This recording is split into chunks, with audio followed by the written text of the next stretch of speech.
All right, team. Get the gavel, get the gavel.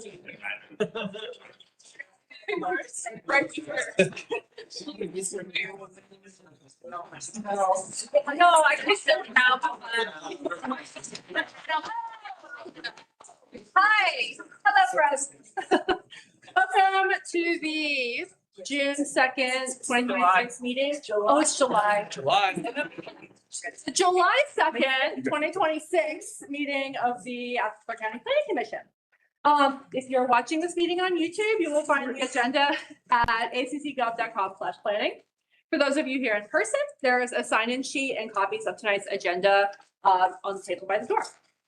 So here's the process for the items on the agenda. First, staff will make a presentation. Then we move to public comment in support of the application. We allow 10 minutes for the applicant to address the commission, followed by members of the public speaking in favor who receive 3 minutes each. After comments in support of the application, we move to comments in opposition. All speakers receive 3 minutes, but if you're here representing a specific interest group, such as the homeowners association, please let us know so we may allocate the appropriate amount of time. When addressing the commission, please provide your name, address, and the nature of your interest in the project. After public comment, the applicant or their representative may request a 2-minute response. Please note the timer. It will display a yellow light when you have 30 seconds left and a red light when your time has expired. Once we've heard from members of the public, the Planning Commission will discuss the item. We will not receive additional public comments unless there is a specific question to be addressed. Exhibits may be displayed by the applicants or public at the podium. Written correspondence received by noon yesterday has been forwarded to us and is part of the public record. Any additional written materials to be placed into the record must be read during the public comment period. Please direct your comments to the planning commission, not to the applicant, and please refrain from applauding or cheering any of the speakers. And finally, please note that this meeting is being broadcast live and our microphones are quite sensitive. Please silence yourself.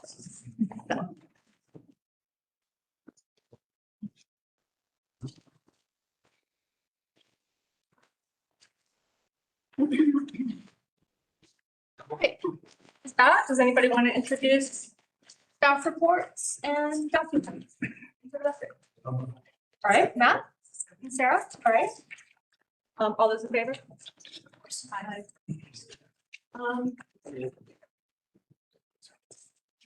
Meeting minutes from June. Is there any for approval? Questions? Okay. Second. Okay, thank you. All those in favor? Aye. All right, May courts. May court. No reports. Is there anybody here to comment on a May courts items? Okay, thank you. All right, let's move to old business. Item number 1, 1490 Whitdavis Road. Oh, wait. Yeah. Okay, sorry. Before we jump into the first agenda item, I did want to propose to you all moving items 3, 4, and 5 on our old business, or sorry, I swear I'll get this right. Items 3, 4, and 5 from our new business agenda to the top of that new business agenda. So that's my thought. Barry? Just said, yeah. Okay. Do we need to vote on that? Yes, okay. Yeah, so is that a motion? It's a motion to pass. Okay. there a second? Second, okay. All those in favor? Say aye. Any opposed? All right, and it is so. So we will do our old business, and then when we get to new business, we'll do items 3, 4, and 5. So. Okay, so with that, let's start at 1490 Whit Davis. I'm presenting the staff report for 1490 Whit Davis Road. This is rezone number 2026-04-0646. And this is a type 1 request to downzone the property from RS25 to AR. This also requires a change to the future land use map. They're asking it to go from single family residential to rural. The applicant states that this will allow preservation of the historic house and outbuildings. It'll prevent future subdivision of the property. It'll allow for the construction of additional accessory structures and will permit occasional small-scale community events. This is a 2025 aerial view of the property. It's 9.4 acres in total. The surrounding area is predominantly residential, with the exception of the Whit Davis Elementary School property just to the north. The request is still looking at the 2023 future land use map since it was submitted prior to the adoption of the new map.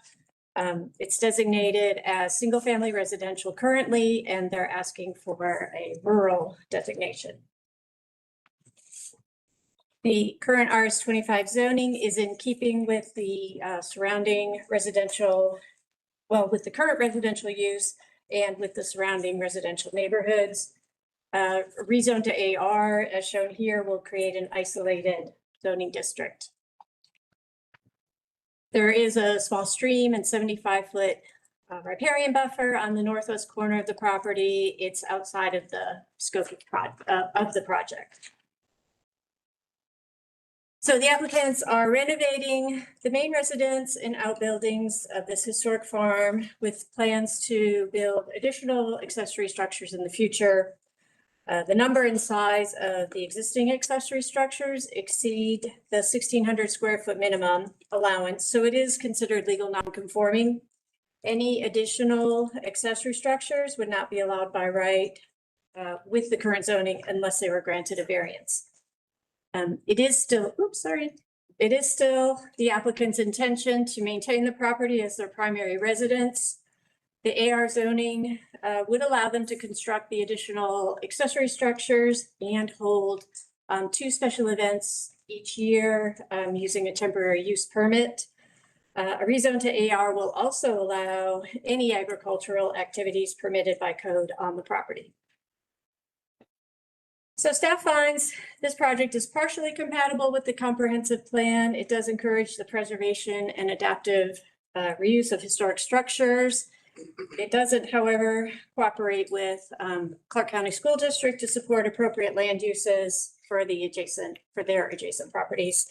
And it does not meet housing goals for increasing the supply or variety of housing. The future land use map change is not necessary for the preservation of the property or to allow the stated use as a primary residence.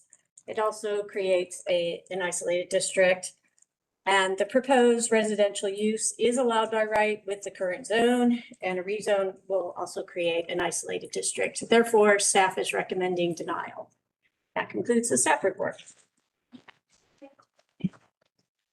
Now we'll hear from the applicant.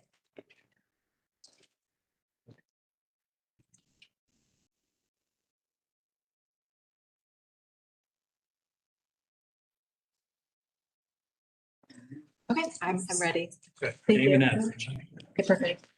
Good evening, Planning Commission. My name is Kaylin Kittle, and I am the residential studio lead with SPG Planners and Engineers, located at 1725 Electric Avenue, Suite 320 in Watkinsville, Georgia.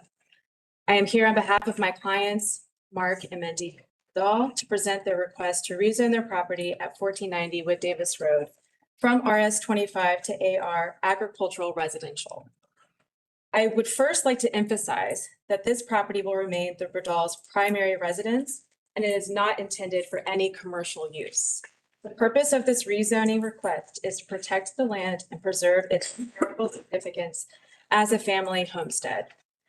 The property at 1490 Wood Davis Road was the original homestead of the Dean family dating back to the early 1800s. It is believed to be one of the oldest remaining homesteads of its kind in Athens-Clarke County. Shown here is an 1893 map of Athens-Clarke County where the property is identified by the name Joel Dean, confirming its long-standing historical presence. Circled here, a little bit zoomed in, this is the exact location of 1490 Wood Davis Road. It has always been a cherished family home. As only the third owners of the property, the Bradals have developed close relationships with both the Dean and Dillard families. Both families support this rezoning request because they recognize that AR zoning will help preserve and protect this historic property for future generations. As you can see from the Dean family's memory drawing displayed here on the upper right-hand corner, compared with our proposed concept, the renovation is focused on preserving the property's original character and landscape as much as possible.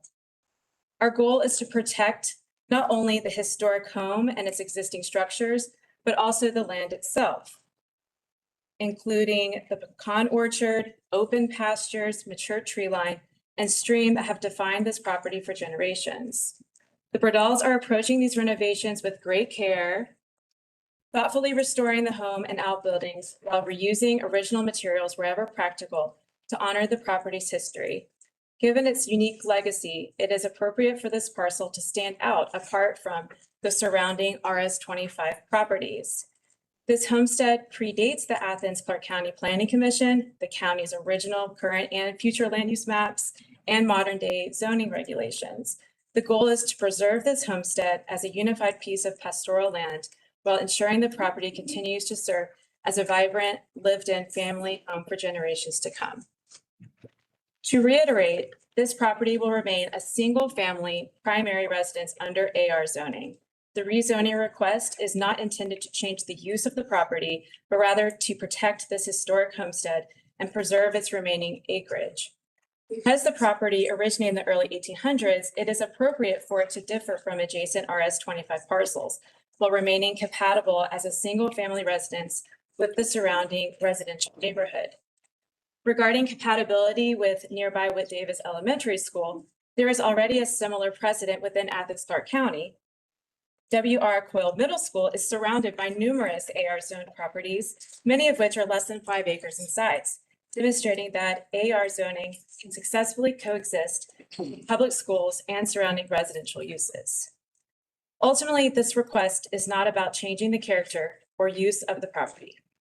It is about protecting it and preserving a unique piece of Athens-Clarke County history while allowing it to remain the family home it has always been. Thank you for your time and consideration. My colleague Ed Lane will now provide additional information regarding the development potential of the property should it remain zoned RS-25. Thank you. Good evening. My name is Ed Lane with FPG Planners and Engineers, 1725 Electric Avenue. I want to join my colleague Kaylin in forcefully advocating for this rezone. I just want to clarify a few things about what is being requested. I think there was some confusion before about what was being requested and what AR is and isn't. And so just want to hit on a few of those points. First, staff mentions in the report, and Kaylin just mentioned as well, about one knock against this is that AR would be perhaps incompatible adjacent to the schools. And that may be so, but I wanted to point out that Bernie Harris, Coyle Middle, and Barnett Elementary are all directly adjacent to AR zones. Barnett is 100 yards from one. All the others are directly adjacent.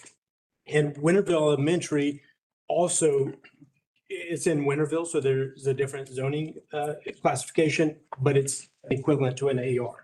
Whether that is good or not, y'all can debate that. My point is that about a quarter of the schools have this feature.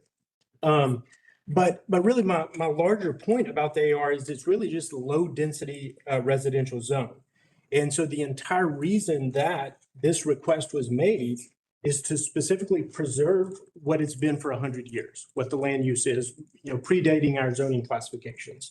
And so I just want to take a quick look at what could happen to this property if it is not rezoned. And let me jump around here. Because, at the last meeting, many of the neighbors who spoke in opposition were very gracious in expressing their true concern, which was not necessarily what the Brittalls are doing right now. They very much appreciate it. Their concern is what can happen 10, 20 years from now. Things that are out of the Brittalls' control. That is their true concern. And so with that door being open, I want to look at, okay, what could happen here if this is not rezoned? Well, this is under the existing zoning and it requires, and work with developers all the time. It's not a big deal to approach a neighbor and say, hey, here's a big check. We just need 20-foot sliver of land. It makes no impact to you, but here's a big check. Can we have this? This now opens it up to 13 single-family lots. I think even more likely it would be if you look at the difference between these two, the parcel assemblage right there below G where the school is, that is what it is now. And that is what it could be by right with RS 25. And what I understood from staff and some of the discussion is this is what we want. This is compatible with future land use. And this is what we all believe should happen here. Now, if these were just random large parcels, I would 100% agree. This rezone would have not applied for. What makes this different is the historic nature of it. And that, in my mind, recategorizes all of the analysis of the appropriate land use here. And that is what, we're asking. So, I mean, in my mind, you have to be really creative to imagine how that would cause less noise, traffic, lights, environmental impacts than the homestead that has been here for 100 years. And again, just about the nature of AR, everything you see in green there is the AR zone as demarcated. What is in red is a parcel that happens to be exactly 10 acres. So any little green parcel you see smaller than that is an AR parcel that is smaller. Now, I don't know about y'all, but would y'all say this area of town has no character? It's nonstop events and weddings and concerts and music and loud noise and all of that, or even higher traffic? I mean, this is probably one of the quieter areas of town. And so this is not an unusual parcel, and in the sense of it being AR that's less than 10, it's just unusual in that it has this historic character.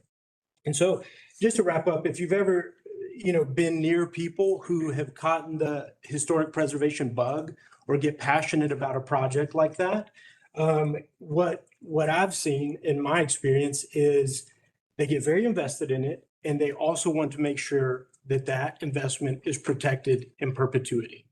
And that is all that this request has been about from the very beginning, is the Brittalls thinking, how do we protect this in perpetuity?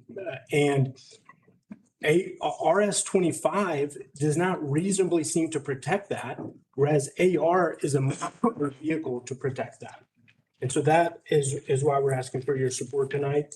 And of course, welcome to answer any questions you may have. Thanks for your time. Anybody here to speak in support of the application? Yeah. Could you do me a favor before I start speaking? Your initial map that you were using to point out the history of the staff report, where it shows my lot and the surrounding AR properties, could you pull that up, or maybe the maps? Oh, that works too. There you go. Good evening once again. My name is Mindy Britall. My husband Mark and I are the owners. Our address is 1490 Whit Road, Athens, Georgia, 30605. We're here again to make comment on the proposed project that we have going on. I want to start off by, after I think both my representatives, SPG, did an excellent job conveying all the important parts, and we've heard it before. So I want to start by asking you one thing. If I could ask you a question, previous hearing about our request for rezoning, were any of you aware of our property and that it existed there? One person? You're in the majority, or minority, I should say. That being said, I've had the opportunity to really talk a lot with Historic Athens, and I enjoy a lot of the work they do. I will notice that since moving here to Athens in this last year, I've watched 4 significant projects where it seems like ACC and Historic Athens really they're not fast friends in some respects with that because their agendas seem a little bit different. And I see that ACC in general has had a tough time in the preservation realm, what I've seen. 3 of the projects I was very supportive of Historic Athens, one of which I could see that maybe that was time for that to go. But anyhow, I just want to say that there are always exceptions to any rule. We do predate. We are next to an elementary school. An important part about that is what Davis Elementary School was built in 1990. I'm curious, I could not find out myself, at what point was our property rezoned from what had to have been rural agricultural to RS? And just using logic, I would think when that happened, that was to accommodate neighborhoods that developed on this family land. That's fine, progress and whatnot. And I would also imagine that it came to accommodate with Davis Elementary. I feel that this house has been there for many years, side by side to an elementary, living peacefully, no problems, and I have every intention for that to continue and to continue the history and the significance of this property. My main aspect in approaching this is to do exactly that, and in really pleasurable ways, be able to share this with the community. That is my hope. I think what Ed has said is very relevant, that I think once you get bitten by a preservation bug, you really want other people to see what you've done or appreciate it, enjoy it in some way, shape, or form. So that being said, I think that is the primary aspect of our request with this, and I would like for you to take that in consideration, and I appreciate the time speaking with you this evening. Thank you. Anyone else in support you'd like to speak? Anybody I else, didn't hear last time. anybody else would like Would you like to say anything before? to support the application? Oh, just. I'm just.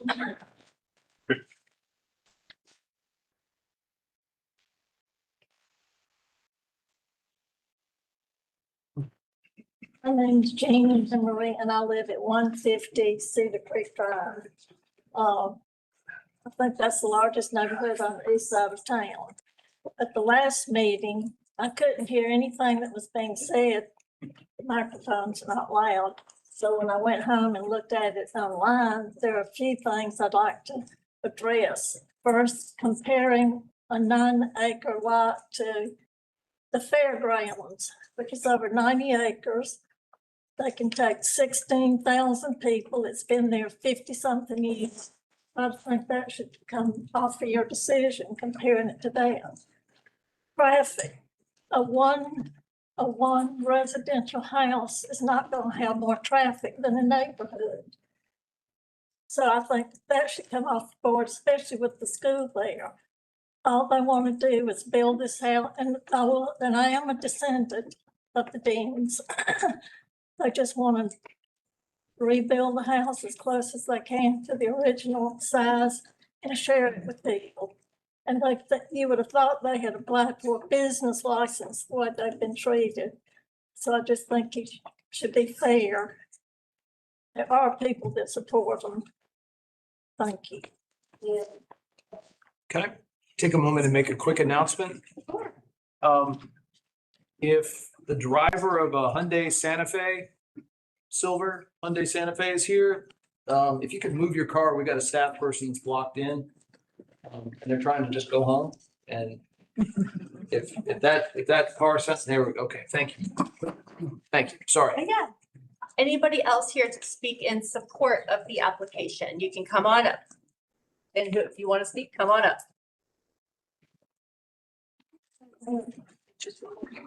Hi, my name is Jennifer Burnett. I'm a good friend of Mindy. I moved here 4 or 5 years ago. We're in the Bogart area. I feel like I helped recruit her here. We met years ago. We both attended university, wanted to come back and retire here because we loved it so much.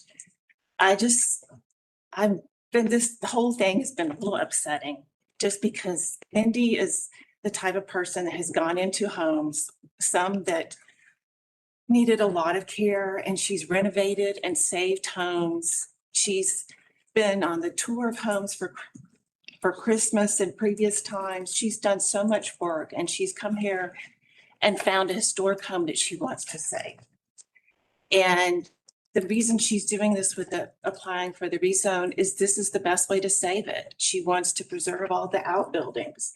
She wants to do everything properly and put a lot of time and money and love in this house. And they want to be able to preserve it from now on.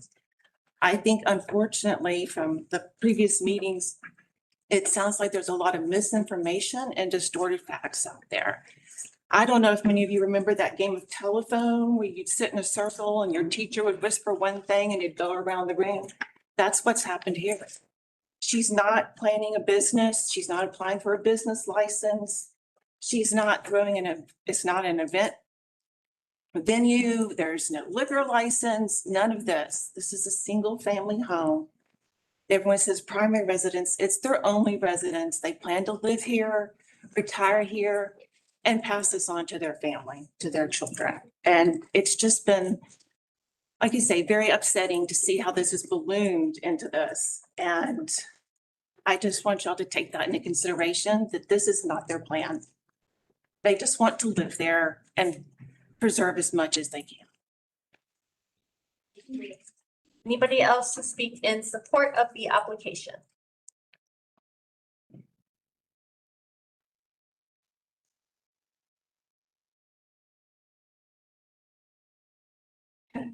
I'm Paulette Sellers. I live at 1602 Whit Davis Road, very close to this site. In fact, it was my ancestors who lived here and rode down on horseback from Virginia after the Revolutionary War to claim their land grant. And that's what we're celebrating Saturday. And I love the way they're saving the home place. And I had a friend, a nurse friend that I work with that stopped me recently and said that was probably the oldest house in Athens. I don't know if it's the oldest, but it's probably one of the oldest. And I love the fact they're saving the house and trying to save the history of it. And I think it's a beautiful idea to have weddings there. And I live very close to it. And they're got the school in front of it. And then David Aviard lives over there and there's about 5 acres there. And then I live further down. But I mean, I hear music all the time from the neighborhood next to me, Hunter's Ridge, and fireworks. I'm not complaining, it doesn't bother me. So I don't think the noise will be that bad if you have occasional weddings. I just think it's a beautiful idea and I'm all for it. And I grew up there and I remember when Whit Davis was a dirt road and I have wonderful memories there. And I love that. Anyway, my ancestors helped free this country. So, thank you. Thank you. Anybody else to speak in support of the application?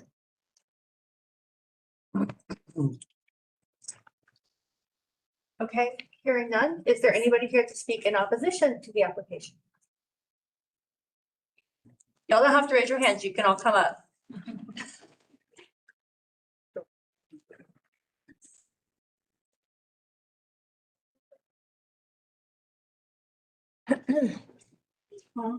Good evening. I hope everybody can hear me. I'm trying to speak nice and loudly. We're hearing impaired. My name is Cass Hall and I live in Hunters Ridge. I'm here to ask you to deny the proposed rezoning of 1490 Whit Davis Road. I'm asking you to vote in agreement with the staff recommendation, which is to deny this rezoning. It creates isolated zoning and is not in line with Athens' future land use. By the company doing the renovation's own admission, AR zones are incompatible with the school, as you just heard from the gentleman who's speaking before. Just because it exists elsewhere doesn't mean we are about to do it to our school too. If it's not rezoned, there are 30 more family homes that could be built, which would be a loss if the historic building is lost. Of course it is. If it is, however, rezoned to AR, developers would turn this into something far more permissible and lenient and noisy than 13 single family dwellings. This is therefore not a good argument. The committee may recall that the last meeting regarding this property, I presented a petition from 58 local residents very much against this rezoning. You should still have this in your records, gentleman clerk, that 58 constituents are against this. Now, I understand that this application has been revised to remove the special events, whether that language has simply been changed from even in consideration of the potential housing of events under a special use permit to even in consideration of the potential of hosting a small event as a temporary use under AR zoning. Now, I am not a lawyer, but I can read. This is just semantics and leads residents to wonder if the applicants are sidestepping rather than addressing the concerns that we have raised. I would like to remind the planning committee that at this last commission meeting that I discussed with you, I did present that petition. I knocked on 60 doors. The 6 residents I spoke to, 58 signed against it. That means that 97% of the residents I asked did not want this rezoning to go ahead.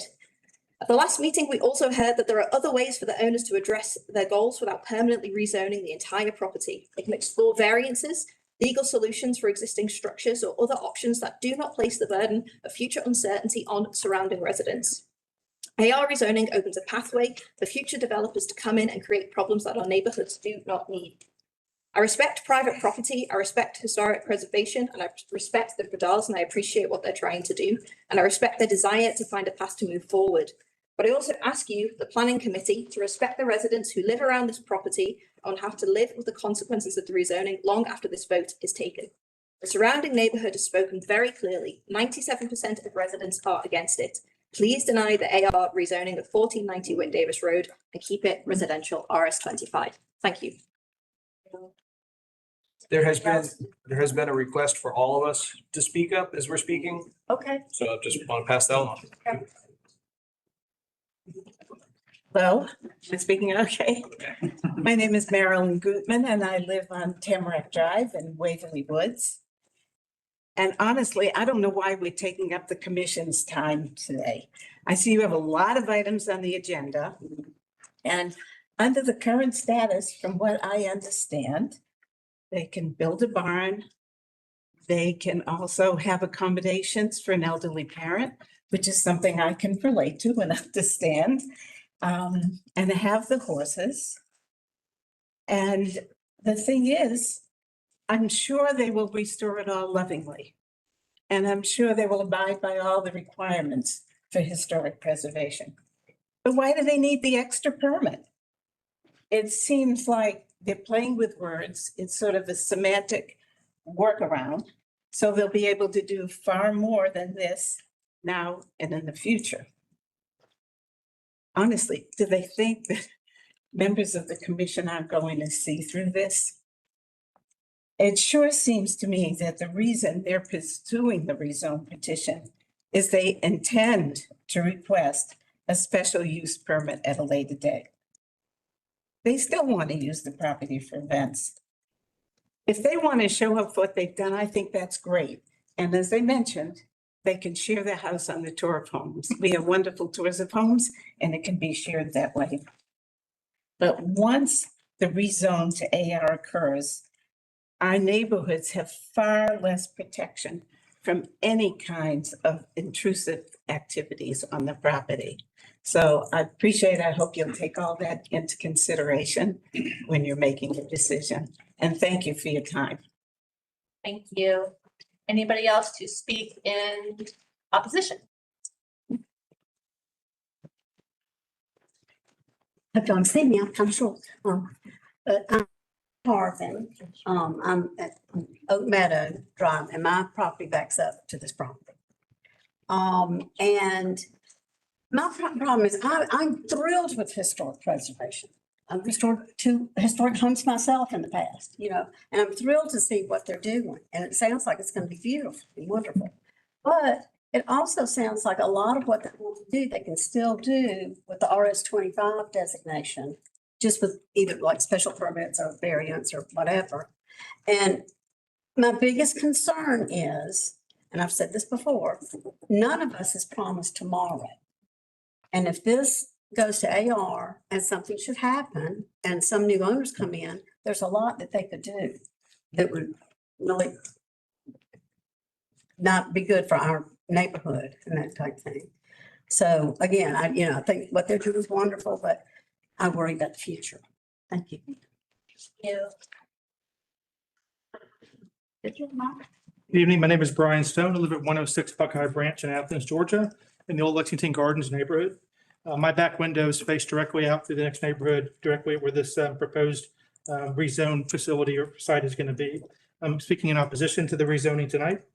I understand the owners have stated previously in tonight's meeting that they do not have plans to do more than a couple of events a year at the location. But as we talked about, plans do change. I will share several years ago, my next door neighbor had a approval by the county to put a pool in the side yard between my house and my neighbor's house. At the time, the owner agreed to work with us. He lived there. He let us know when there was going to be noise in the area or events going on. But then things changed. He moved out of state. The house became a 365-day-a-year short-term rental. We dealt with nudity, drug use, noise, profanity directed at my house. My son's bedroom window was about 20 feet away, looking directly down to where the pool was. We had actually go to the county commission. They changed the county ordinance based on what happened with that short-term rental. Again, when it was put in, we were explained, they'd work with us. They would let us know when there were issues and noise to deal with that. And so I feel like this is similar to this, as we mentioned before. We don't know what the future is going to hold. They could sell the property. They could change their plans for the property. And if we started having multiple events there, there'd be noise, potential drunk drivers in our neighborhoods, other behavior in the surrounding neighborhoods there. And I think it also required an unnecessary amount of work on our potential public safety. If we had to make noise complaint calls to the Clarke County Police, having to come out there frequently, as happened with the situation with my next door neighbor, I strongly recommend not approving the rezone. Thank you. Anybody else to speak in opposition to the application?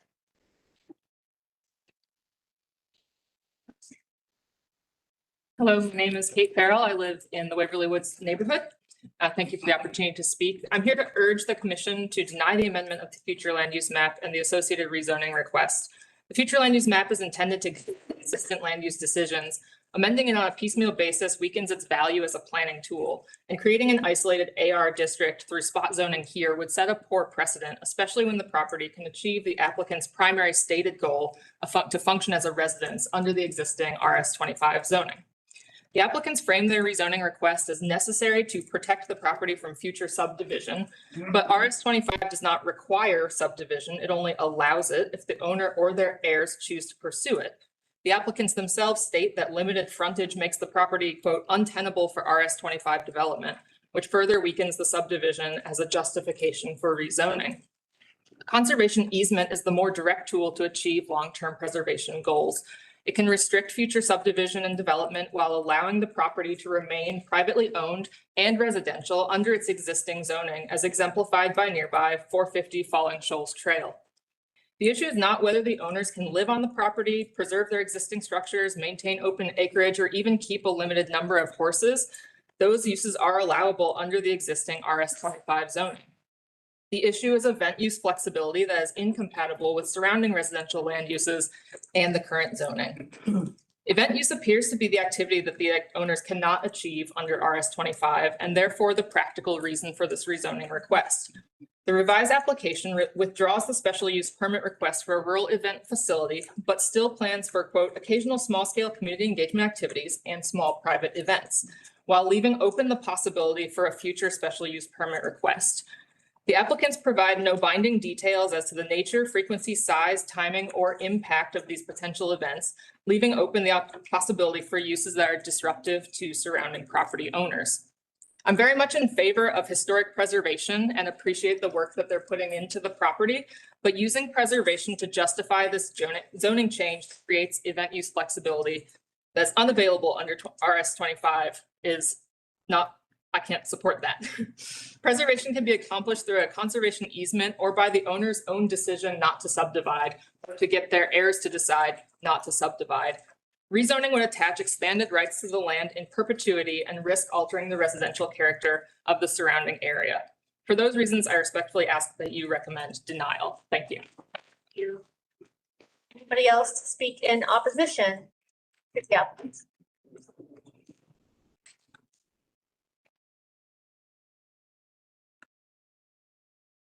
Good evening. I'm Lyra Rhodes. I live at 270 Great Oak. I'm part of Waverly Woods. I've lived there 32 years. Our neighborhood just celebrated our 50th anniversary. We're not newcomers. We've lived there a long time. and we've enjoyed the neighborhood and participated in it to the point that the arborist comes out and looks at our trees and takes care of them. We like the nature. We like the quiet. We've lived there for a reason. And I take offense that we are part of gossip that would change a topic around. We didn't make up things when we started doing our research. We took it off of what was already published, what was already available to us, and we looked at the facts, and we read, and we looked at the laws, and we do not support the zoning. Thank you. Thank you. Thanks for speaking. Anybody else? Anybody else? Anybody else here to speak in opposition to the application?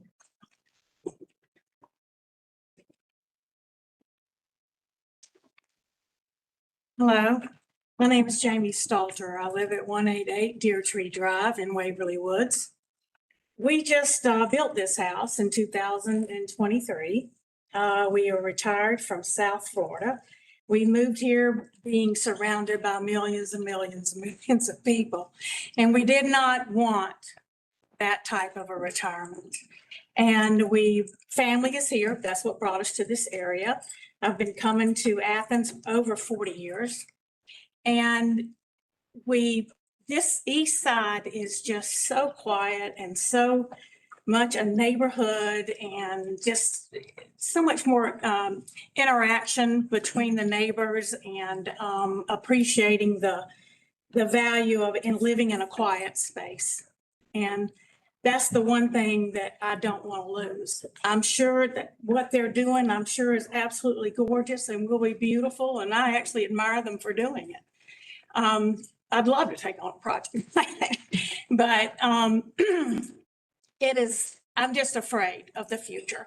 Just like Lyra mentioned and others have mentioned, I'm more worried about what can happen in the future that would change the dynamics of what we live in that whole general area. So I'm opposed to it. Thank you. Thank you. Anybody else to speak in opposition to the application?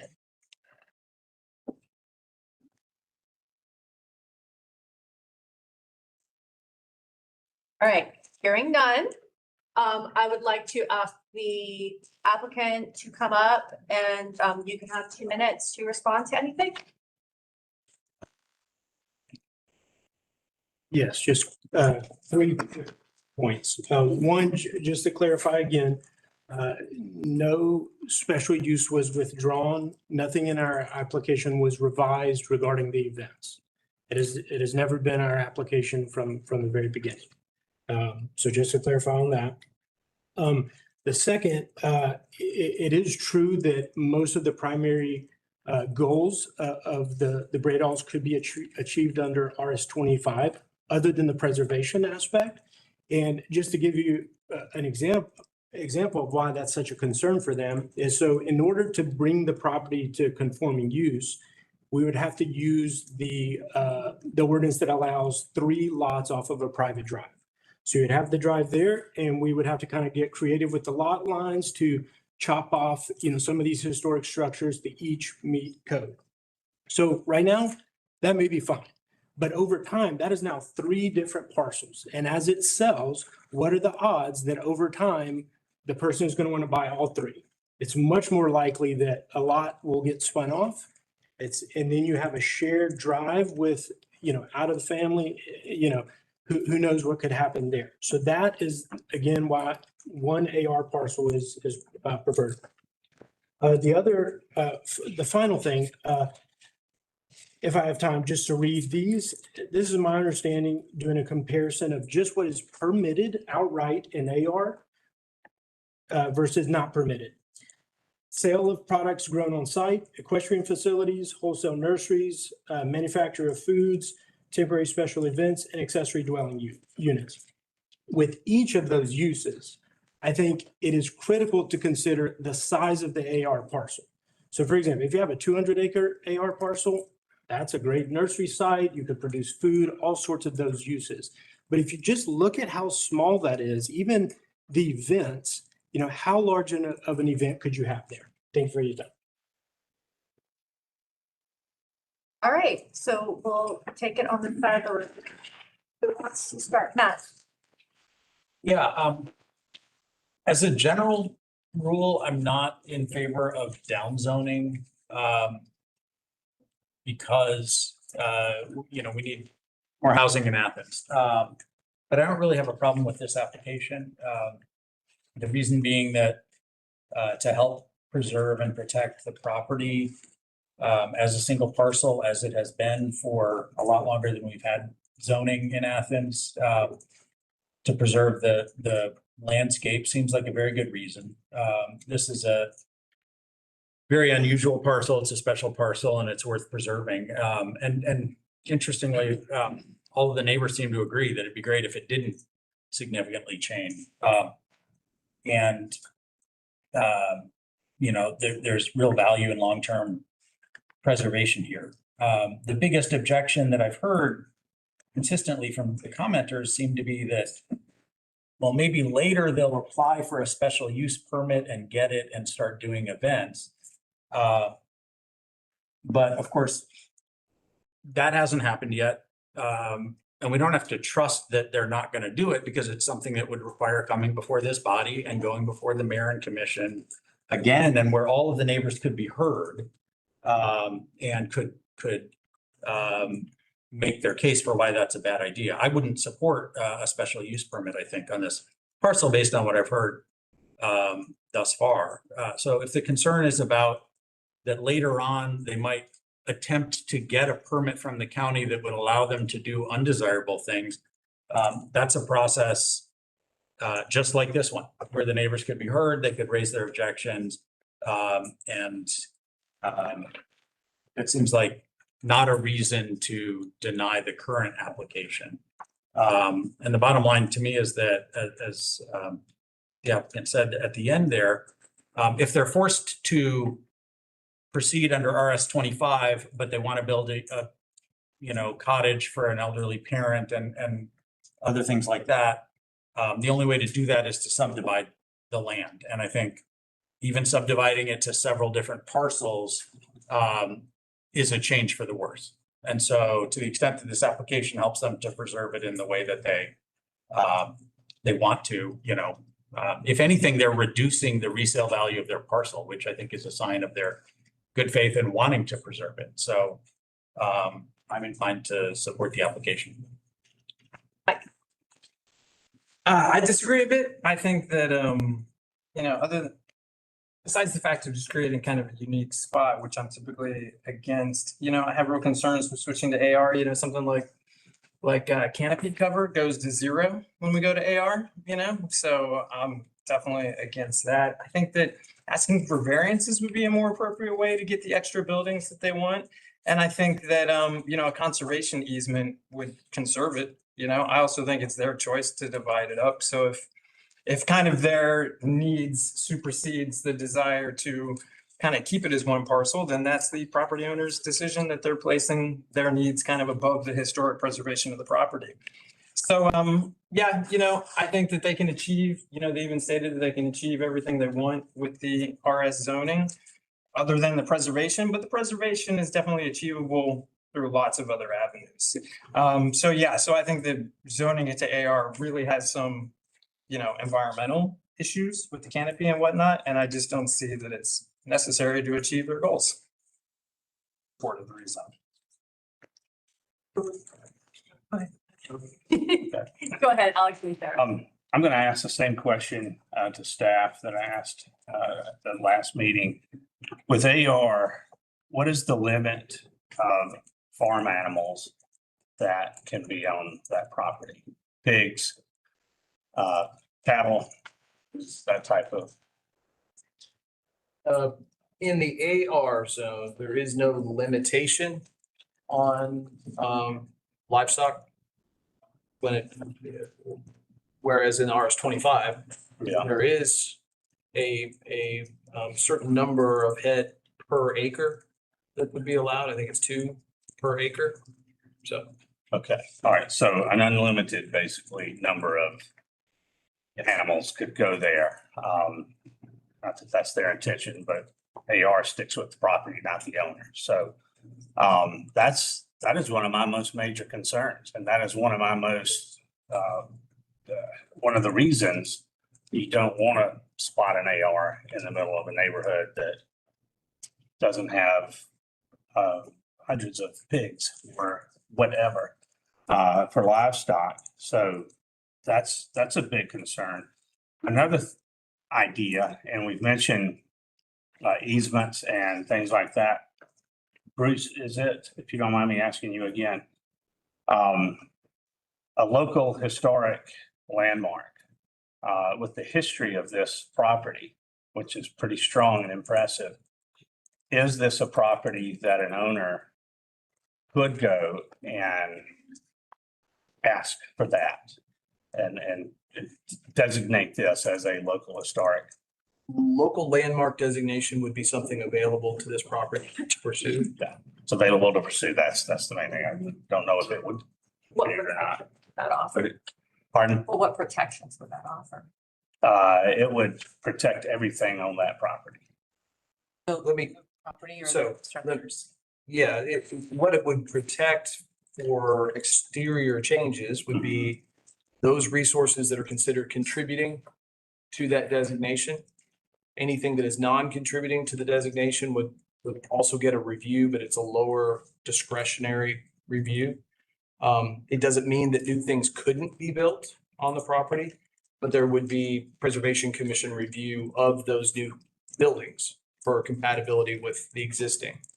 So it wouldn't lock it down and say nothing could happen. It really is more of a design review function for compatibility with the history of the. So just offering another avenue of protection, whether it's the right one or not. And there are other directions we could go. Yeah, I had one other thought, but I think Matt sort of hit on that earlier. So that's all.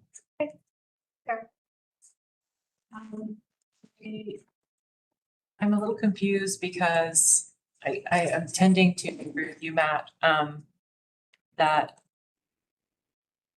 although, you know, I mean, we don't generally like doing any spot zoning, this is kind of unique. I feel like I need someone to clarify for me. I literally think the opposite of what the neighbors are saying is true when it comes to long-term preservation.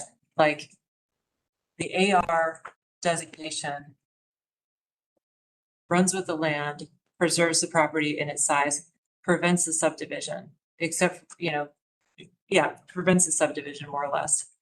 The keeping the RS designation allows for subdivision. So what am I missing? One of my main concerns is to look at kind of like the worst case scenarios of either zoning rights. So kind of the worst case scenario presented if we leave it RS is it just gets divided up into different houses. Worst case scenario AR, clear cut it, put in a pig farm. That seems way worse to me than building some houses because it is right next to a school and it's already around some houses. So given that they have other avenues, I don't see why we should take the risk of having it turn into a pig farm. But this body has the ability to say yes to AR, except for these 6 uses. We have the ability to do that. We have the ability to say, actually, we do want to add some canopy requirements. I mean, there is a way to do that. This is a really unique property, so it's not quite, I think it, like, I was looking at the outright permitted uses. They all look sort of acceptable. Things like community garden, agriculture, single family dwellings. There's a list of special uses. If I live near this, one of the special uses that I would want to go away is feedlots or slaughterhouses. I want no kennels. Those are the 2 that usually people don't like. Like, there are some ways that we could recommend the the approval of the zoning request with some limitations or restrictions. And I think it might be worth at least considering. And I don't know if this body has the ability to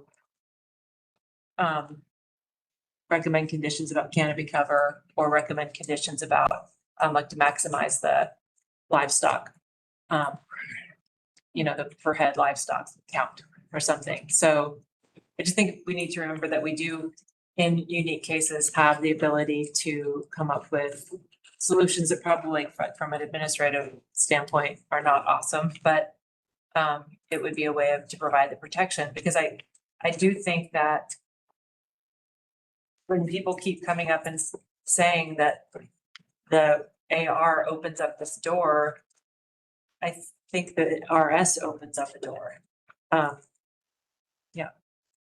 Yeah, I mean, quite frankly, the idea that someone would buy 9 acres and put 500 pigs there surrounded by houses, insane, like that's. No, It is just kind of it is the worst case, definitely. But I also see that they can achieve everything they want through variances that they could ask for specifically, instead of us trying to, predict everything that could happen. How about this, instead of why don't we just ask the applicant?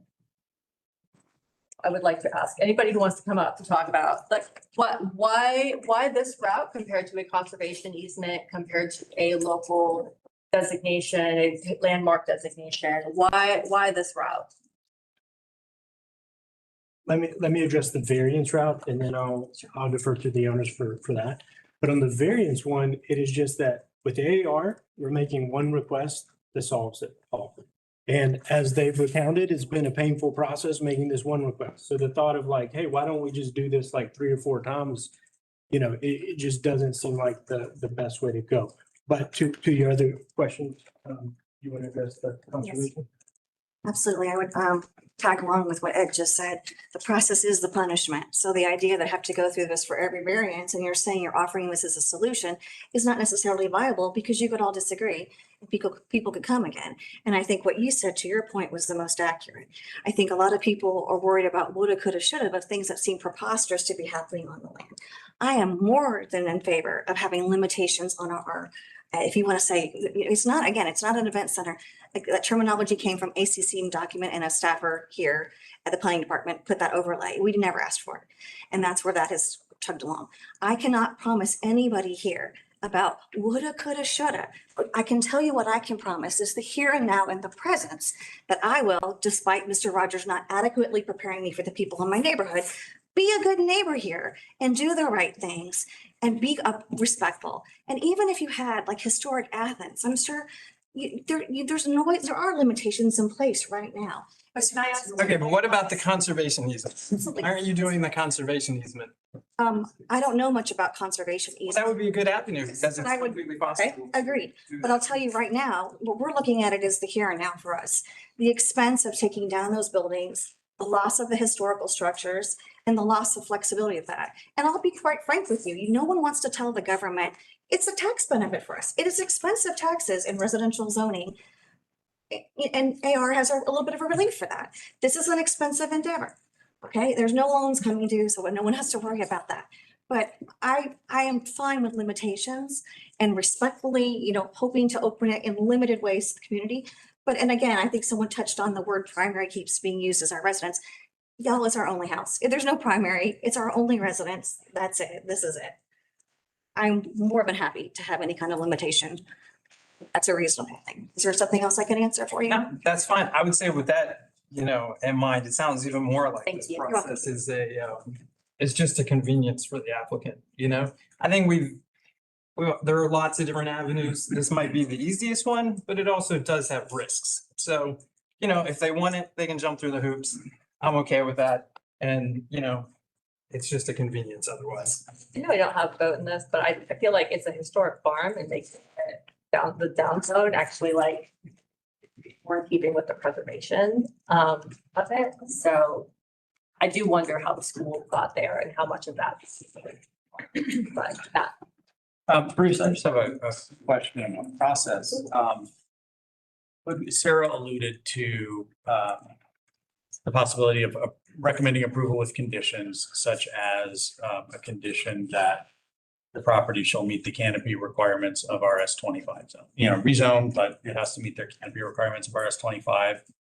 That it has to meet the livestock head requirements of RS 25, perhaps even the uses of the limited to residential, or expressly just forbidding X, Y, and Z, like kennels, slaughterhouse, feedlot, you know, as Sarah mentioned. Are any of those problematic from planning's perspective? No?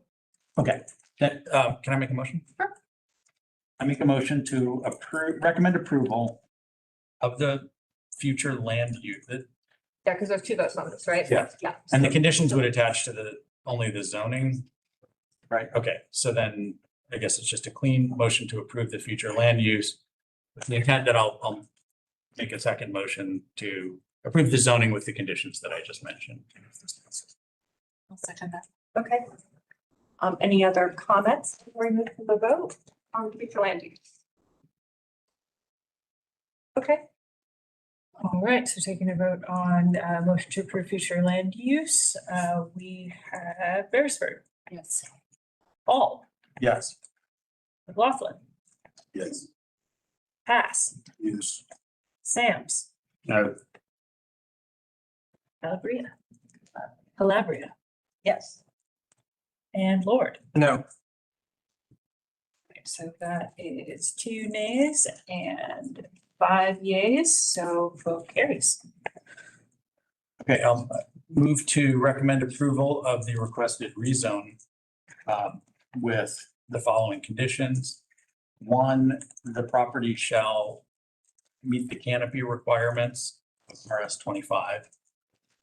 2, the property shall meet the livestock limitations of RS 25. And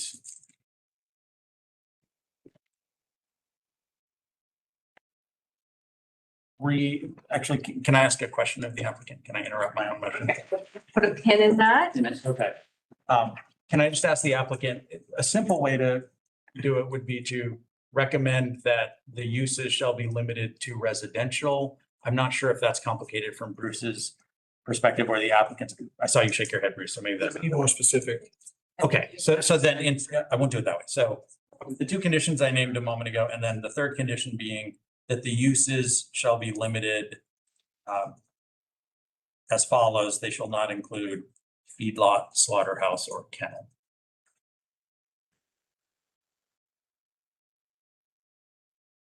Does that cover chicken houses?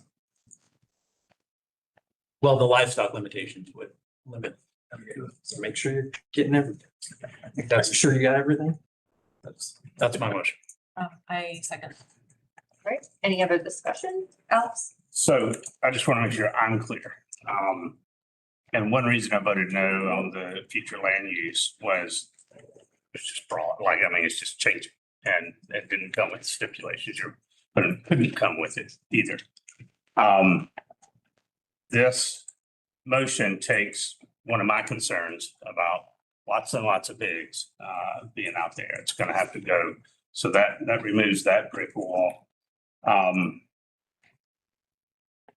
Is blank on. Okay, that's all. That is basically all I'm listening to sometimes.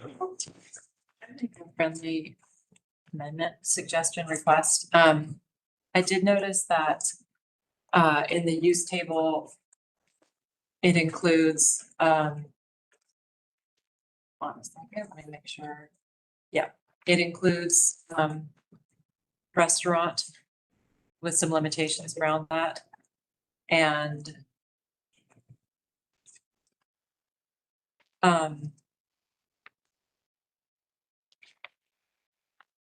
sorry.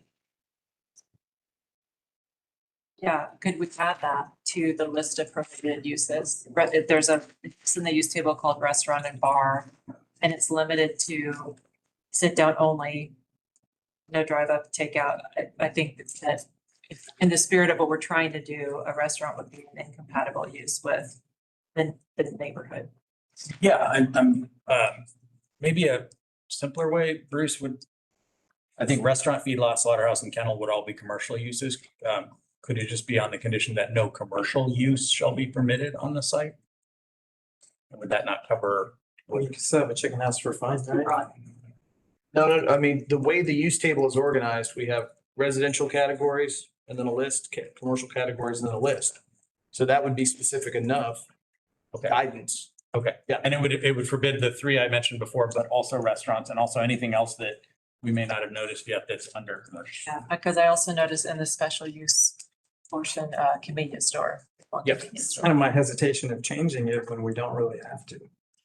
Is that Did you want- opening up a can of worms? If you want to restate them. I will restate the third condition of my motion, to be that the uses shall be limited and shall not include commercial uses.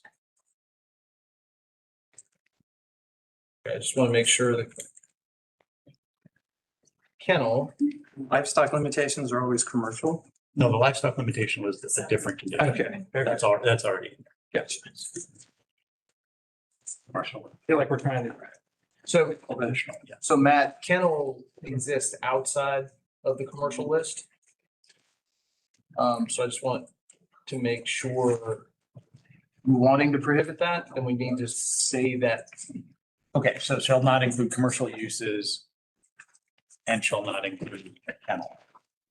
I mean, is And it slaughter and feedlots and slaughterhouse, so, easier for you? because that's also outside the commercial list. So Okay, so This is. adding, Nice. adding commercial uses takes care of all the other. okay, so the third condition is a restriction on use to prohibit feedlot, slaughterhouse, kennel, or any commercial use. That's right. Manufactured homes permitted.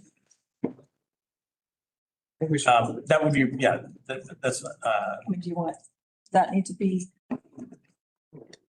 That's not really in the spirit of the surrounding residential.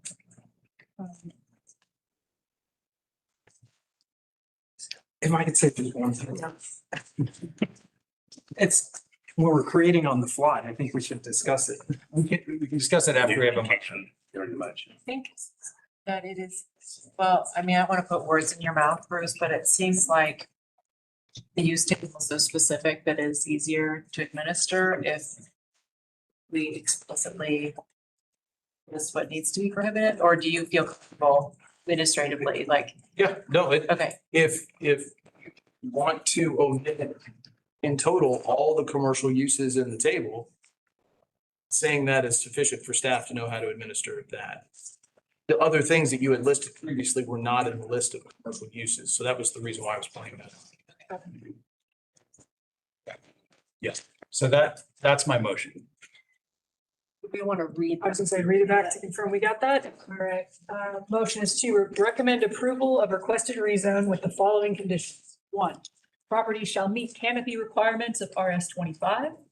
2, property shall meet livestock limitations of RS 25. 3, uses shall be limited and shall not include kennel, feedlots, slaughterhouses, or any commercial use.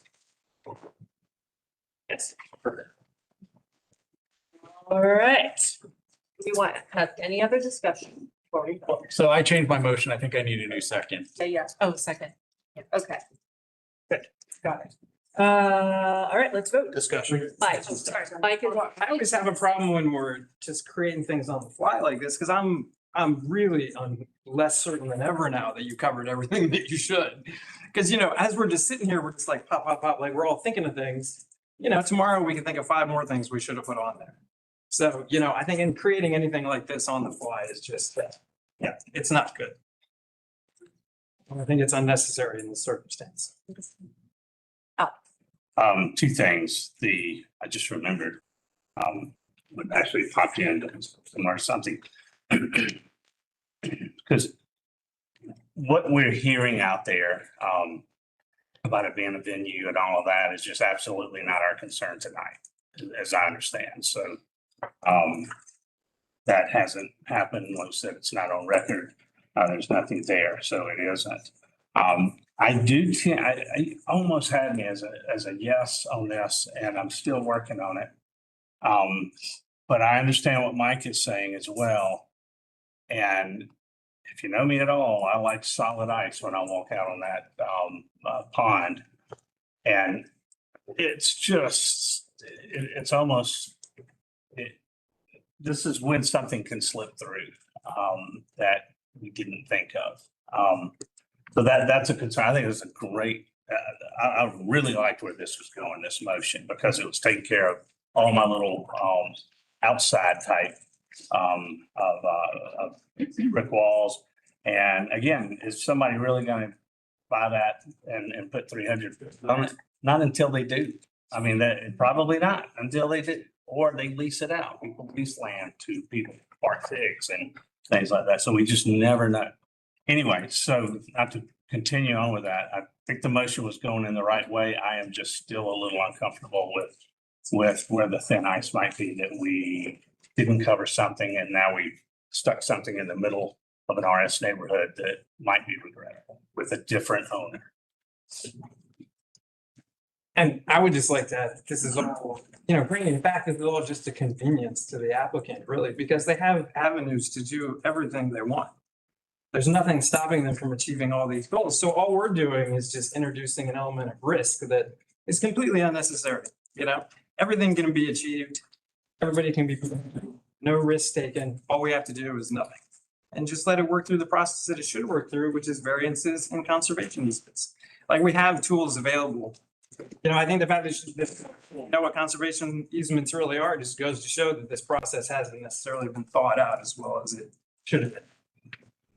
Because conservation easements can do everything you want. I disagree that that there are other options to achieve the same thing. Yeah, there are. All right, I'm gonna call for a vote. All right, do I need to repeat the motion again, or are we good? I think we're good. Okay, beautiful. Beresford, Yes. Hall, Yes. McLaughlin, Yes. Pass, Yes. Sams, No. Calabria, Yes. No. all right, 5 yeas, 2 nays, carries. All right, so we are going to go to our next, sorry, we're gonna go to our next, I want to go to new business so bad. All right, item number 2 on old business. Friday, shall we go?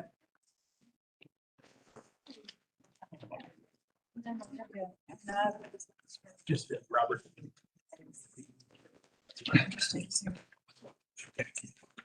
Good evening. The following is a staff report for 1960 Barnett Shoals Road, special use permit 2026-040648.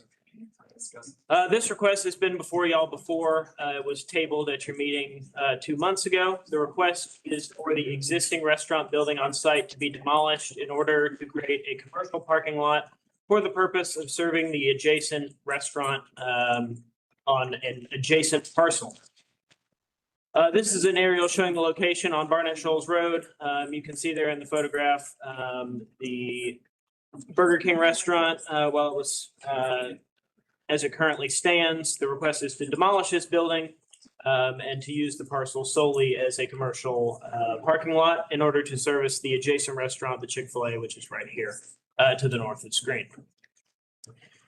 This is the current future land use. There's no change requested as part of this special use permit.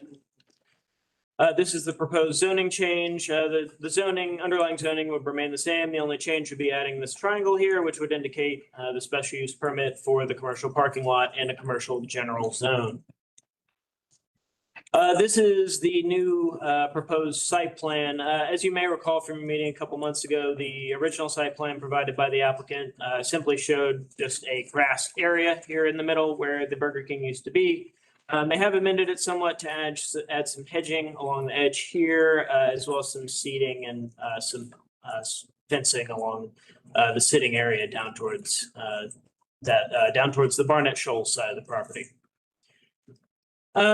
In staff's evaluation, through most all of the plans that Athens-Clarke County has produced, increasing the amount of surface parking lots is not something that is called for by any of the plans as passed as part of by Athens-Clarke County. In general, staff finds that this is an automobile-focused proposal, which can create a more unappealing community corridor. There's some partial compatibility with the future land use map. Staff has, this application also was evaluated under the previous future land use map prior to the adoption of the 2045 map. And in general, in staff's evaluation, this is not a desirable change to add more surface parking, especially to an area that has quite a lot of it already, about the entire development. So staff's recommendation for this proposal is denial. There are also some outstanding ACC transportation and public works concerns as part of this request. Should denial not be the recommendation, staff has also put in a few conditions, or if tabling again is the course of action here, but staff recommends some conditions here that would be helpful to address some code concerns, specifically with tree islands breaking up the 14 contiguous parking spaces, as well as some changes to the water and sewer to be done at the owner's expense, and some circulation on site being maintained as it currently is in a more fashion, so as to calm some traffic issues. With that concludes the staff report. Thank you. Now we hear from the applicant.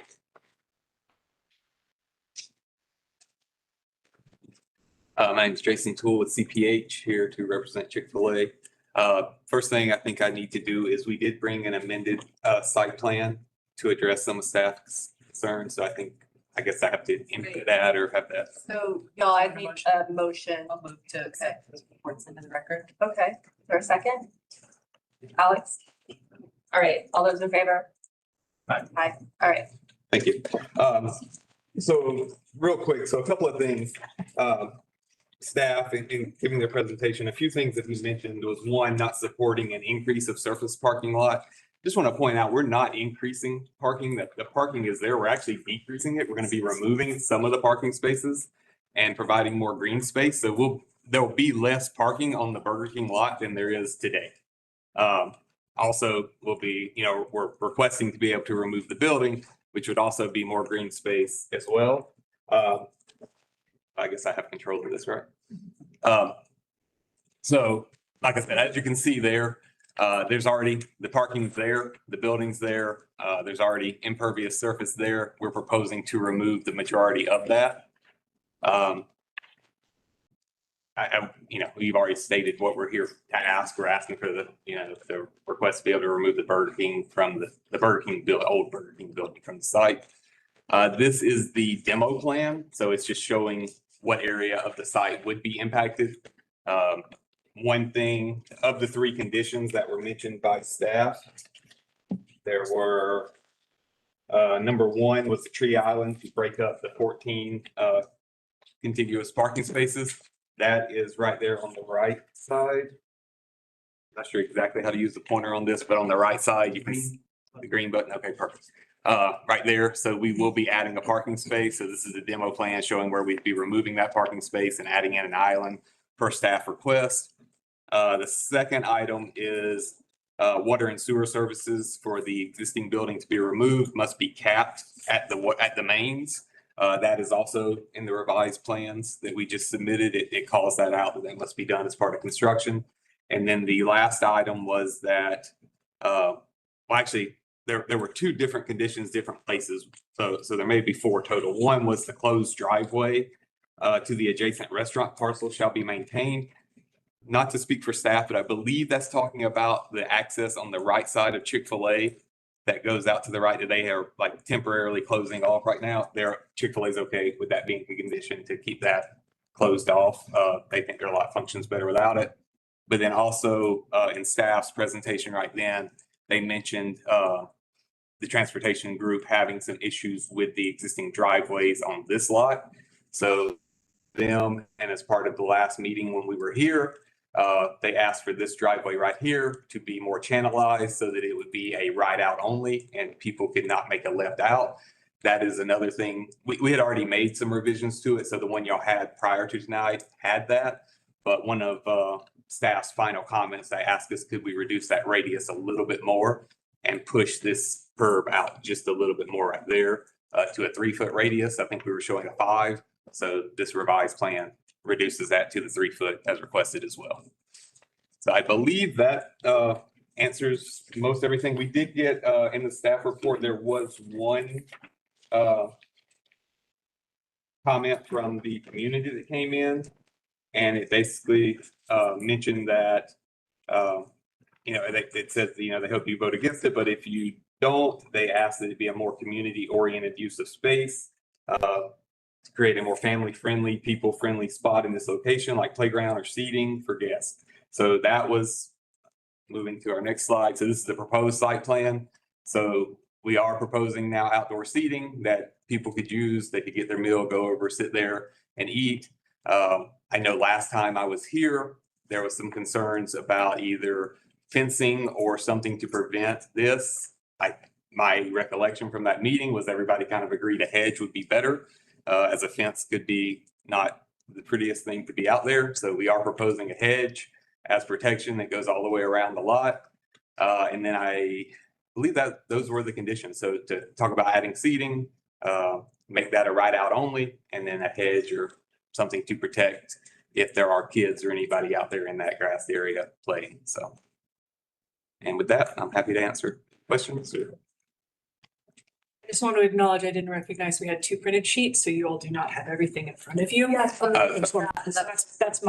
my error. Sorry. And that was the two I went over, the demo and the site. So the demo just shows the removal of the pavement for the areas, and the site shows what it would be going back.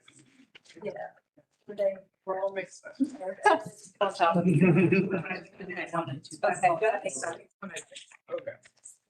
Yeah, I think we gotta switch. I have some 1.1s. I apologize, y'all. Okay. That one. You have it. You need this. What? Yes. So you guys have both? You got both, you're good. And you're set. Thanks. Yep, of course. Oh, that's awesome. There you go.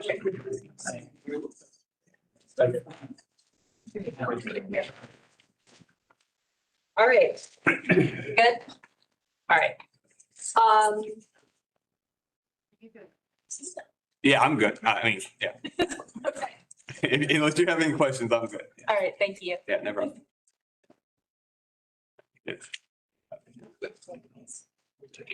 Thank you. All right, now we will hear from anybody in support of the application. Anybody here to speak in support? Anybody here to speak in opposition to the application? Okay, hearing none, we'll start a discussion. Who wants to start?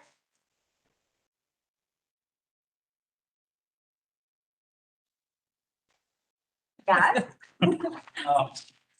Yeah, I think this looks good. To me, addresses all of the concerns that we talked about the last time we saw it. As a matter of procedure, Bruce, the three things listed on the staff report at the end of Roman numeral 1. It's Alex, the tree island, and the water and sewer cap, and the closed driveway. I take it from the applicant, those have been addressed in the revised site plan. So are those things that staff feels would either require a table or would need to be conditions on a motion to approve or anything like that, or are they settled then? What was presented does address staff's concerns. I was getting confirmation from Transportation Public Works staff during the presentation.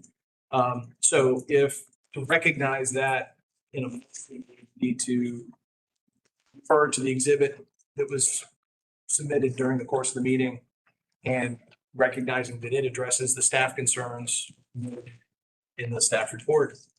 And then just moving forward with that as a condition of approval that you're using the amended information, the site plan presented this evening rather than what came in the application. Okay. You have a discussion or do you want to make a motion? Go for it. Okay. I move to approve the request for a special use permit, and note for the record that we were presented a revised site plan at tonight's meeting and that the motion is based on that site plan. Second. Any other discussion before we go to a vote? Is Alex, sorry. Yeah, it sounds like, yeah. Okay, I do have a question, just because I don't know the answer to this. Is there a sunset on a special use permit? Oh, wait. Yes, there is. 5 years. Sorry. Yes. Pop quiz. Is that generally true or just for a surface lot? No, that's special use. Yeah, 'cause you see like churches come in and stuff to renew their. All right, let's vote. All right, Beresford, Yes. Hall, Yes. McLaughlin, Yes. Pass. Sam's, Yes. Adria, No. and Lord. No. All right, we've got 5 yeas, 2 nays. Motion carries. So, next up, 357 South Millage Avenue.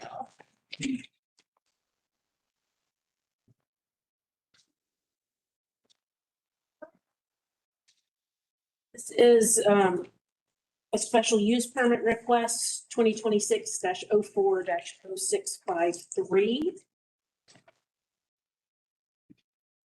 This request was originally scheduled for the May Planning Commission meeting, but was tabled by the applicant prior to being heard. So this is the first time this request is being heard by this board, despite being on old business.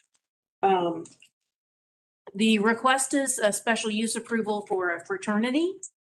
The proposal would be for a 17,709 square foot facility, fraternity structure, after the proposed 11,924 square foot addition. There would be 24 bedrooms in the fraternity, allowing for 56 residents on the site. There are 2 waivers included in this request: a reduction in the parking lot screening from 10 feet to 6, and a reduction in the parking count from 93 spaces to 33 spaces on site and 30 spaces off site. The property's on the east side of Millage Avenue. It is between Waddell and Henderson. At the rear of the property, it is along Harris Street. The future land use is mixed density residential, and that would not be changing with this request.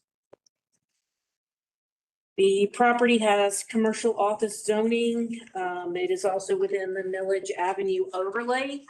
Those things would remain, but a special use would be added to the zoning of the property. The structure existing on the lot was built in 1905.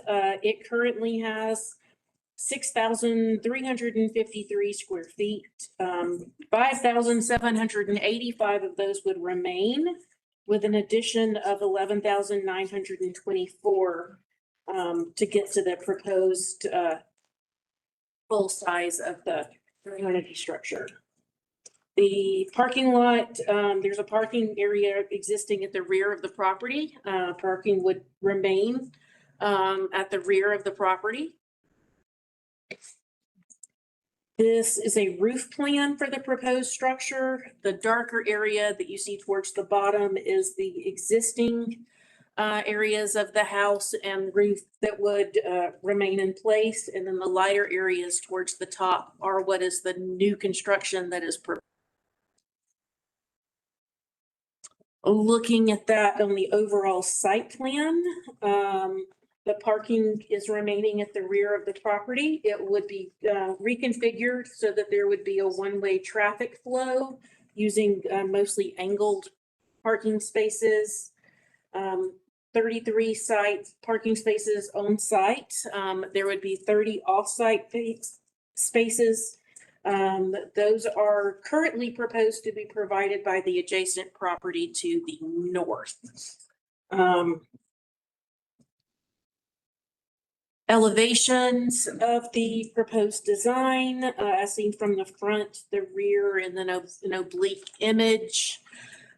This design has been to a concept review with our Historic Preservation Commission. The project would have to go through review for an actual certificate of appropriateness, and so there could be changes involved with any sort of approval that came through that board from precisely what you're seeing here. The staff recommendation is finding that the proposed fraternity use is compatible with the 2023 comprehensive plan. It provides infill and redevelopment, preservation and adaptive reuse of an existing structure with historic value, that it's compatible with the future land use map, the zoning map, the ordinance, and staff can support the reduction in the parking screening buffer from 10 feet to 6 feet. However, staff does not support the reduction in the parking count from 93 spaces to 33 spaces on site and 30 off-site spaces. For this reason, staff is recommending denial of the request. However, staff would like to make a further recommendation that if approval is to be granted, that consideration be given to a condition of approval that the final building design be governed by the decision of the Historic Preservation Commission, just to prevent any sort of a back and forth in order to get a common design approval from what is bound by the special use approval and what the Historic Preservation Commission sees. This completes the staff report. Thank you. Now we'll hear from the applicant.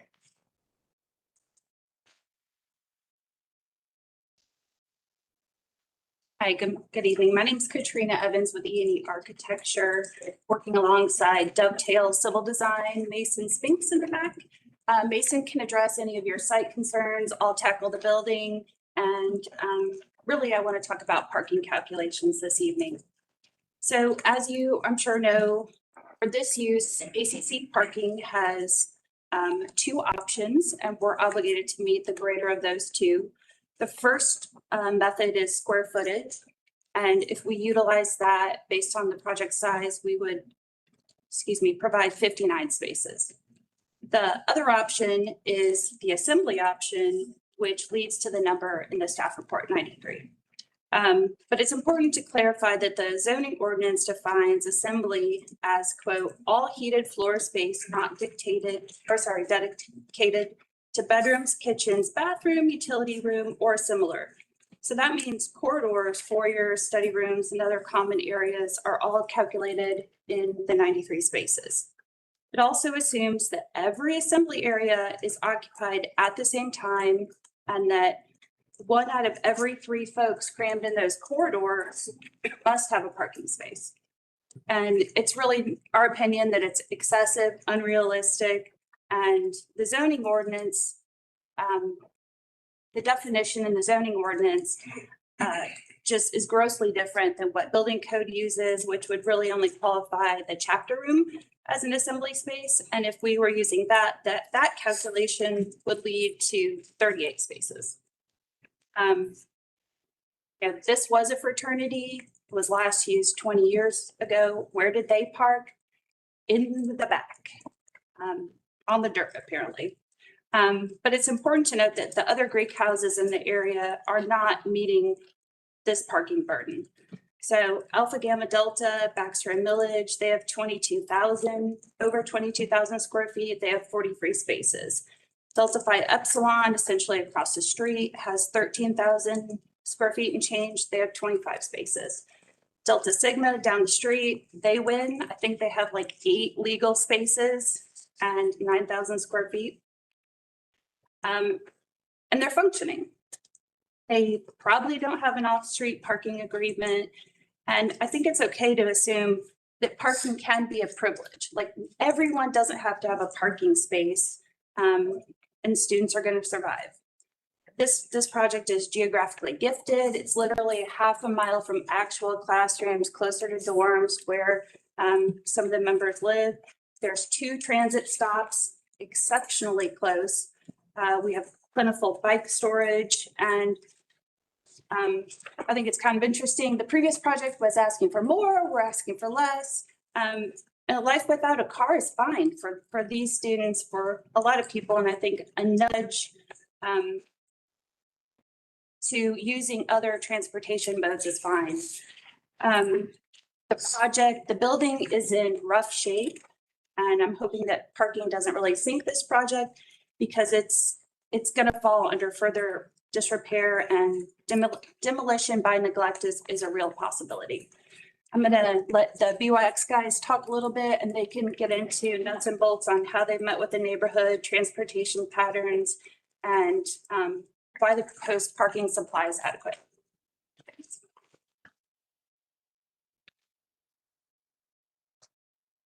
Good afternoon, everyone. My name is Charlie Nelson. I am a rising senior at the University of Georgia, majoring in Management Information Systems.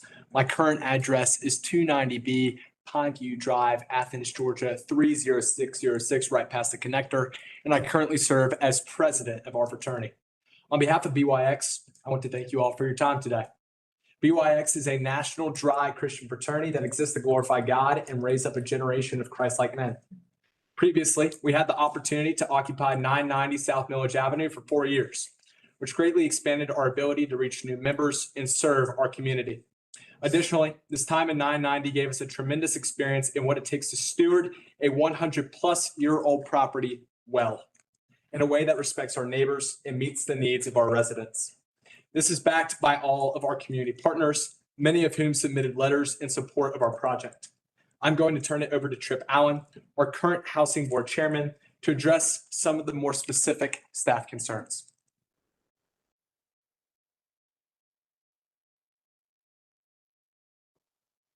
Good evening. My name is Tripp Allen, and I live at 113 Garden Lane, Athens, Georgia, 30606. I have the pleasure of serving as the Housing Board Chairman of BYX Pi Chapter at the University of Georgia. And I previously served as chapter officer formerly with Charlie. I want to focus my comments on two things. First, the efforts that BYX has already made to be a responsible neighbor. And second, the structure we have in place to make sure our parking plan and house rules are actually followed. We understand that the main concern raised by staff is whether our proposed parking policy can be enforced in real life. BYX has not approached this process casually.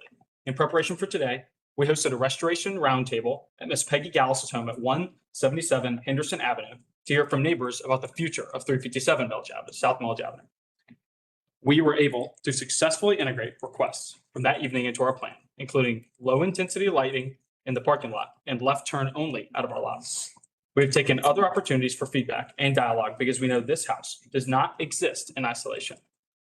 It sits in a beautiful historic neighborhood and on a corridor that matters to Athens.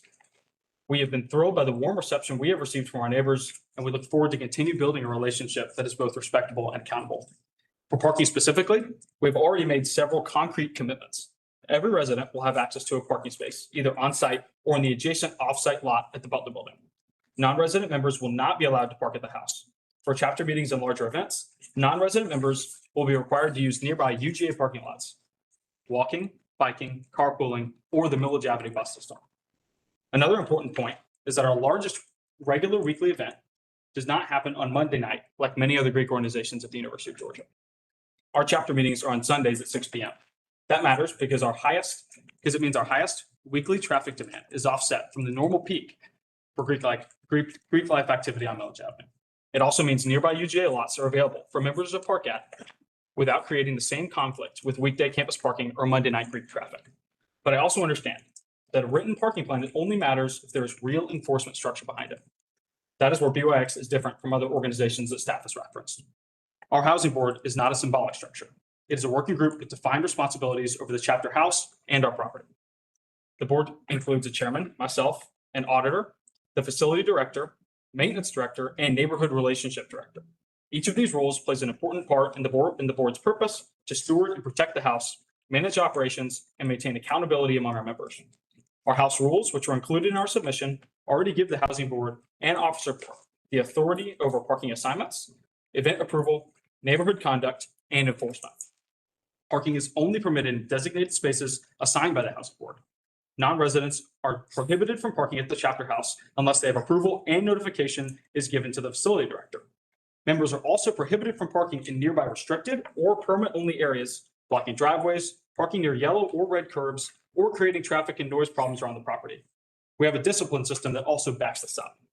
Violations will result first in a written warning, then monetary fines, suspension of an active status, towing at the member's expense, revocation of assigned parking, loss of rights under the housing agreement, or other discipline through the chapter. In other words, if a member does not follow the parking policy, we have practical tools to respond within the fraternity structure. We also have accountability beyond just student leadership. The BYX National Office has significant authority within our structure. We want to emphasize that this is not just a promise from a group of students who will one day graduate and move on. 2 of our alumni have already now worked for the national office, and our national organization has been closely involved in helping us pursue this project responsibly. That gives us continuity, institutional memory, and support beyond one officer term or one school year. I also want to be respectful of the concern from Transportation and Public Works. We understand why staff would be cautious. There are organizations that have not followed these parking rules well, and we understand that those experiences shape how proposals like this one are viewed.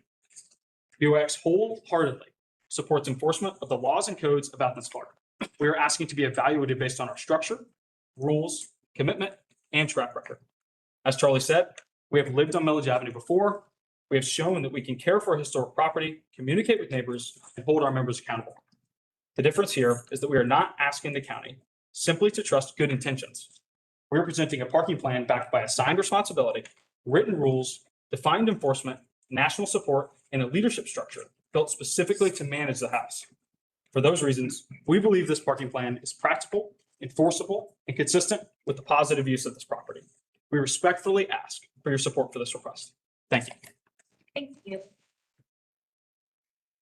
Is there anyone here to speak in support of the application?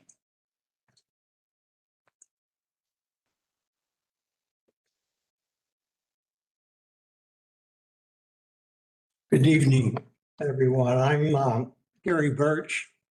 My wife and I live at 228 Henderson Avenue. Our back property line will be about 100 feet from the property line of the applicant. In between is a sorority, Alpha Phi. They moved into the neighborhood about 5 years ago. We went through this similar process with them. So I'd like to rise in favor of the special use permit. As has been indicated, this property has been an eyesore. It's been disintegrating for decades now. And I applaud these young men, the architects, and those involved for saving it. This is important. We believe in historic preservation being part of the Henderson Historic District. And I agree with their parking plan and the comments that you've just heard, both for the fraternity members and from the architect. I think they can easily resolve these parking issues. One of the great things that my wife and I appreciate in the neighborhood is young people are walking these days. And, you know, to see these students walking by our house, Harris Street, Henderson Avenue every day, and using less cars, less parking, more Millage Avenue bus, and more muscles. This is a wonderful thing to observe. Some in our neighborhood have expressed concerns about the noise. This is not an issue on the agenda tonight, but I'll tell you, my wife and I, we enjoy it. And I don't think that's going to be a problem. There's also concern about increased traffic. But as I've indicated, more of the students are walking these days and using the bus. And when they're not, they're going too fast, I get out with a cane and they usually listen to me. And if there are any concerns, I think they're far outweighed by the positive vibes, the good things that these young people are bringing to our neighborhood. I'd never heard of BYX before they came to our neighborhood and sat down at Peggy Gavin's house. These are a great young man. They're serious about what they are proposing to us, and we'd be delighted to have them as neighbors. Thank you. Anybody else to speak in support of the application? Anybody to speak in opposition to the application? Okay, hearing none, we'll take it to our side of the fence. Who wants to start?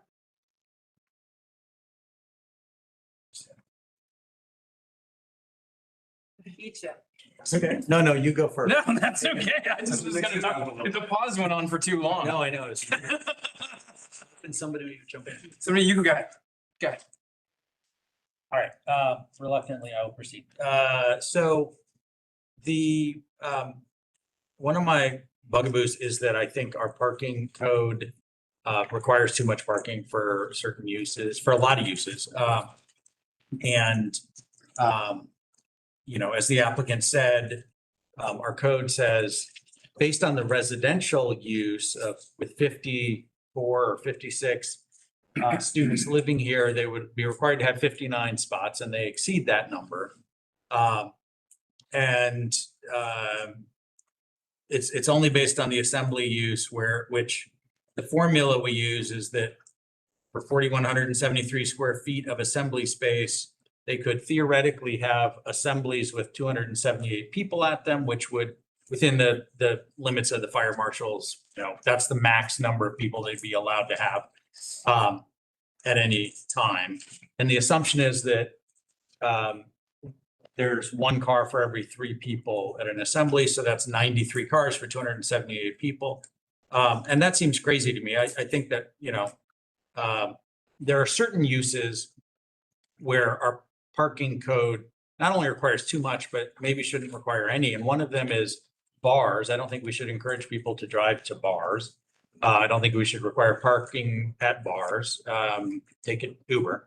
And I would say the same about fraternities. I understand these gentlemen said that this is a dry Christian fraternity. And but just as a general matter, I don't think that fraternities as assembly spaces need to have one parking space for every 3 people, because in my day, you know, when I was in college, I wasn't in a fraternity, but I've been to parties, and I didn't drive because my activities at the party were inconsistent with driving. And I think that we should not require enormous amounts of parking for bars or for fraternity, Greek houses generally, particularly for assembly. And so they meet the formula in our own code for the residential use. And that's as much as I think that we ought to impose. We didn't even have when I was in college, you know, so much less a really good bus system. So there are other ways that people can and do get around, particularly when they are assembling at fraternities. And so just as a general rule, I don't think I'm ever going to vote to require as much parking as our code suggests that fraternities or bars should have for assembly usage. And that's true, not, you know, as a general matter, but also as the applicant noted, most of the other Greek houses on Village have much less parking and seem to function all right. So that's my thought on parking. The only other thing I wanted to say is that this is a great location for a fraternity. It's right between a sorority and an office building. It's a historic, very grand house on Village. When my kids were at Clark Central High School not that many years ago, every time I drove out of the parking lot, I looked across the street at this house and felt sad that it was disintegrating and had holes in the roof. And the fact that it was boarded up for 20 years indicates that no other use is going to happen here. And so all the more reason why I think the preservation of this grand structure and adaptive reuse requires that we relax our parking code to facilitate the restoration of this. So I would be in favor of granting the special use permit and giving them the waiver for the parking. I agree with everything said. I think that, we do require a little bit too much parking. And, just to hit on some of the specifics of this property, I think it is a bit unique. It's long and skinny. There's not a ton of room for parking. Like some of the neighboring lots might be larger, and there's a huge parking lot right next door to it that always, on the satellite image we saw, it seems to never be very full. So I don't feel like parking is going to be a problem there. I don't think we should let parking, kind of sink this project. It'll preserve a nice historic structure. So I'm in favor of this as well. Question for staff. So since like half of their parking, their reduced parking is still off-site, how do you deal with that? So they They provide you a lease? Or- Yes, there will be an off-site parking agreement, and we have language in the code of information that needs to be in that agreement. Has to be signed and recorded. And the planning department is named in that agreement, so that if there's any change from either side, the grantor or grantee, to those spaces, we're made aware so that we can work with the use that is relying on them to find a remedy before they continue. There's also a renewal period for those leases as well that's stipulated. Thank you. I just would like to express my agreement generally with everything Matt and Mike said. I also just want to take a moment to say how refreshing Mr. Birch or Dr. Birch's comments were. I feel like I'm constantly shocked by the people in this town who complain about all the students. And it's just really refreshing to hear someone who enjoys the students, because I do too. I mean, doesn't mean I love them every day. But I, when they come back in August, it's always kind of fun to see them. I go out there with my equivalent of a cane and try to get them to slow down. But anyway, I just want to appreciate that because we get so many. Anyway, that's what I'd like to say. I'd like to make a motion. Ask one more question. Of course. Of the applicant this time? Yeah. The left turn only onto Harris Street, what is that protecting? So the left turn on Harris Street. If you Come on, were to- you can come Yeah, on. sure, that's fine. If you were to turn right, it would, like the headlights of like a car could come on Henderson Avenue and like very late at night, it could just be a disturbance to the rest of the Gotcha. Thank you. Nice. I'll make a motion to approve the special use request with the variance, is the part of the variance, with the variance. There's two variances. Oh. One is for the buffer reduction and the other is for the parking. With Approval as presented. yes, with both variances. A second.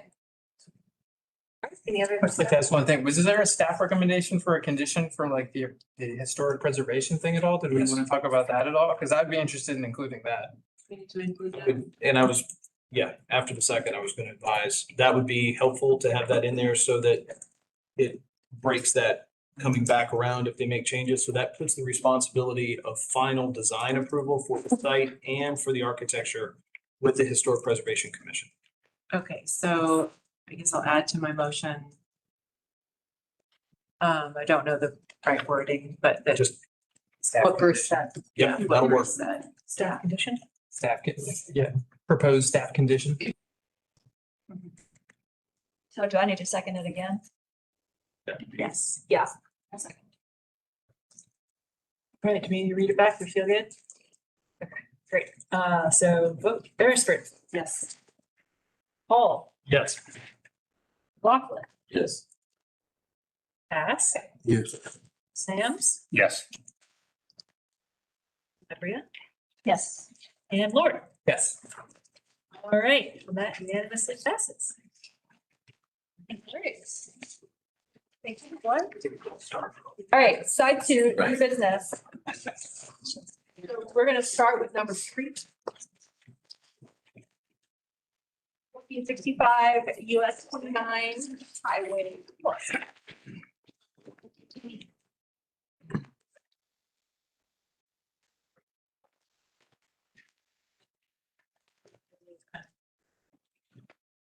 All right, so here we are. This is the staff presentation for 1465, 1465A, 1200, and 1295 US Highway 29 North. That is a rezone requested zone 2026-06-1102. Too many. All right, so this request is for a special use in agricultural residential zone. It is to add 110 additional pads for mobile homes in Pine Woods Estates mobile home community. One thing that is important to note here, which I will reiterate, is that this application is related to but not dependent on 2 other applications you have in front of you, which is a rezone request as well as another special use. Looking at the aerial of the site, you can see there is an existing mobile home park on the majority. We've got US Highway 29 North right here. We have one access point to the site as well. And when we look at the site plan, you will also see that a lot of homes are proposed to go into this front area as well as in this back portion. A few photos of existing conditions. Wanted to give you a little bit of a scale of kind of what the internal streets on this neighborhood are looking like already, as well as a few examples of homes that currently exist. And moving on to the current future land use that we are looking at for this request, we have a few parcels that are currently designated as major corridor, one parcel that is designated as rural, as well as in the pink, we have 2 parcels that are, oh goodness, it's neighborhood, thank you, neighborhood residential. So kind of a little bit of a mixed bag looking at this request. And for the rezone, this is just a special use request. We're not looking to change the zoning that is on these parcels. Also looking at environmental areas involved, we do have a stream. We also have this area right here was formerly a treatment pond. And so we do have some comments from public utility, or excuse me, from Transportation Public Works regarding those areas on the site. This is the proposal we have in front of us. So orientation, we've got highway is going to be down here for you. So again, all of these areas that are dark are going to be proposed additional pads. So here in the front, as well as in the back where we were just looking at where the former pond was. That comment will come back as well. And then we have a few additional pads proposed kind of interspersed throughout existing areas. I wanted to give y'all a little bit of an overview of how all 3 of these applications fit together. So for this specific request, we are looking right here in the orange. That site plan we just looked at, that's in relationship to Country Corners we will talk about shortly, as well as a rezone request for commercial areas. But just again, wanted to keep in mind of how all of these pieces do fit together. A little bit of a detail on this site plan, existing conditions where they are proposing to have additional pads. This is going to be in that back area where there was formerly a pond. You can see that that has been drained and filled. It's currently just green space. This is where they would be proposing those additional pads. Similar, wanted to give you a view of existing conditions up in this front area where they also propose a decent amount of additional residential pads. It is pretty heavily wooded. You can see the corner of an existing home right here. This is actually already a paved entranceway. Again, that little star is where I was standing to take these photos. So that is a little bit of what that side is looking like now. In terms of our staff analysis, we see that this is partially compatible with the 2023 comprehensive plan. A few of these points will have photos on in just a moment. The proposed homes are of a similar type to what is existing in the community, which we do see as an opportunity to minimize financial displacement risk for existing residents, which is a big priority for us specifically in the comprehensive plan. The applicant also includes that they will have a combination of resident-owned as well as lease-to-own agreements as part of these new residences. Again, supporting goals we have as a county to have a few more pathways for home ownership opportunities for our current and future residents. A few points that do not necessarily align with our comprehensive plan right now.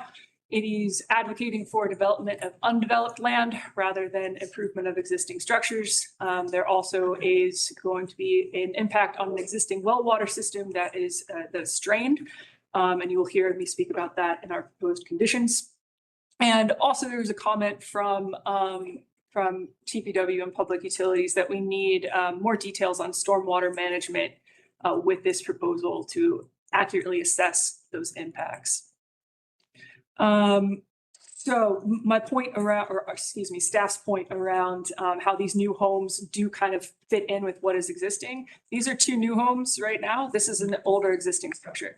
So you can see that what is coming down the pike is fairly similar to what currently exists. Also supporting that, here are some renderings that the applicant presented to us. Again, looking at manufactured homes, mobile homes that are very similar to massing, scale, and materials to what you currently see in that neighborhood. Continuing with our analysis, this is going to be incompatible with our future land use map. One piece of this puzzle is this is already a legal non-conforming use. Requesting to expand a legal non-conforming use is not going to be compatible with our future land use map and our designations. Also, the requested use does not align with three future land uses that we see in these parcels: rural, major corridor, or neighborhood center. That proposal is also incompatible with our zoning map and our ordinance. Again, one thing we want to point out is that the legal non-conforming status actually kind of illustrates the limitations of our code around manufactured housing. So this is actually an opportunity to bring Pinewood Estates into code compliance in a way that can promote the health, safety, and general welfare of our current and future residents. And that is the primary legal concern of our zoning map and ordinance. Getting into the math a little bit, I said earlier, this is proposing 110 additional pads that will bring the total of this neighborhood up to 415 residential pads, which is spread across a 70-acre or approximate 70-acre developed area. The density works out to 5.9 residential pads per developed area. That exceeds current zoning of agriculture residential, but it falls within our code for manufactured home density. So I wanted to point that out for y'all in your consideration. This request is also partially compatible with other adopted plans, studies, and programs here in the county. Touched on this a little bit earlier. Specifically, our Athens Affordable Housing and Investment Strategy speaks about how we need to have more pathways for home ownership. The mix of rental and rent to own satisfies that goal for us. Also, the fact that we're developing similar home types, trying to mitigate and minimize that risk of financial displacement aligns with that goal we've put forth. We do encourage some exploration if it's possible to use inclusionary zoning with this proposal. Also wanted to note that with our transit development plan, our Athens in Motion master plan, and our MTP transportation plan for 2050. There's existing bus service that actually has a Pinewood bus shelter right next to this neighborhood. That service is planned to continue but not increase. And there's also no adopted plans that point to any sidewalk or bicycle infrastructure on that main highway. That does make sense because of the high vehicle traffic and freight traffic, but do want to point out that doesn't necessarily align with our design goals in these plans. Looking at special use criteria, wanted to give you all kind of an at-a-glance take of it because it's a lot of text. So we've got a few in our meets criteria column. Again, it is similar to the scale that we're already seeing in the neighborhood. It is architecturally compatible with the existing neighborhood. Generation of noise, light, and glare would be anticipated, and we think not out of scale with where the neighborhood currently sits. Again, with development of adjacent properties, it's going to be an alignment there. Also, in terms of not meeting criteria, We are requesting as one of our conditions that we need to have a comprehensive transportation impact analysis completed. Again, that is going back to the fact that these applications are deeply related, even if they're not dependent. So in order to accurately assess how this will impact any kind of transportation corridor, we need to see all three of these together, and we are waiting on that to be completed. I also wanted to note that we did confirm with the school district that J.J. Harris, W.R. Coley, and Cedar Shoals all have capacity for potential increased enrollment that would come with these additional residential pads. So all of that said, we are recommending that we table this request. Again, pointing to the fact that there is a comprehensive scope of all three of these proposals and how that may impact the community's health, safety, and general welfare is necessary for us in order to make a decisive recommendation. So we need a little bit more information there. Three specific conditions with that tabling. Again, that comprehensive traffic impact analysis per comments from Transportation and Public Works. Also, a huge emphasis here is that we need to have, there's a requirement for fire suppression infrastructure that needs to be installed with this proposal to cover all existing residences as well as the new. And there's a specific order of operations that our fire marshal office can walk through on that we are proposing. Also, a huge condition with this is that domestic water service shall be designed and approved by Athens-Clarke County. That needs to be either bonded or installed and accepted before there can be any permitting for any new units in Pinewood Estates. So that is definitely what we want to see, that in order to see any additional expansions of this neighborhood, the infrastructure needs of this community absolutely need to be addressed. I would add a clarification, new units associated with the special use. Yes. All right, so again, a reiteration of those conditions and the final plan for you all to look at. Thus concludes the staff report. Thank you. Now we'll hear from the applicant.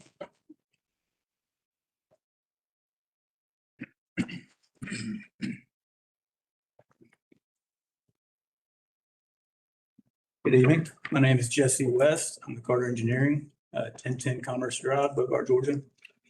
I'm here on behalf of the property owners of Pinewood Estates and Country Corners.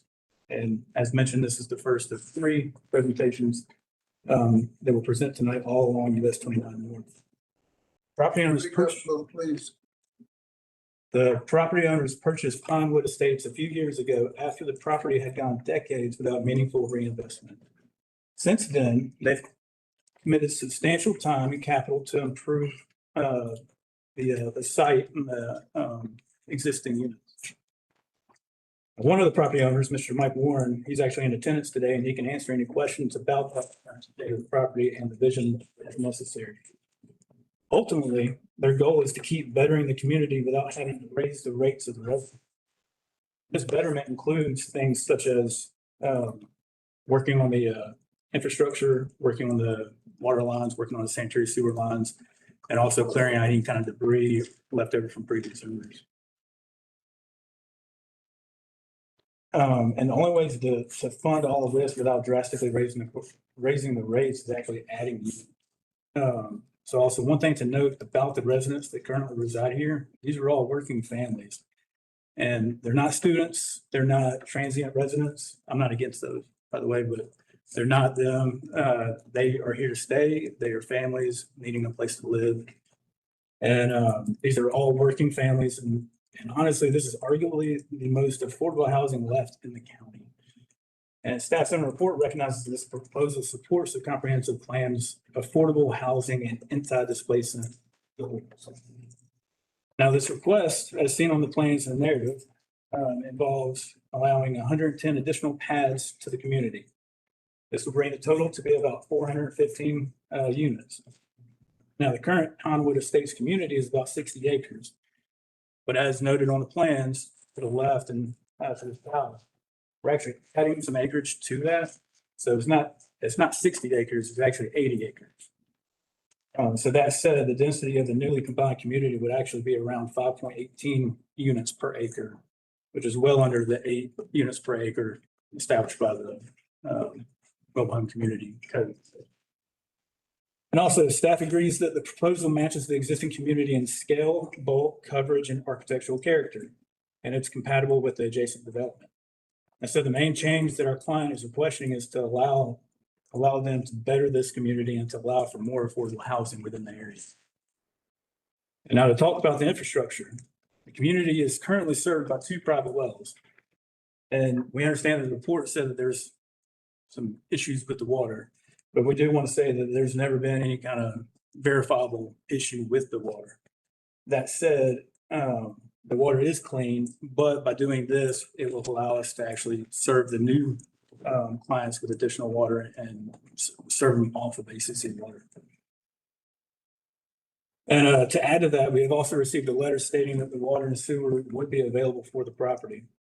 And now for fire protection, plans are already under review for a new 8-inch water line connecting to the existing 12-inch Athens-Clarke County main along the US 29 highway.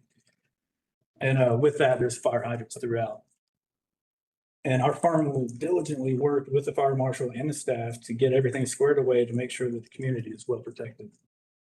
And now, as far as sequencing and phasing is concerned for the project, we intend, if this goes through, we intend to start fire main and stormwater improvements later this year, with water infrastructure ideally being complete early in 2027. And after that's complete, only then will we actually add new pads that will be built, and then they will be phased roughly about 25 homes per year. So it's not like this gets approved, and it all gets installed, right away. But to speak to the staff's corrective actions, the comprehensive traffic impact study is underway and should be completed in the next few weeks. So we know that that's something that we need, and that is underway. And so, as mentioned above, we've been coordinating directly with the fire marshal's office on hydrant placement and department access. The review of our June 25th plan acknowledged both communities will receive improved fire protection. And on the oxidation pond referenced in the report, that pond is no longer exist, just as you mentioned. So ultimately, the stormwater facilities that we know that we will have to design to meet ACC standards, that we understand we need more information on that, but ultimately it will get worked out in plan review. And again, PD confirmed that water and sewer are available with capacity to serve, recommending approval with easement and separation refinements that will resolve in plans review. Now, in closing, we understand the staff's recommendation is to table, and honestly, we concur. We'd rather return with a complete traffic impact analysis, and everything's kind of squared away with the fire marshal and everything providing for the hydrant water lines. And so we would rather y'all act on, actual visual things than just have an assumption here. So we agree, we think it should be tabled, but if y'all have any questions or anything like that, feel free to ask, and we will do our best to do better next time. Thank you. Thank you. Is there anybody here to speak in support of the application?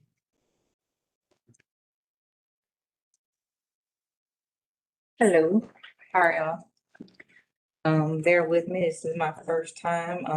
I got a notice in the mail about this project. My name is Chantel Sheets, resident of 325 Mission Drive, and this development is unfortunately trying to develop behind our property online behind Mission Drive. I am, I guess you would say, 6th, 7th generation family of residential down the way. I have signees that have petitioned against this development.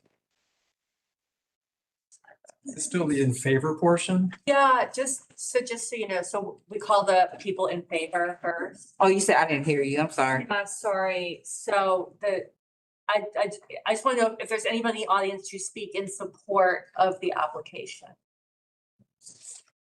And there might not be, it's fine. I just want to make sure. Please repeat. Is there anybody here to speak in support of the application? Yes. Okay, yeah, sorry. Yes. Yeah. Reps in.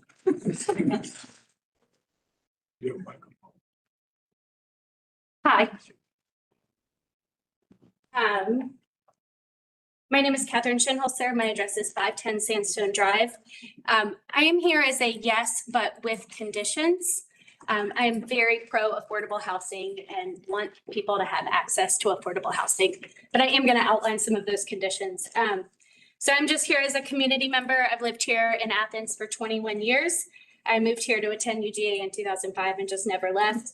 Taught elementary school in Clarke County for 13 years. My children currently attend Clarke County schools. And I tell you all this because I want you to know that this is my home. And being part of the community is immensely important to me and my family. I love this town. I love my neighbors. And that's why I'm here today, along with the support of many of our community members who are also a yes, but with conditions, if y'all will stand up. We're all here for that. Yes, with conditions. I don't know if that's an actual category, and I'm so sorry. I take a lot of things for granted in my daily life. I fill up my kids' water bottles in the morning for school or to go to camp during the summer. I turn on water to run their baths and to help them brush their teeth at night. I can do a quick load of laundry when my daughter wants her favorite dress ready to go for school, or my son needs his soccer jersey for a game the next day. And I can turn on the water for that last sip of water before bed. But I tell you this because not everyone in our community has access to clean water, and the residents of Pine Woods are really experiencing a lack of reliable clean water. I would say that this is a crisis. This is a crisis, a water crisis happening right here in our community. There are 385 families on this land, including 291 students who attend Clarke County School District. That is as of the 25-26 school year. It's privately owned, as we've gone over, but the land is within Athens-Clarke County. And the families there do not have reliable access to clean water. They don't know if they will lose clean water for hours at a time or on what days. The community has an aging water system that frequently breaks down, and this is not a new issue. This has been an issue that's been ongoing for 20 years. And I think about those families, babies, children, moms, older adults, and what losing access to clean water really looks like on a daily basis. They might not be able to mix clean water for formula for their babies, run bath water, wash school uniforms. They might not have water to boil to make dinner, wash dishes, take medicine, or simply to drink. To this end, our community has been collecting bottled water for Pine Woods community over the years to meet this need when the water is not there. And I don't think that access to clean water should be a privilege only available to some folks in the community. And I give you all this background because it's necessary to understand my point tonight. The owners of Pine Woods and Country Corners want to add 279 total new mobile home units and 2 new retail buildings without fixing the existing water infrastructure problems. To be clear, I'm not against adding these additional mobile homes.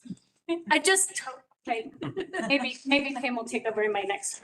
I'm so sorry. I swear I timed this. Okay, under timeline. I got a great job.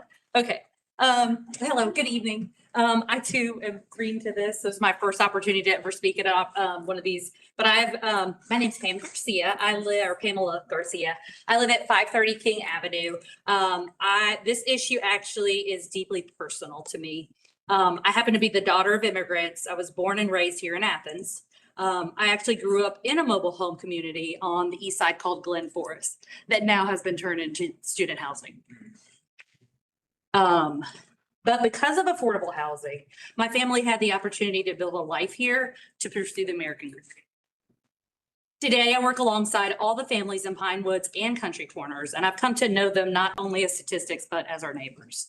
I also have had the great opportunity to start beginning work with the planning division of ACC through the future land use map. And so I've learned so much about the great work you do. I first want to commend all of you and thank you for the detail and hearing both of you or all of you really considering the resident size as well as the commercial and what our commitments to how we continue to grow Athens. I can see that in each one of you when you make considerations and ask questions. So thank you for that.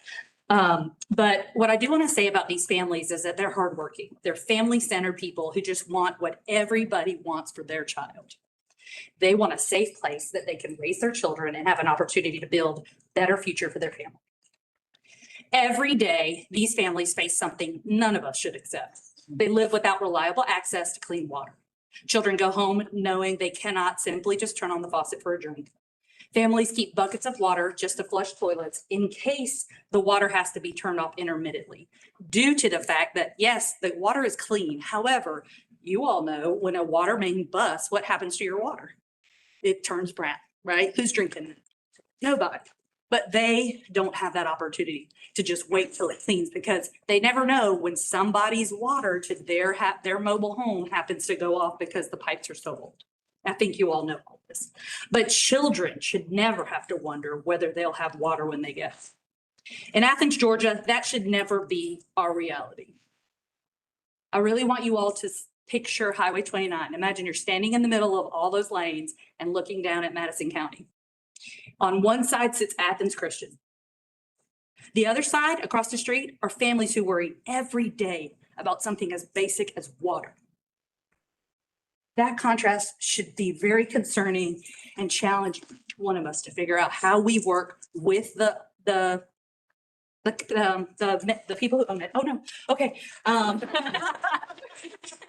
And it should be challenging for each one of us. And so I really will say I am challenging us to figure out, and I do believe that ACC is doing their part as well as the property owners. It is clear that there are so many rules and regulations and violations that we all don't understand as regular citizens. I'm grateful that you all do and question that.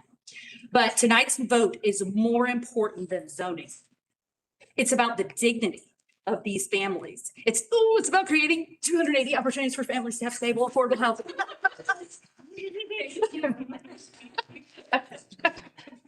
One comment. You will have a chance. Well, no, it's kind of like a kind of backtrack based on the ACC report that we were getting. So very quickly. Well, you will have an opportunity to come up, I promise. It will be 2 minutes. Yeah, you will have an opportunity. You know what I'm talking I know what you're talking about. Am I allowed to speak on that you can, sir? Okay, so I'm Mike Warren, 3311 Ivanhoe Drive, 30327. I'm one of the aforementioned owners of the park. I don't own the park, but it's a complicated ownership structure and I'm involved with that. Thank you for your comments. You were almost exactly 100% right. Not totally, but you were spot on. We recognize the problems with the water system. It's a problem. And, but unfortunately, it's not like replacing a roof or painting a house. To replace these lines is difficult. We had a lot of utility contractors that looked at it and they shook their heads and said, this isn't a project for me. So trying to figure out how to do it, there's so much infrastructure there that it's hard to do, not to mention the fact it's incredibly expensive. And so really it kind of came to a head when the fire marshal flagged us last year and said, hey, you can't put any more houses in here because you got a life safety issue. You don't have any fire hydrants. The initial reaction to that was, we were not happy, but after we talked about it and kicked it around, we said, this is kind of an opportunity. We don't want to be on the wrong side of a life safety. So if you have a fire, somebody gets killed, it's not good. Oh, I'm sorry. Okay. So we started trying to figure out, all right, how can we solve for that and replace the water lines? So we have, the one thing that you were not correct about is we have a plan. We have a contract with a contractor and we're getting ready to replace those water lines. We have a meeting Monday morning with the underground locate people to figure out what we're going to be dealing with as far as underground stuff. And then we will start the work to replace those lines as soon as we get a final permit from the county. And that process hopefully will happen very shortly. So it's going to be very, very expensive. We'll spend well in excess of $1.5 million. We don't have that money. Nobody sits around with $1.5 million and just waits for something to happen. So that's been the thing that we've been trying to figure out how we're going to fund it. We have some good ideas on that. We think we can do it. We've talked to our lenders, we've talked to private equity sources. And so they like what we're proposing. If we get the approvals to fill the park, basically this is land that we have that was zoned AR this park was here before the zoning ordinance was here. So we could talk about that for a while, but the bottom line is this land is here. We have it. We feel like we should be able to put houses on it. We run basically in the high 90s as far as occupancy goes. We have no vacancy. People they own all their own homes, and there's no rentals there. So, and as Pam said, they are the working families. We keep track of what these people do, and it's the workforce of Athens-Clarke County. Anybody else to speak in support of the application? I'm another in support with conditions person. My name is Jane Keat. I live at 115 Millage Heights in Athens 30606. Thank you so much for taking the time to listen to us. It seems that in a way, the most important thing here is about the order of operations.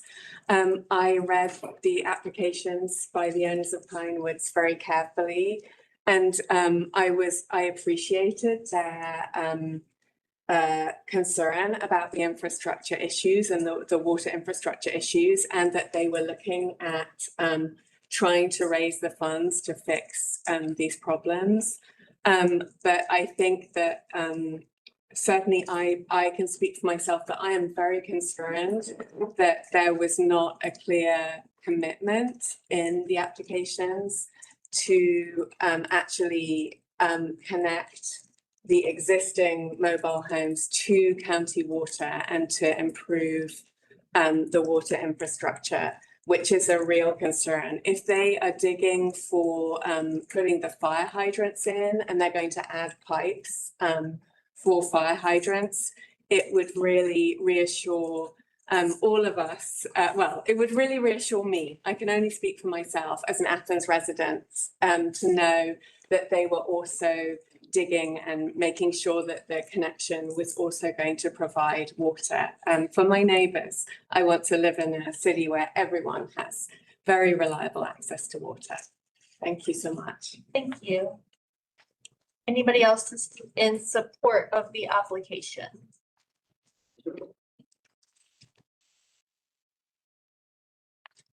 Okay, so hearing none, we will go to opposition. So anybody here to speak in opposition to the application?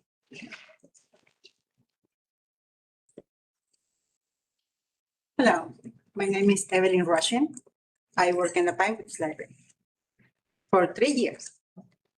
So before that, I was in the school system and where I had the opportunity to meet a lot of our students from there. So the reason that I came to work in the Pinewoods Library is to put a lot of educational programs and support the community. I'm not against anything, but I'm here to speak for the community. I appreciate all of them present, and they do too. But they don't live there. And I'm here because they couldn't come here too. And before today, early today, they asked me to come.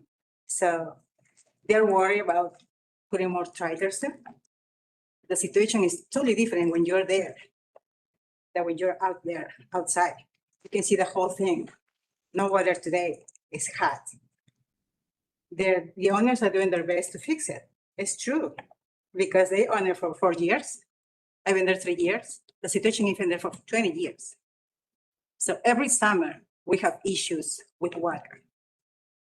Our fire department's been there with their big tank, because they have programs and events for the community, and they get wet and they are happy.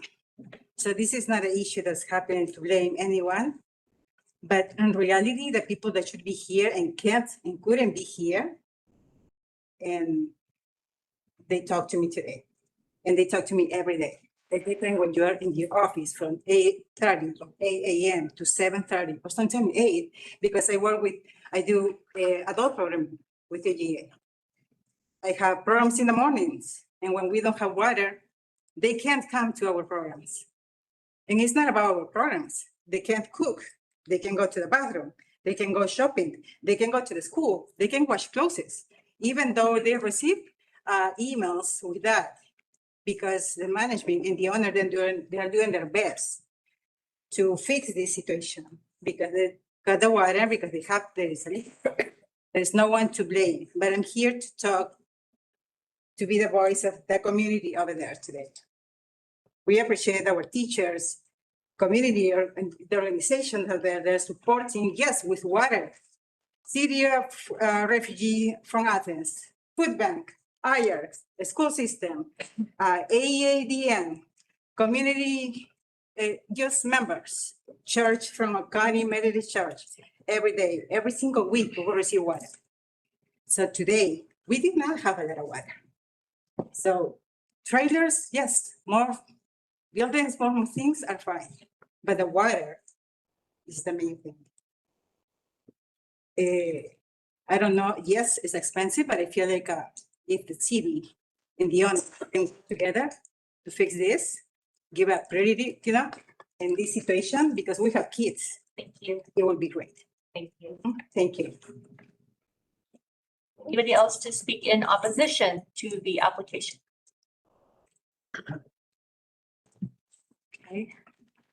Do I need to state my name again and or my name is Chantel Sheets. I'm a resident on Mission Drive. I'm here on behalf of majority of the family members on that road, and things like the development just need water instead of more land.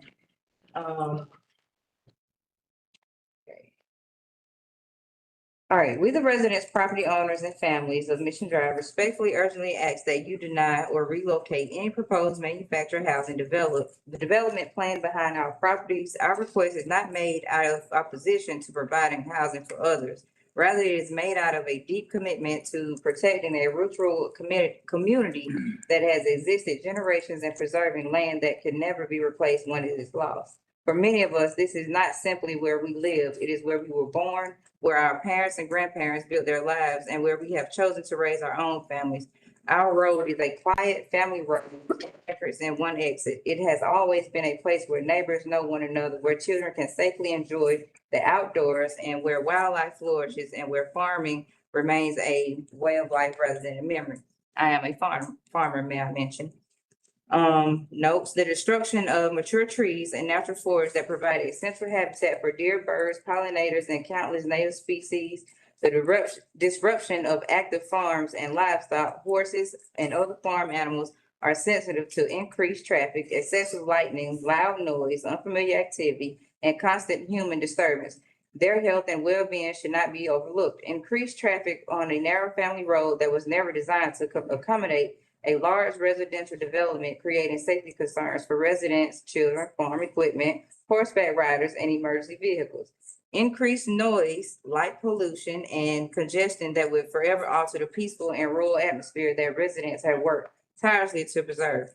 Potential impacts on drainage, erosion, water quality, and the long-term environmental health of our land, the loss of valuable agricultural land, a time when protecting local farms and open spaces is more important than ever. That's just some notes why I'm against this. Trying to rush through. Not every place of undeveloped land should become a housing project. Some places deserve to remain exactly where they are living. Example of our county's agricultural heritage. Naturally, it is beautiful. An environmental responsibility. Once these trees are removed, they cannot be simply replaced. Once farmland is developed, it is rarely restored. Once wildlife habitats are destroyed, many species never return. We respectfully ask our elected leaders to think beyond today's development plans and consider the legacy that be left for future generations. There are other locations within our county that are more appropriate for higher density residential development areas are already accommodated with growth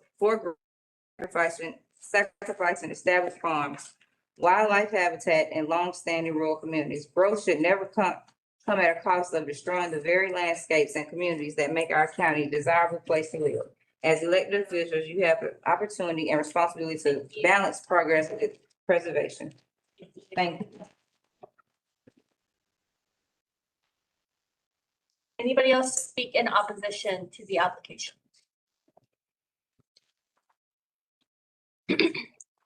Go ahead.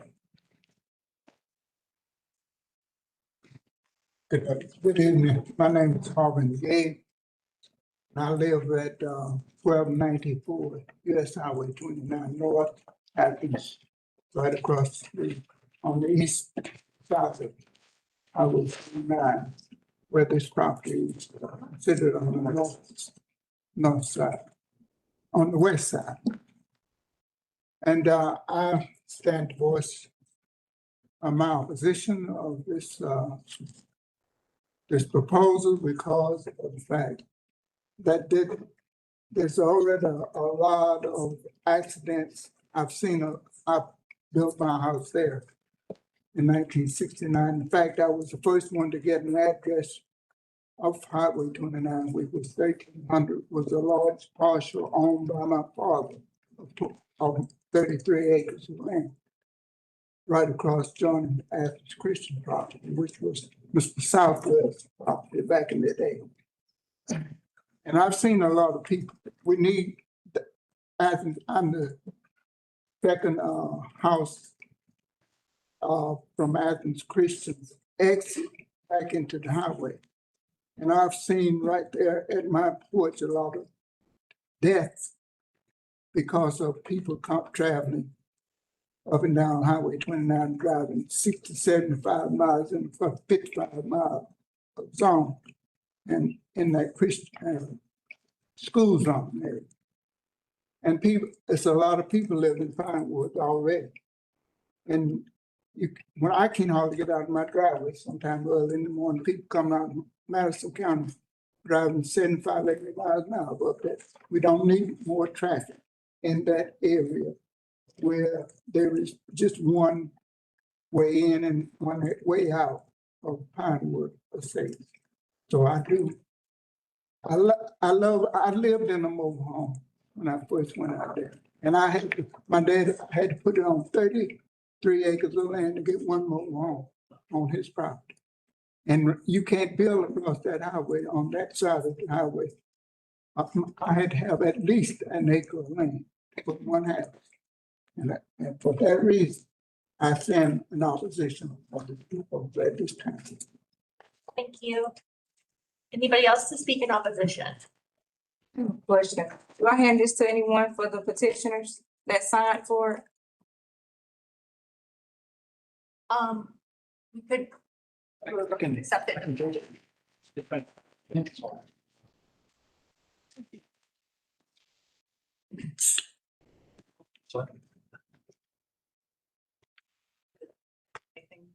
Just keep that for the staff. Record. Okay. Yep. Ready? Sure. Okay. Hi, my name is Tim Penning. I'm a 38-year resident of Athens-Clarke County, 180 Chapel Hill Way here in Athens. I don't know if you can hear me, but I can tell you nobody back there can hear anybody up here. Right, we can hear you. I don't know why we don't have amplification in here, but for someone with a sensory neural hearing loss, this is incredibly frustrating. Okay. I think the principal issue here is water. I think that's become quite clear on what people have raised, having reliable and clean water. It's a fundamental human right for us to have water. If you ever had the water shut off at your house, I'm doing bathroom repairs right now. The water is off. What do we do? How can we possibly make it through the day? The owners want to put more units on the property, and that's fine. I don't necessarily have a problem with that unless there isn't a specific plan that meets the staff's recommendations to address the water needs for the current residents before you put more residents in the same space. We owe it to those people to have reliable water, that it's clean and it's consistent, and it doesn't exist today, and it should be rectified. Thank you. Thank you.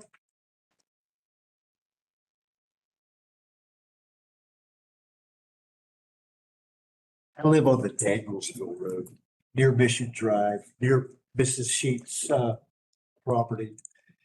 And Can you give right your of name? quiet, What's your Can you name? give your name? Joel Goldberg.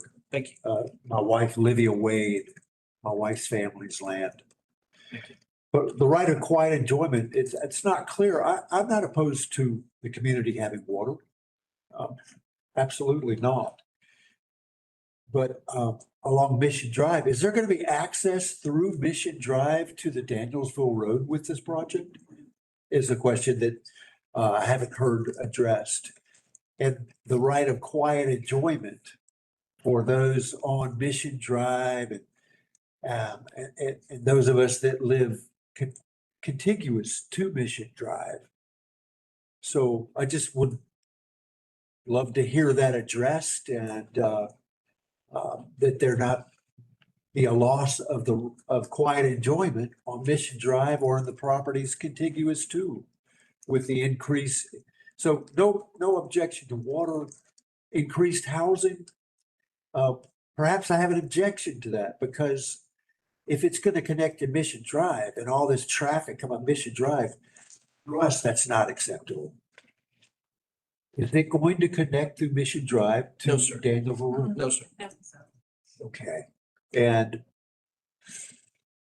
you know, the county is limited in what it can enforce, but it's like coming out of the Ingalls on Old Hole Road to connect to Danielsville Road. It's absolutely absurd that there's a 50-mile-an-hour speed limit, 200 yards coming to the west from the light across from Ingalls is a church. And there are residences all along that. And it's just so strange that there's aberrance of a 50-mile-an-hour and there's no regulation of the overly loud exhaust of cars that, I mean, you wouldn't believe how loud some of these illegal exhaust are out there. And the aggressive nature of the drivers along Danielsville Road. To add more to that would just be incomprehensibly abusive to the residents. That's my point. Thanks for hearing me out. Thank you. Anybody else to speak in opposition? Anyone else to speak in opposition? May or may not be opposition. Alvin Sheets, Post Office Box 5142, Athens, Georgia. I want you to think about something. These people have been needing water since I was a county commissioner a long time ago. On page 81 of the charter, anybody don't have a charter, you call me. I keep it on my cell phone. I send it to you. Page 81, it says that we're supposed to provide water and sewer throughout Clarke County. To the gentleman that owns that property, Clarke County should be helping you put that water out there. You shouldn't have took that load by yourself. With that being said, I wish y'all good night. Would the applicant like to come up for a 2-minute rebuttal? Sorry. I thought Mr. Sheets was the last one.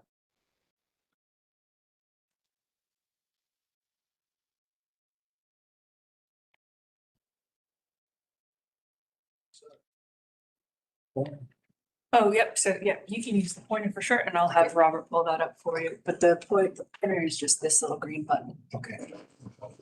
Okay. Good evening. My name is Harrison Dowdy. I live at 1455 Highway 29 North, Athens, Georgia.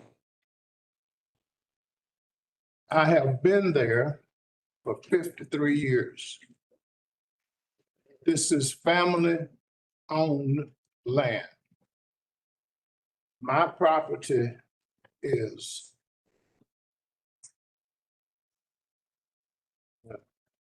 see that right? That one and that. And it's trying to be rezoned all the way around it. Now, on the other side of Country Corners, that part over there is going to touch my property as well. There are actually 7 acres in there. I've had it since 1972, I think, 72 or 73, given to me by my parents. I've seen growth in the park, and it just keeps on growing. Can you put that other one back up that we had earlier? The site plan? Uh-huh. Okay. Thank you. Again, this is my property, here, here, here. There's 7 acres in there. This right here is proposed. Those are additional mobile homes. I think that's 110 or 5 or something like that. I hear the residents of the trailer park, mobile home park, sorry, old school, I say trailer, it's mobile home. I hear the residents talk about they don't have enough water, they don't have clean water, the water goes out. And I realize that Warren is trying to get water in there. But I cannot see supporting more mobile homes here. And that's just one plan. There's going to be mobile homes on this side, and all of that's going to be filled in. This is Highway 29 right here. This is Country Corner somewhere in here. Don't have the right map up. Anyway, that's it. I don't think, even if you got the water in, that it would be enough to support another 104 pads or whatever it is. And plus the fact, I'm going to say this. I have been there all of this time. Who wants to have their property line boarded up on all 3 sides with mobile homes? That's just all around me. It's just all around. I don't think it does I think my property value will go down. I don't know what resale will be in the coming years. Thank you, sir. Sorry? Oh, I'm sorry. I didn't Right. see it. But I hope you guys understand what I said, and I am opposed to this. Thank you. Thank you. Anybody else to speak in opposition to the proposal?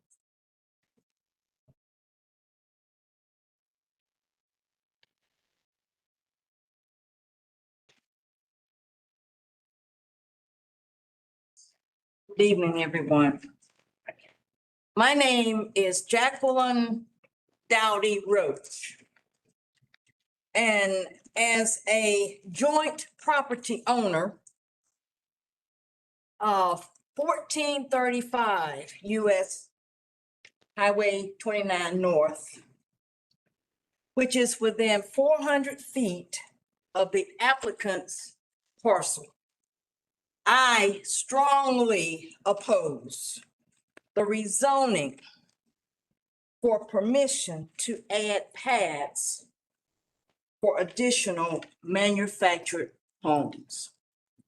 My reason is specific, direct, very heartfelt, and it is. I have concerns about the impact of traffic and the infrastructure problems that already exist for these unfortunate residents. Because it is already saturated.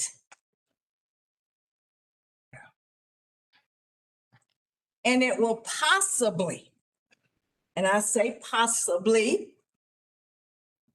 prevent future sales of my joint owned property at 1435.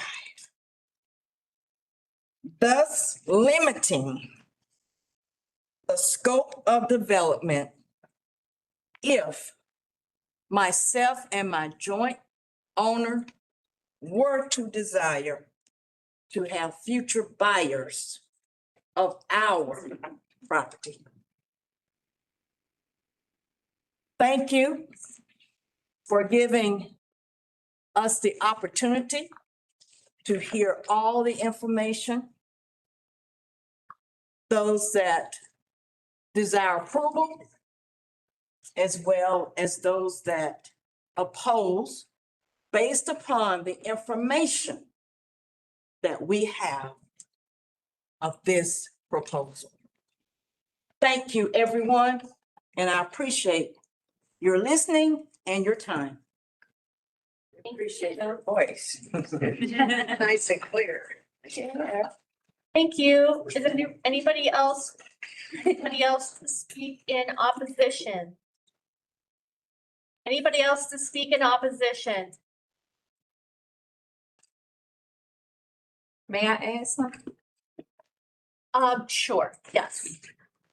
Right at the back of my property line, that's where my animals are. And I'm pretty sure the 400-foot distance or whatever development they're trying to create, I'm pretty sure it'll cause a disturbance where my animals are. So that's why I'm again opposing for my property and the family members on down. Thank you.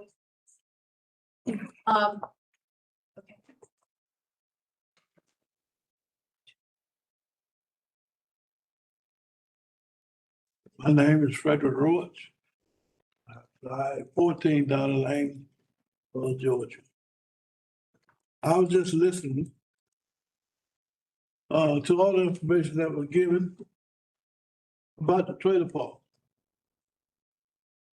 I do have concern that the building of this trailer park, the people that put these trailers in, I don't think they even cared about asking the resident about what could they put them in or not.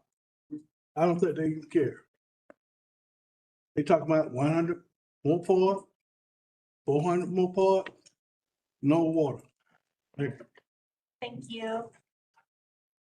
Anybody else to speak in opposition?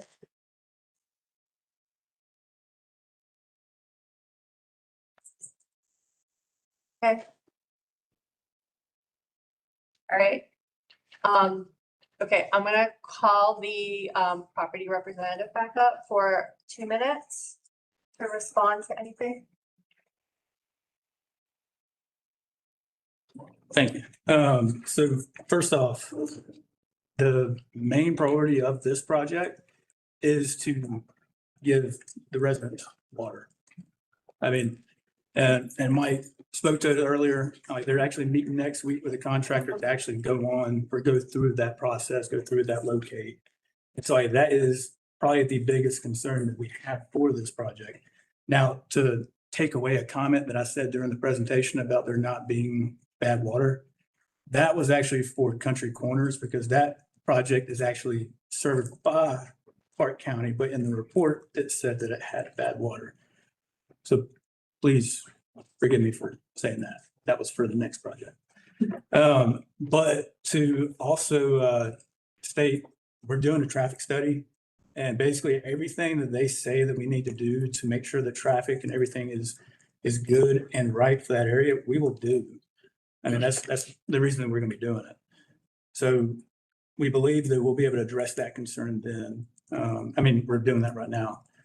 But ultimately, like all of this is funding all these improvements that our client's trying to make for the property. So yeah, people are hurting. Like they don't have water. They don't have clean water. And like this project is for that. This project is to make that happen. And there's just no easy way of doing it without adding units. Ultimately, we need money to put those things in because nobody's going to do it for free. But to that point too, this is actually a really good conversation to hear people talk about it, especially since the recommendation is to table. That way we can kind of go back to the drawing board, address neighbor concerns, maybe, do something with the layout a little bit more, but like, we definitely want to work with the community because we're working for the community. The main thing is the water. We just got to find a way to afford it. So, thank you. All right. Now it's time for our discussion. Who wants to start? I make a motion to table. I'll second that. Can we table this one and the next two all at the same time? You need to make the presentation Okay, we have to do the presentation for each one? and take comment. Take comment? So we have the table. We have a second. Is there any discussion? Yeah, I'll just say, I'm sorry. Now go. I was just gonna say, it seems like the issues that are here that staff identified in the report are the key issues and so the application needs to be developed further in conjunction with staff, and it seems like staff is on top of all of it. So I appreciate the staff report. So, one question, so for future references, would, I guess the main thing is the water for me. You know, this is one of the things that kind of make me speak, but, you know, at what point are we gonna be greedy enough for housing versus think about the liveliness of our people? And then when we do make a decision, what would be more detrimental for the community? How can we help make sure that they are gonna get the necessary water that's needed? I mean, is tabling something gonna be more helpful, or would denying it be more detrimental? You know, so I guess that's my question, because that's what I'm kind of torn in between moving forward for the next go around. So. Maybe Bruce, you could speak to the benefits of tabling versus having a vote on the project? Yeah, so a vote certainly would move it forward to the mayor and the commission. That would move this process along probably 2 months faster. The reason for the table and the reason why staff wrote the report that we did was to, as Matt said, further develop the record. We've got some operational things, and the applicant has acknowledged those, that need to be clarified. We need to have a better understanding of some improvements that may need to take place to make this successful.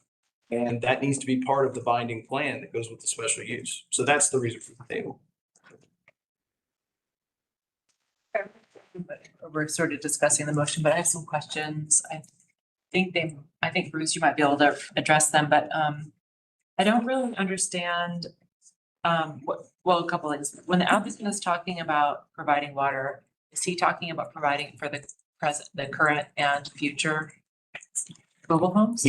At the finish of this, yes, that I think, and that may be a better question for the applicant, but that's been our understanding in working with the applicant. Getting this application kind of pulled together. This all, even before the zoning action, we were having discussion about fire suppression. And so, and he did represent that in his comments, Mr. Warren did. So at every point along the way, what we've been looking for are how to find solutions for the development in total. And what has been proposed is, in order to find that financial solution and expansion, makes it possible to do water upgrade for the entire development. And the issues with Pine Woods are primarily an aging water system that is inconsistent and it's been hard to maintain because of its age.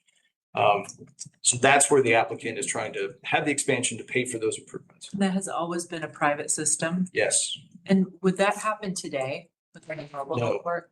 Yeah, because one of the things I'm listening for, and I think we need to do, especially because we're talking about this in our working group, is, yeah, I'm just listening for how we can make this never happen again. Because it kind of seems like everyone in the room wants the same thing and inherited this problem. I agree with the person who said that I don't know necessarily if the private owner should be 100% responsible for solving this problem financially. But I guess my other question then is sewer. What's going on with sewer at this site? So sewer availability has been provided to this site, and that's why the Current and future. present and, And that extension would carry into the expansion if approved with the special use. okay. Yep. And so the pond that is or is not on the site anymore? It gone? is in the process of being finished to be filled. I believe it's Okay. grassed, and the coordination issue is with the stormwater side of it now, because that's kind of the natural drainage path. And so trying to figure out how to get the stormwater design to work properly for the development as a whole. But the oxidation pond is decommissioned. It's filled and, yeah, that's offline. Because there were some comments about that we received, right, about how stinky it was. Sure. Yep. Yeah, but that's gone, so. Yeah, I mean, I think just generally, it seems like this is moving in the right direction and tabling it is only gonna move it in the right direction, but I would never allow for the expansion of the pads without taking care of this water problem for the current residents. I don't even know if there's anyone who disagrees with that notion, so hopefully we can get there. Alex. Something I think I heard from the partner is they need to be able to get the pads approved. And then there's either a refi coming behind it, new investment, or new loans. That's what I think I heard. If we want to ask, I don't know if we can ask him to come up and clarify that. Well, I think they'll also be up for other things too. So Pardon? this is the first of 3 connected projects. Yeah, so we can hit that, but that's as I understood, and that is an actual business reality. You can't move forward to it, but you can do this. And then that comes, and then that sort of backflows into all of that. It sounds like they don't have the money for it until they can get that. Then just with the approval, then the banks or investors can go forward with that. They won't do it without an approval. No. We've asked for clarity at the next. Is the solution and plan in place now between the owner and Clarke County? Is we know what to do, we just have to have the funding for it? Is that kind of where it's at? We've been working with the applicant for almost 2 years now, putting together a sequential plan. And have been looking at a variety of options, and they've been looking at a variety of options prior to seeking a special use approach. This was not option one, right? For either party involved. So this is where we are at this moment. But yes, there are plans that the fire marshal's been working with the applicant to figure out. There have been water and sanitary sewer plans that have been worked on with public utilities. So it's, yes. Can be done, in other words. It can be done, and that's, so many aspects of this are very close. And where we're sitting now is this option is a key decision point to be able to take those next steps in actually executing the plans. But the engineering is nearly complete for all the solutions. It's kind of who's going to pay for, who's going to shoulder the brunt of the cost, right? Clarke County or the owner. Okay.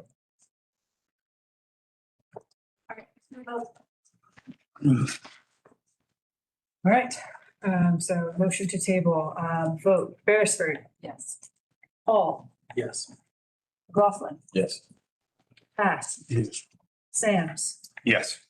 Conrad, yes, Lord. Yes. Unanimous? Yes. All right, so the next one, 295. I went to 9 North. And associated properties.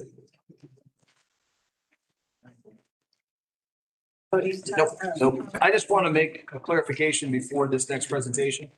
So, Ellie did yeoman's work on pulling together these complicated reports and did all 3 you're hearing right now. The packet that went out actually carried forward some language from the first report into the second report that was inaccurate. So, just articulating that for the record, making sure the applicant, and I've spoken with the applicant about that error.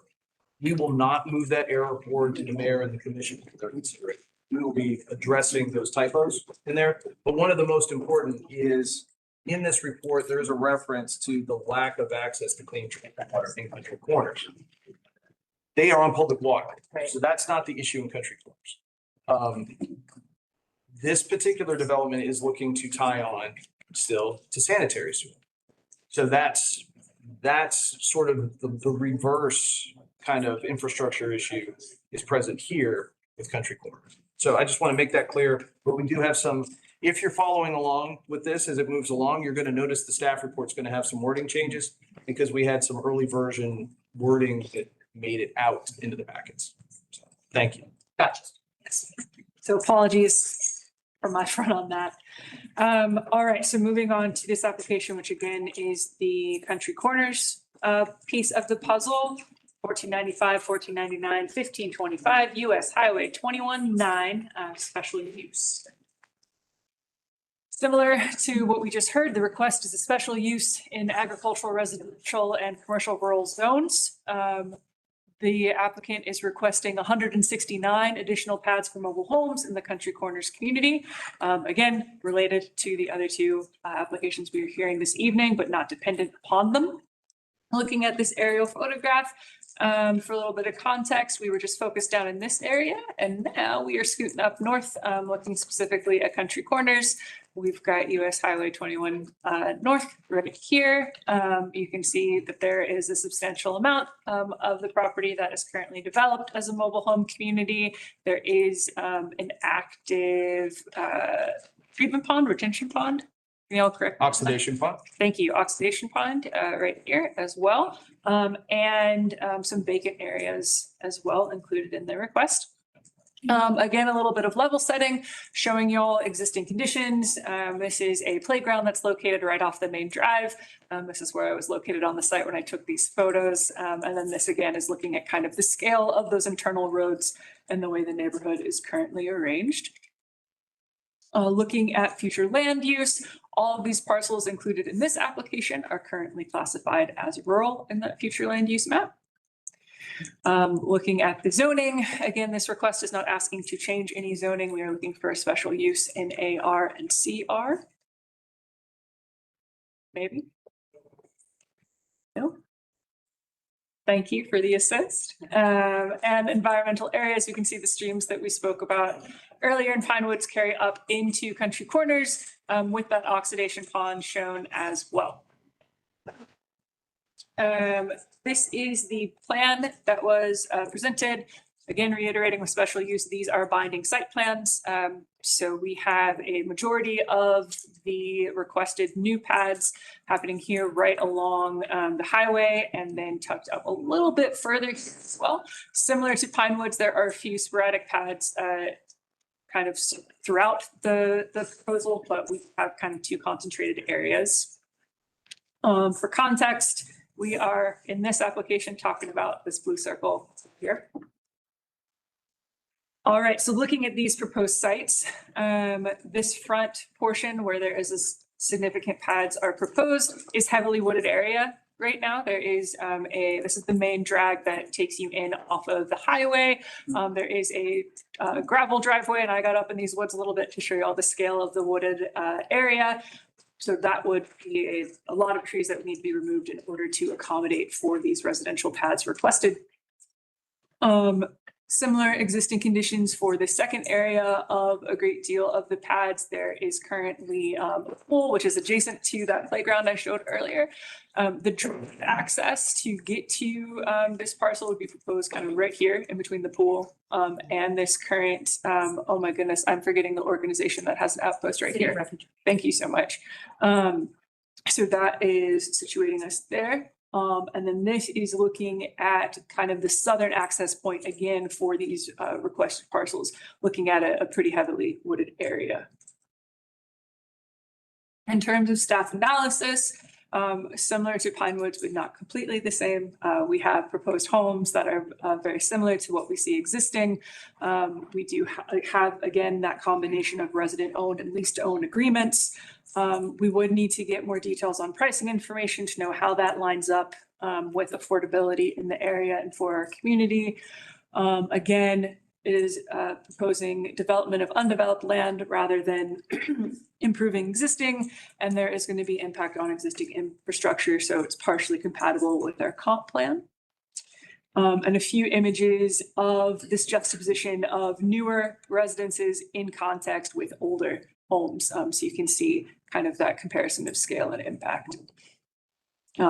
Again, some renderings of the newer homes that they would propose as part of this application.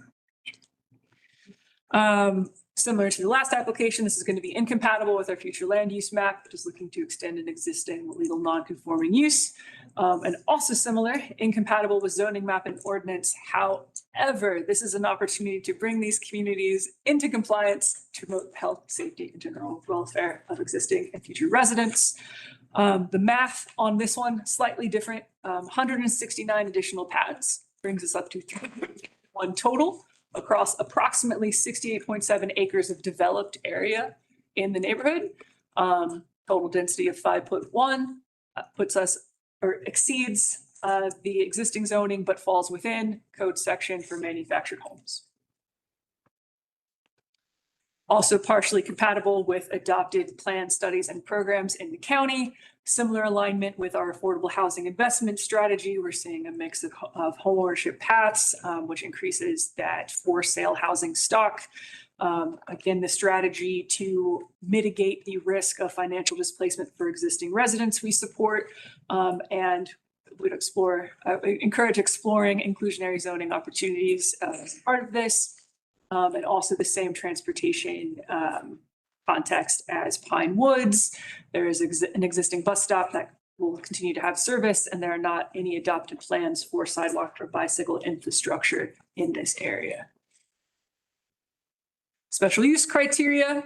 It meets, again, similar to Pine Woods in terms of scale and bulk, architectural compatibility, possible impact on environment.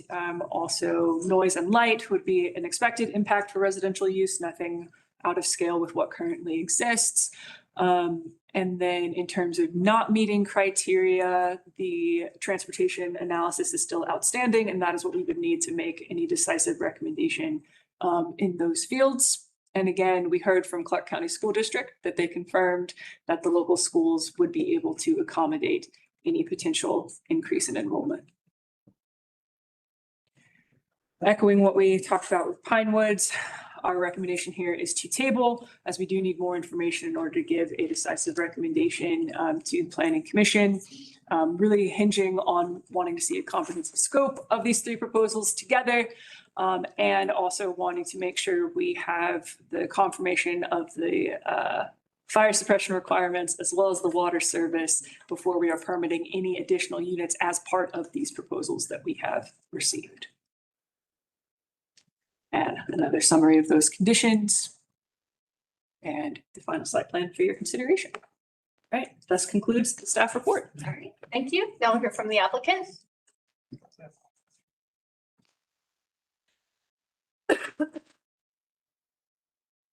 Hello again, Jesse West, Carter Engineering, 1010 Commerce Drive. So this is the companion application to the one that you just heard. Same ownership, same philosophy, same method of install.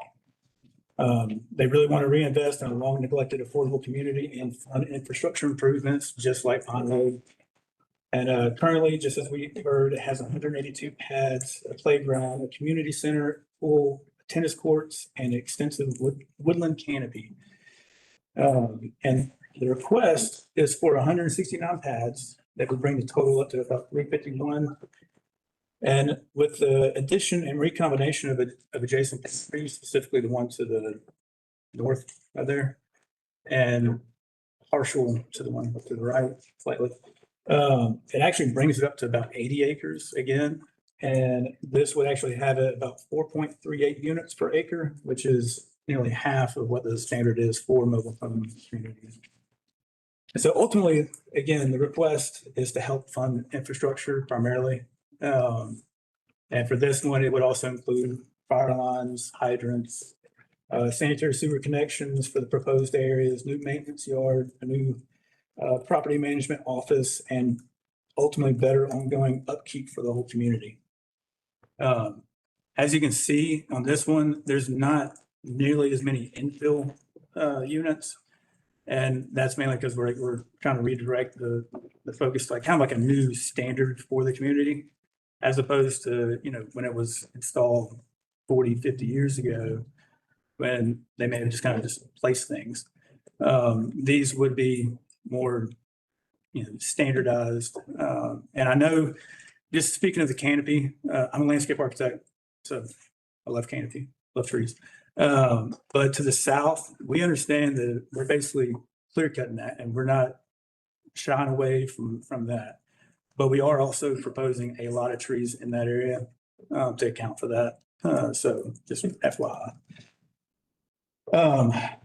But also the same phasing and sequencing for the previous application will also take place here. Ultimately, we're going to take care of the infrastructure, take care of the water, sewer, all that, and then start putting pads in. Now, what this allows us to do by getting approval, by doing the SUP and everything, allows us to basically get a guarantee that the pads are going in. And so then we can ask for more money, get loans, do stuff like that to fund all infrastructure improvement. But again, it's going to be the same as Pondwood. It might be about 25 pads per year for the next 3 to 5 years. So again, not all of it's going to get installed all at once. And for staff comments, we basically respond the same way we did before for Pinewood Estate. We understand that the traffic impact study is necessary. And again, we are doing that. And it is ongoing, and we are, again, diligently coordinating with the fire marshal to look at how the water lines are going to be installed, how it's going to be safe, how it's going to allow protection. So again, with Pinewood, or same with Pinewood, we agree that tabling it probably would be for the best. But we are open to hear comments, considerations, so that we might be able to apply some things that maybe we didn't think about for the next round. But thank you. Okay, thank you. Is there anyone here to speak in support of the application?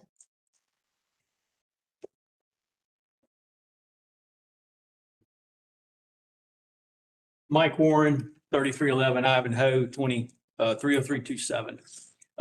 So I want to clarify one thing about the water. We are preparing to fund all the water improvements. We're not holding up anything. We hope we'll win on this. We hope we'll get we'll be successful, but we're moving ahead. So people can believe that or not. They can look for themselves and see what's going on. But there's a lot of utility infrastructures. I want to talk there, and there's been a lot of conversation tonight about the water situation, which I understand. But I want to make a point here about the affordability. When we first got involved with these parks, probably the thing we heard most about in Clarke County was the affordability issue. We're the definition of affordable. Our houses are between 85,000 to 120,000. They're all new. Most of them are 3-bedroom, 2-bath houses. The quality of them, the materials they use to build them are similar to what you would use in a stick-built house these days. It's a great option for a lot of people who otherwise can't afford a house. We create a funding mechanism, as Jesse mentioned, the lease option. That's a little confusing, but it's basically a financing mechanism to allow people who can't get credit to buy the house. And they buy that house in 12 to 13 years. 80% of our residents pay under $600 a month in rent. I mean, I don't know where you can find that. So we think this is a valuable opportunity, irrespective of the water situation, just because it's here and this is the place. You can't put a park like this just anywhere. You had a lot of conversation about ADUs and all this kind of stuff within the county, and you're not alone. A lot of municipalities are struggling with that, but this is the location where it is. And these parks were developed in the late 60s. So, I mean, there's nobody here on the planning commission that was around when this thing started. I don't think, Alex, I'm not sure you, but anyway, but it's been here a long time. And so it was starting to, it was kind of on the brink. It was starting to fail. And so because of the utility infrastructure and other things, roads, tree maintenance, I mean, nobody had a tree plan.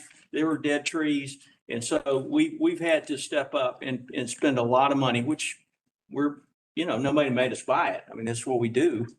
But we right now, because of the utility infrastructure, we need to be able to expand the park and provide the affordable housing that Clarke County needs.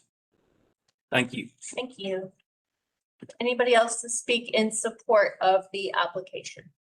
Can I speak again since it's separate? I'll call against in a second. Yeah. No, four. Oh, four. No, since it's a separate, can I come back up again? Okay. No, anybody can come in. Yeah. Pamela Garcia, 530 King Avenue. I actually really enjoyed hearing the public comment and hearing the impact to the residents that are in the area. I think that is a very serious thing to consider. I also think that based on my opportunity to work with both parties, ACC and the property owners, that they will honor that what they said and will reach out to find out how they can limit the impact to the residents. And I hope that they will. But I do think that, again, in Country Corner specifically, again, I've served as a public servant in not just this JJ Harris zone, but as in Fowler Drive zone as well. What I know is that ACC is not addressing the sewer and water access in the north side. It's been a problem since 1995. So to believe that ACC government is going to come up with $1.5 million estimated dollars to do it, to get this water, I don't believe that's going to happen because they haven't done it. The owner is saying they are going to go ahead and do it so that these residents can gain access. I have had an opportunity as, again, I'm first generation. I own a home now. I don't have a home land that's been given to me. So I understand why I protect that because I want to protect the home and the land I have at it. So I understand balancing both of things. However, going back to what Mr. Warren said, it is about affordable homes for families. And this will create an opportunity for 280 families to have stable, affordable housing with reliable infrastructure to make sure that children, every child here has the ability to have a chance to dream, to grow, and to build a lifelong memory in a home that meets those basic needs. Every family deserves that opportunity. I hope that you vote not just to say yes about whatever when we get there, but to expand the affordable housing because we must ensure that Athens continues to be a community that believes in loving our neighbors and giving every family a chance to thrive.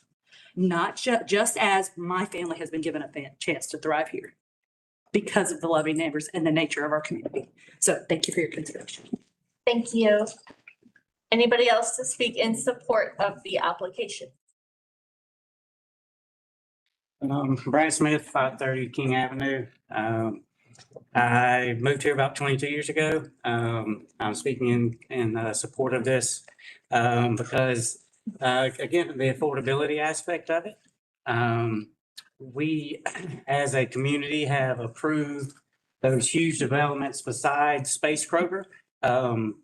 So I can't stand behind the opposition of traffic or environmental impact. I'm in natural resources, so I fully understand the impact it has on natural resources and that it can have. Most of this is going to be developed alongside a 4-lane divided highway. Let's not beat around the bush about how impacted these properties already are. So I have to speak up and say that tabling this so that the owners can try to come back with a better solution to address the water concerns when we've approved those giant developments over there by Space Kroger. I just think that we would be remiss if we didn't at least table this to give the community a chance to have more affordable housing. Thank you. Thank you. Anyone else to speak in support of the application?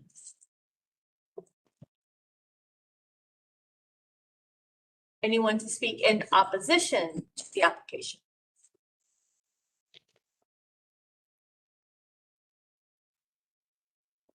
Good evening again.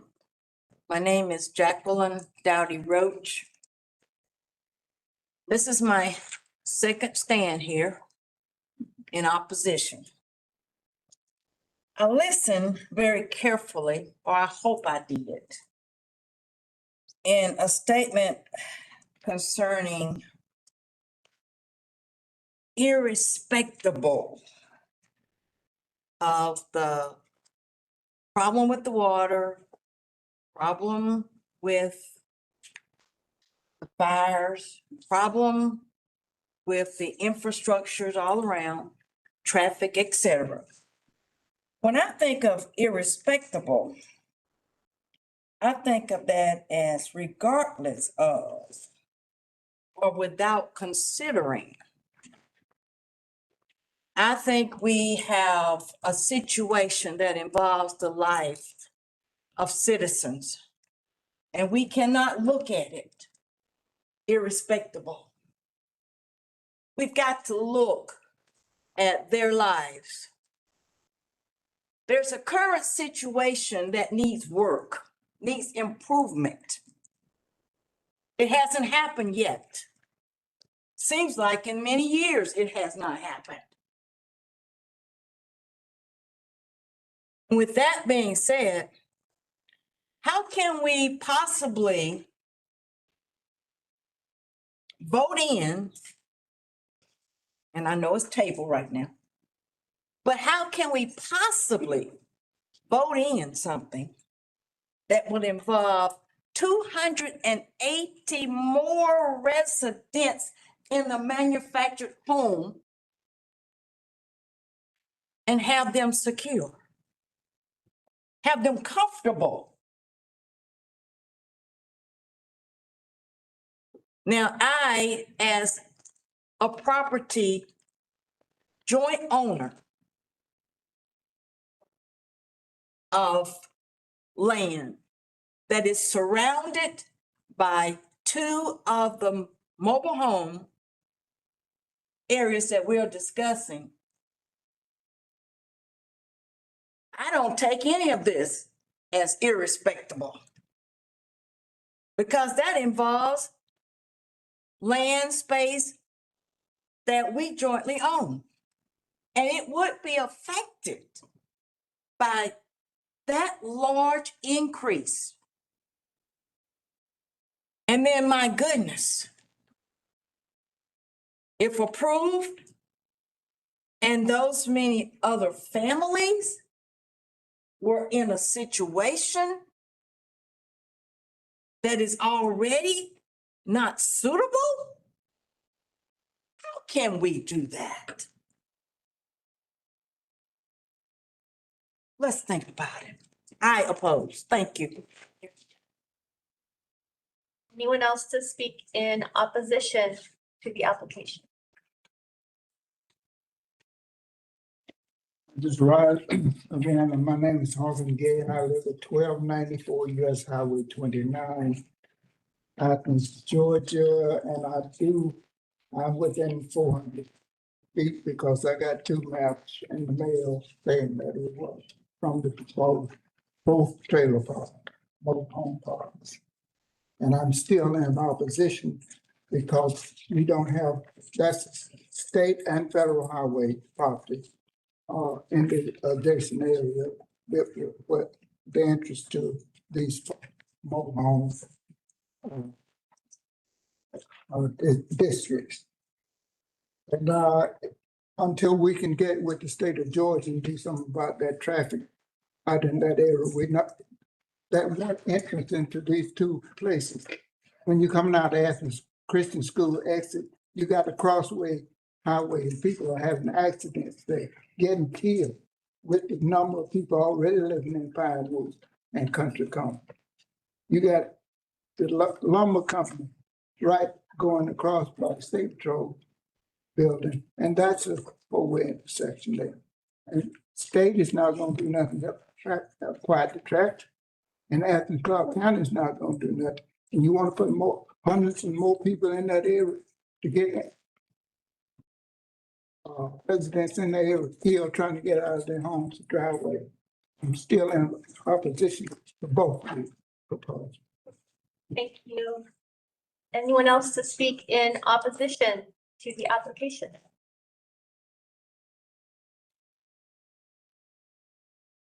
Okay. Hearing none. I'll invite the applicant up for a minute.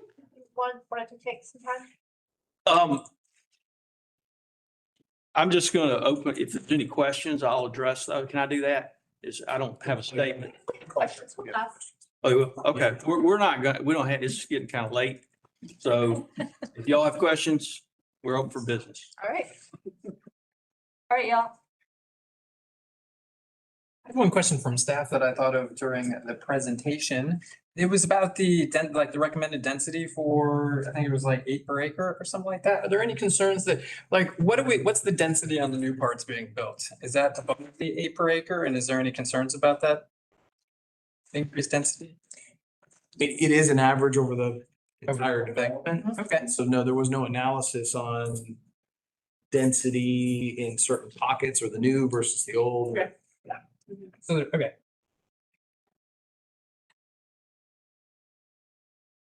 I'll make a motion to table. I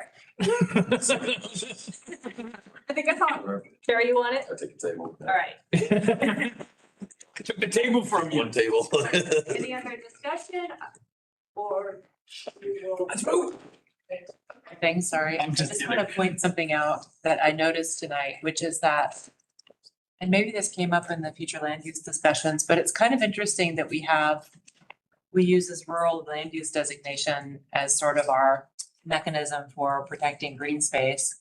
That the ag rural designation has 0 canopy conservation.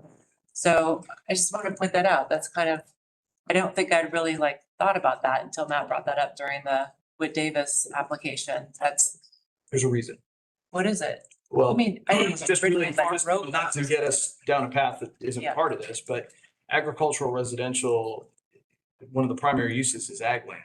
Well, right, And so so- row so- crops, so but there's I'm no- wondering, but now I'm saying it's kind of out of date, right? Like, if Or that's not. our primary mechanism, well, unless, are you saying that we want, like, every rural land we want to be Just as a clear zoning. cut and cat- used in No. row crops, right? I mean, we don't want that. I'm just So kind of, part of the future land use discussion was introducing the rural residential category, which would, when we get to that point of having some changes to the zoning code with new designations, we would carry canopy requirements into those new designations.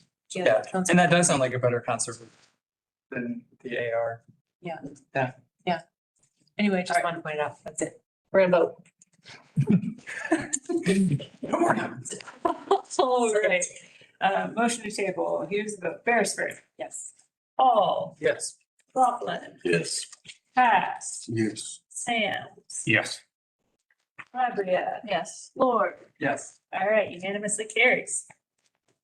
Thank you. Can we take 5 minutes? I know it's late. Sarah, we can take breaks whenever you want. Yeah. 9:35. Breaks all the time. 9:35. How you people do this?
All right, I know.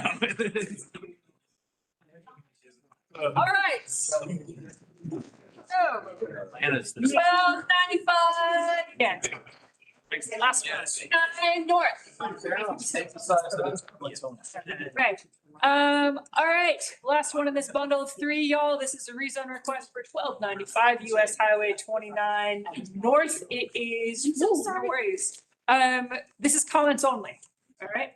So we've got some time to think about this. The request is looking for a future land use map change from neighborhood center to major corridor and a zoning map change from agricultural residential to commercial general.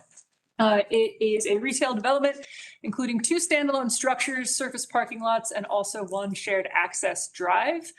The application does mention a possible future variance for a buffer, so that is something to consider. Also, this request is partial. It only covers 2.38 acres of a total of over a little bit 4 acres altogether. This is where we were looking. For context, we were talking about Pine Woods earlier, right here, and this is where this application sits. A little bit of context. So here is Highway 29 North. This is the parcel we are speaking of, and there's the welcome sign for Pine Woods, so you get a little bit of orientation there.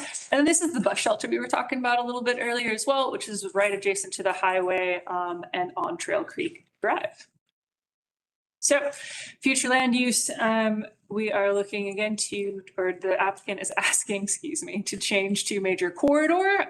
And y'all can see that it is adjacent to other major corridor parcels. And just is surrounded by the neighborhood center.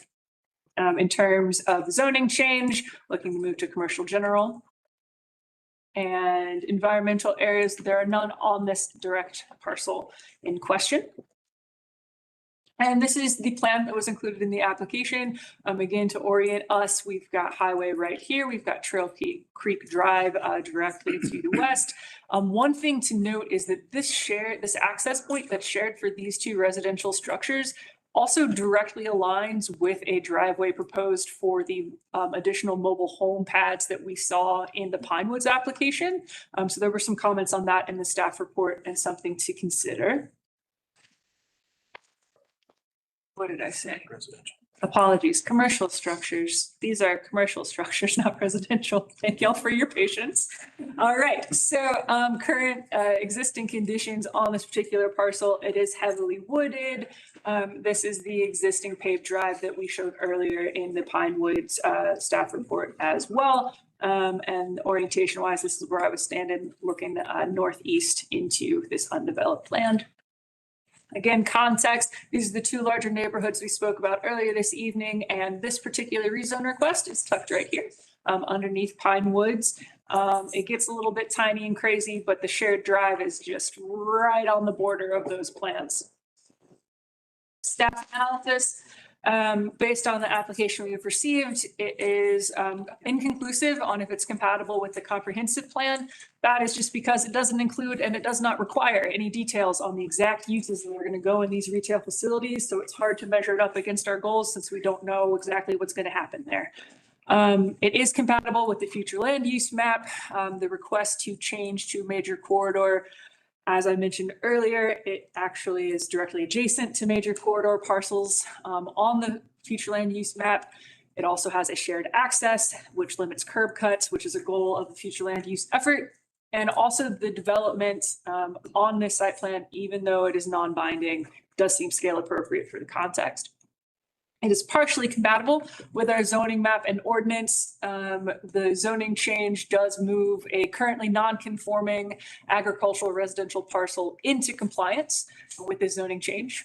One thing to consider is that the increase in lot coverage and tree canopy requirements could allow for development that complements the surrounding area, but it also could allow for overdevelopment and loss of the green belt.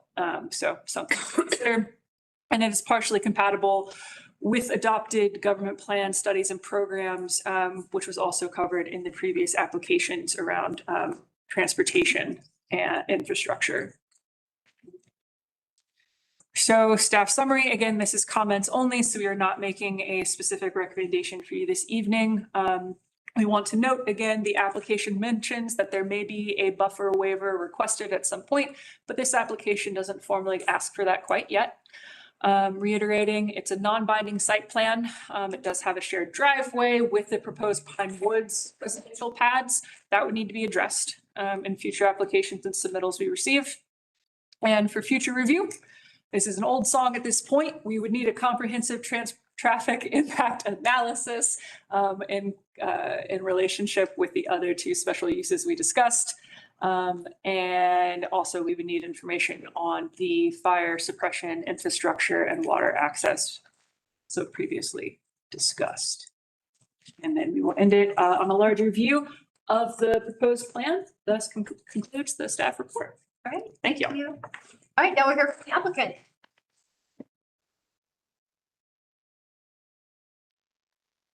Mike Warren, 3311 Ivanhoe, 30327. So this proposal would be to allow us to bring a couple of, and what we're hoping would be like service retail for our residents. We've got some ideas. It's hard to market property. It's hard to get commitments from buyers when you don't own it and you don't have it zoned. So we bought the property unzoned, I guess about a month ago from the lady that had owned it for a long, long time. And so we're starting through the process to try to get it entitled. We've had some preliminary conversations. People like the idea of being there. They like the number of residents that are there. So they think that's good. A couple of things I'll just point out, Bruce, if we could go back to that other picture of the one of Pinewood, maybe. Yeah, no, that one will work. Yeah. So the one on the left, if you can see there's a sewer line extension that runs right through the middle of Pinewood. It's probably one of the few places in the entire park where we can get a 20-foot easement, but we figured out how to snake one through there. So we would extend that sewer line up. The sewer line would serve those homes up there, put them directly on county sewer, and also allow us to get sewer to the frontage there on 29. The water situation, we would tap straight into the county water there. And so we really don't have any issues with water at that location. Anything else?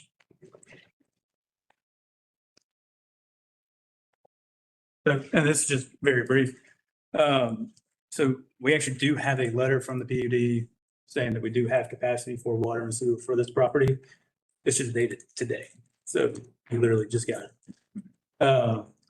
And to Mike's point, like you think about any kind of modern development, modern community, a lot of what they have residential in the back, commercial retail in the front, so that it can help serve the community and not allow a lot of traffic, have people coming and going to get groceries and stuff.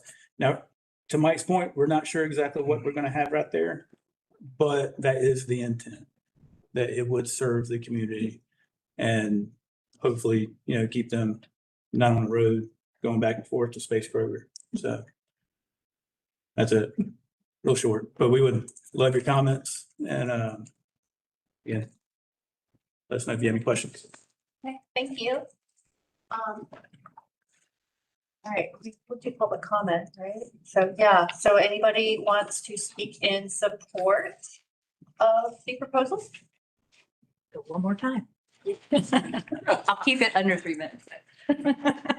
Okay, Pamela Garcia, 530 King Avenue. I think, when you think about a neighborhood and convenience, the families in these communities often are single car families. Maybe some have 2-car families. However, there's often someone at home taking care of children. And so their ability to walk somewhere to get what they need for their family this provides that opportunity, should it be an actual sale or retail opportunity. Right now, if you've ever been down Highway 29, there are always people walking down that giant corridor and it is unsafe for them. So I think as we continue to, as ACC continues to grow that corridor, we're just going to keep, you're going to have other commercial buildings that are coming that way because of the growth out that way. Thank you. Thank you. Anyone else want to speak in support of the application?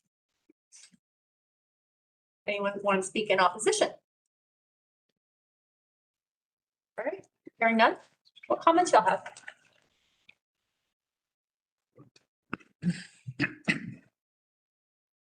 Sure. I generally like it. It took me a second, I think, because neighborhood center is kind of a newer land use classification. Needed to kind of understand what was the sort of difference between the two, but I think it seems totally reasonable, and it would be really great if that could directly serve those residents. I agree with the person from the audience who said that, so.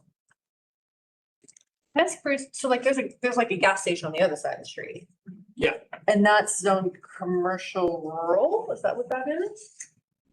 Believe that, It we was a have to different pull color. that, right? Yes. Yeah, I think that's. Why would this be commercial general and the other gas station would be commercial rural? Well, if that property owner came forward and sought a rezone, it might also. The reason why we have commercial rural in the places that we do is at the time of development, those properties didn't have access to sanitary sewer. Oh, interesting. Okay. Okay, that's helpful.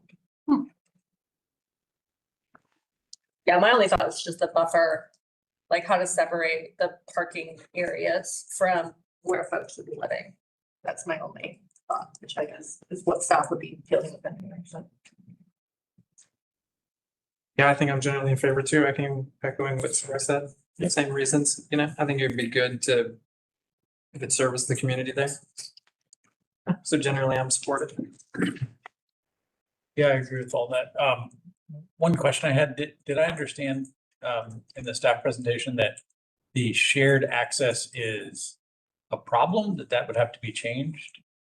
Well, yes, so we don't, the code doesn't allow for residential also to be served by commercial drives. That sort of mixing of traffic. So it's a thing we'll work through with the applicant as we move forward. We brought it to their attention. This is not a binding site plan. This is just a concept that they're showing for the rezone. So those types of things we can work through even in the plans review process, but we just wanted to bring that to their attention. You might have a shared curb cut, but then you need to have some sort of break in the traffic to not have that sort of mix of the commercial with the residential. Well, why is that? Usually a safety thing. Frequency of traffic, especially, again, we don't know the commercial uses here. So, If it was a Chick-fil-A, it'd be really crowded. Because like looking at this, it looks like you see, like there's homes and there's the driveway that goes up to the home and across the street from that is the parking lot. So. just turn movements, it's a different level of activity and it's not really compatible with residential activity. And if you have the front yard of somebody's yard and it's a parking lot for a commercial entity, that's just not something that our design standards look for. They can share, you're saying a curb cut, the initial part of the drive, it just has to. Okay. You just can't like drive through a parking lot to get to a neighborhood. Is that kind of what you're saying? Yes. Okay. That's yeah, exactly, yes. Uh-huh. Well, that makes more sense than what you said. That's what I'm here for. He does.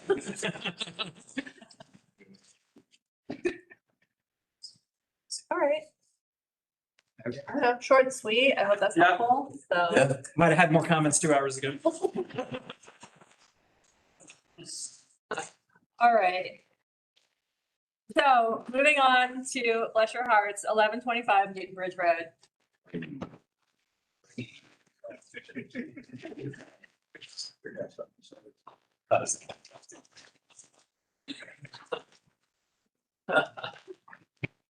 We're gonna need.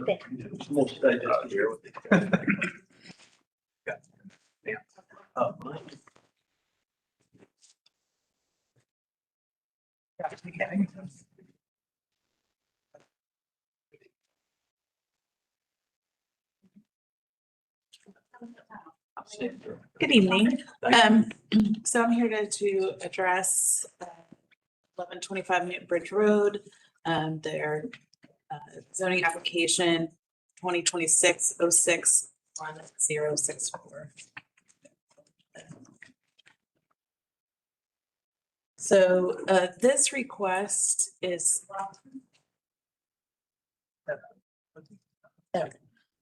I'm sorry, I'm really tired.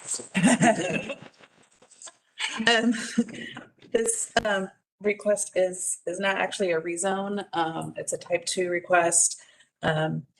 They have two components to change requirements that were put on the rezone that was done recently.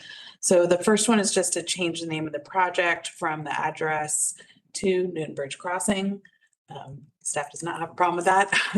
And the second is to change the timing on the requirement for condition 5 for upgrading the intersections at Newton Bridge Road from prior to gaining a certificate of occupancy to before beginning phase 2 of the development. So this is the parcel that we're looking at. They had it changed previously. So you can see they've gone ahead and clear cut the land there.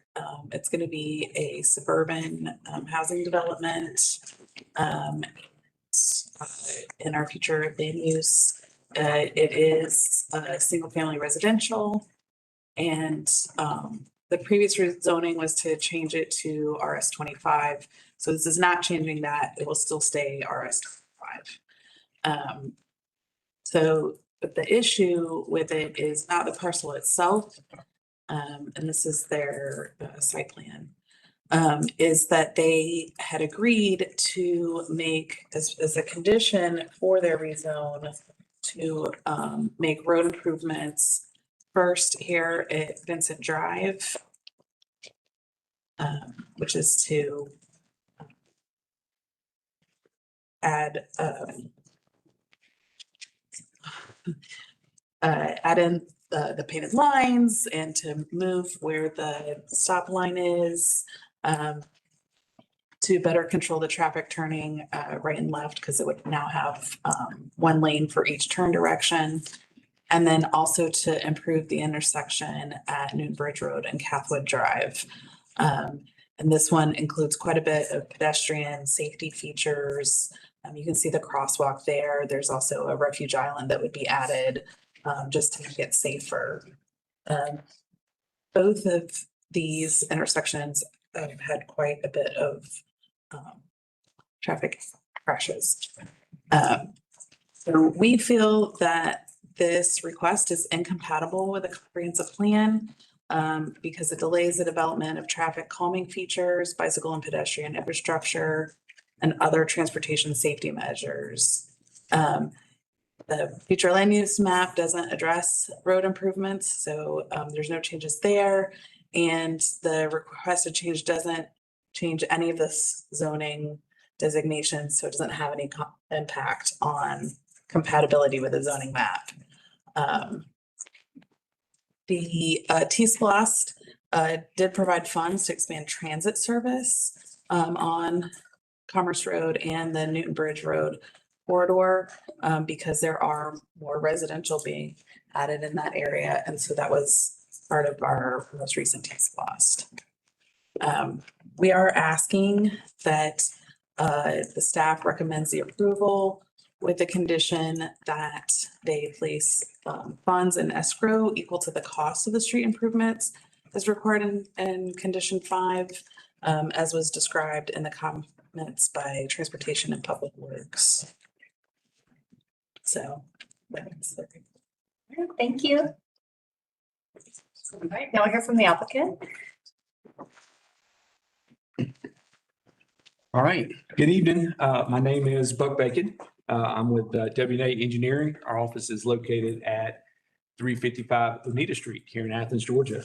I represent the developer tonight, 4-Star, and our request is to amend condition A5 as outlined in our request. This project was rezoned from EI to RS 25 in December of 2023 and included 5 separate zoning conditions that were recommended by staff. What we're asking is to modify condition number 5 as outlined here.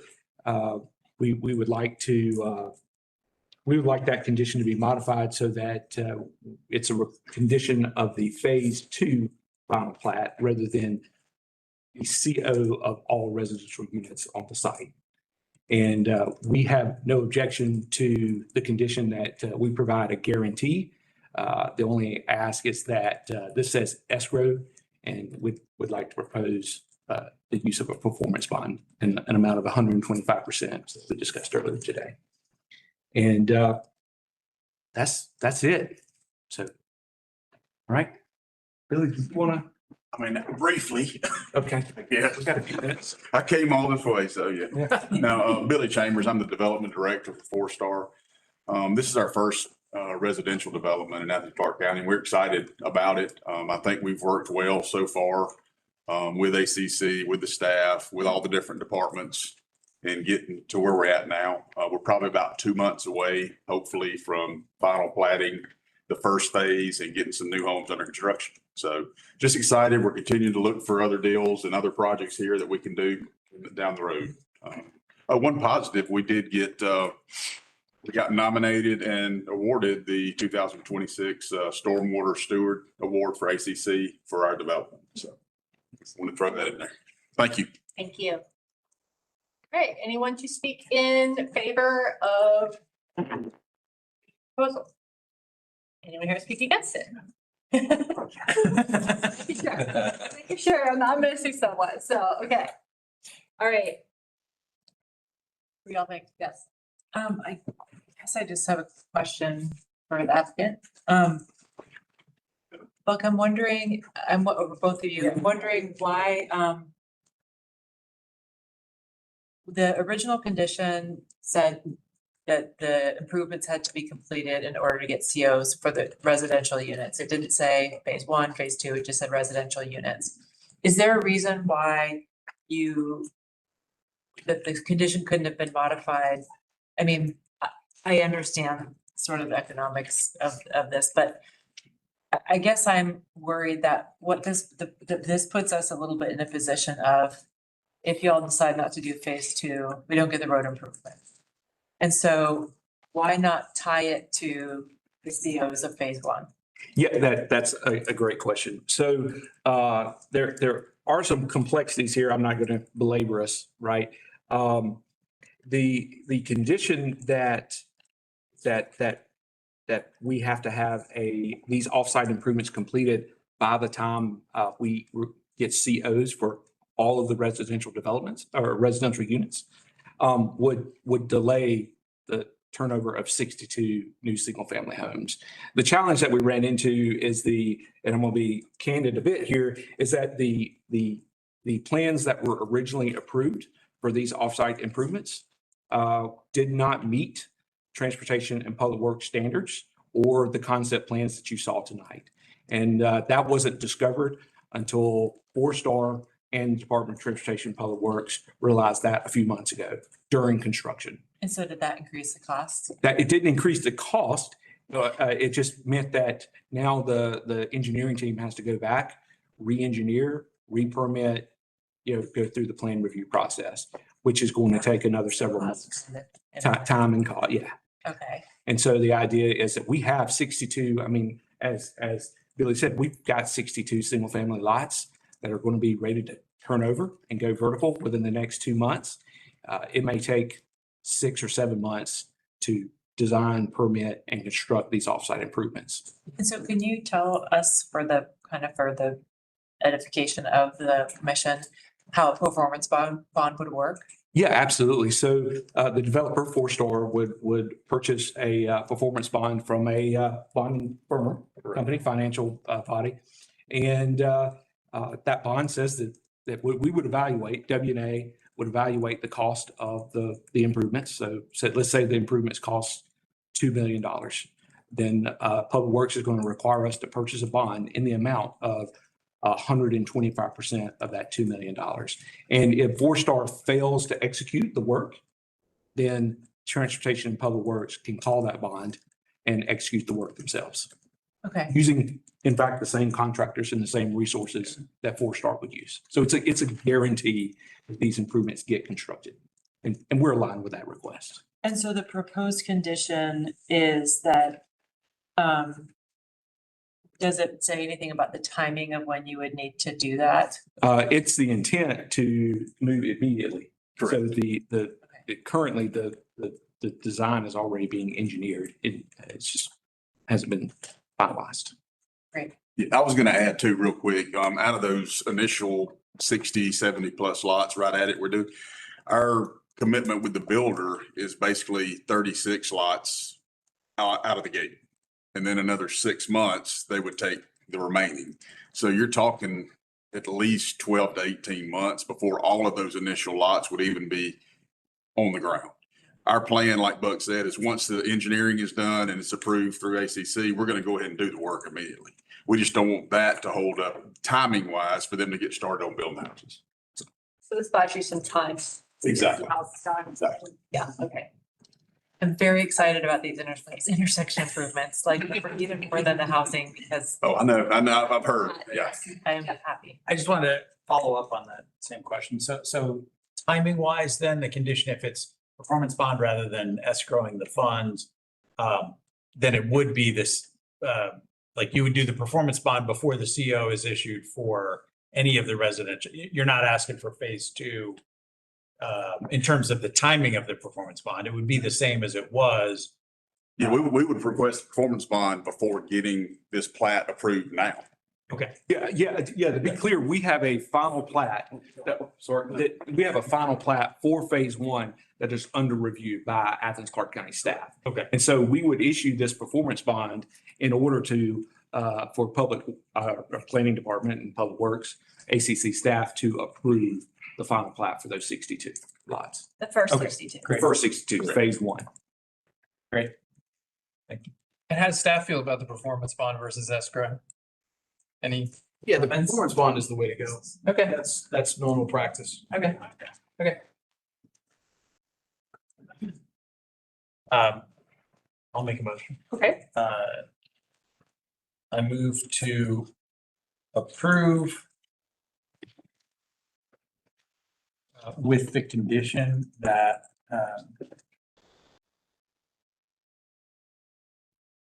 with the first condition stated in the staff report, but with the words escrow's money equal replaced by the applicant provides a performance bond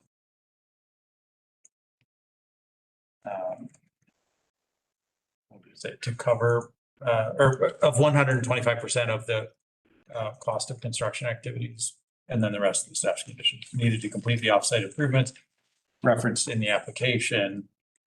And then I guess it would just be one condition, and at the end of reference in the application, it could say comma, performance bond to be provided prior to approval of the final plats for phase one. I think it was phase one, but it's the immediate Performance bond to be. Performance bond, Yeah, sorry. performance bond, yeah. But the actual, There you go. Yes, correct. Yep. So the work. I see. I follow what you're saying. Phase one planning work done before phase two. That's right. Mm-hmm. Yep. okay. Yeah. So that's two conditions. Ellie, you want to. And the name change. Oh, okay, I see. So then the second condition would be just as written in the staff for the proposed improvements shall take place prior to how it was written. Okay, yeah, that's my motion. All right, do we have a second? As modified. Do we have a second? Yes. All right, we're gonna do a voice vote. Everybody, you cool with that, Ellie? You good? Yes, okay. All those in favor, raise your hand and say aye. Aye. Any opposed? All right, Thank you all very much. Thanks. all right, last but not least. Okay. Now we're good. 130 Newton Bridge Road. And yeah, saving us like 2 minutes. Nice job. I like it. All right, so this item is for comment only. When it does come time for action, it'll be a two-part vote. We have one vote to modify the PD that is on the property and a second vote to approve the zoning and the overlay that's been requested. So this is at 100 and 130 Newton Bridge Road. The request is to rezone from the EOPD on a portion of that PD and make it commercial general. And then to create an overlay for those two parcels that are coming out of the PD that would allow for a mixed use opportunity, but provide increased flexibility than the prescriptive PD. This would affect 19.47 acres of an overall 35 acre plan development. The original plan development had over 400,000 square feet of uses, uses that included a hotel, light industrial, commercial, multifamily, and some amount of entertainment use. What we're talking about here is a almost 235,000 square foot shell of the previous factory use.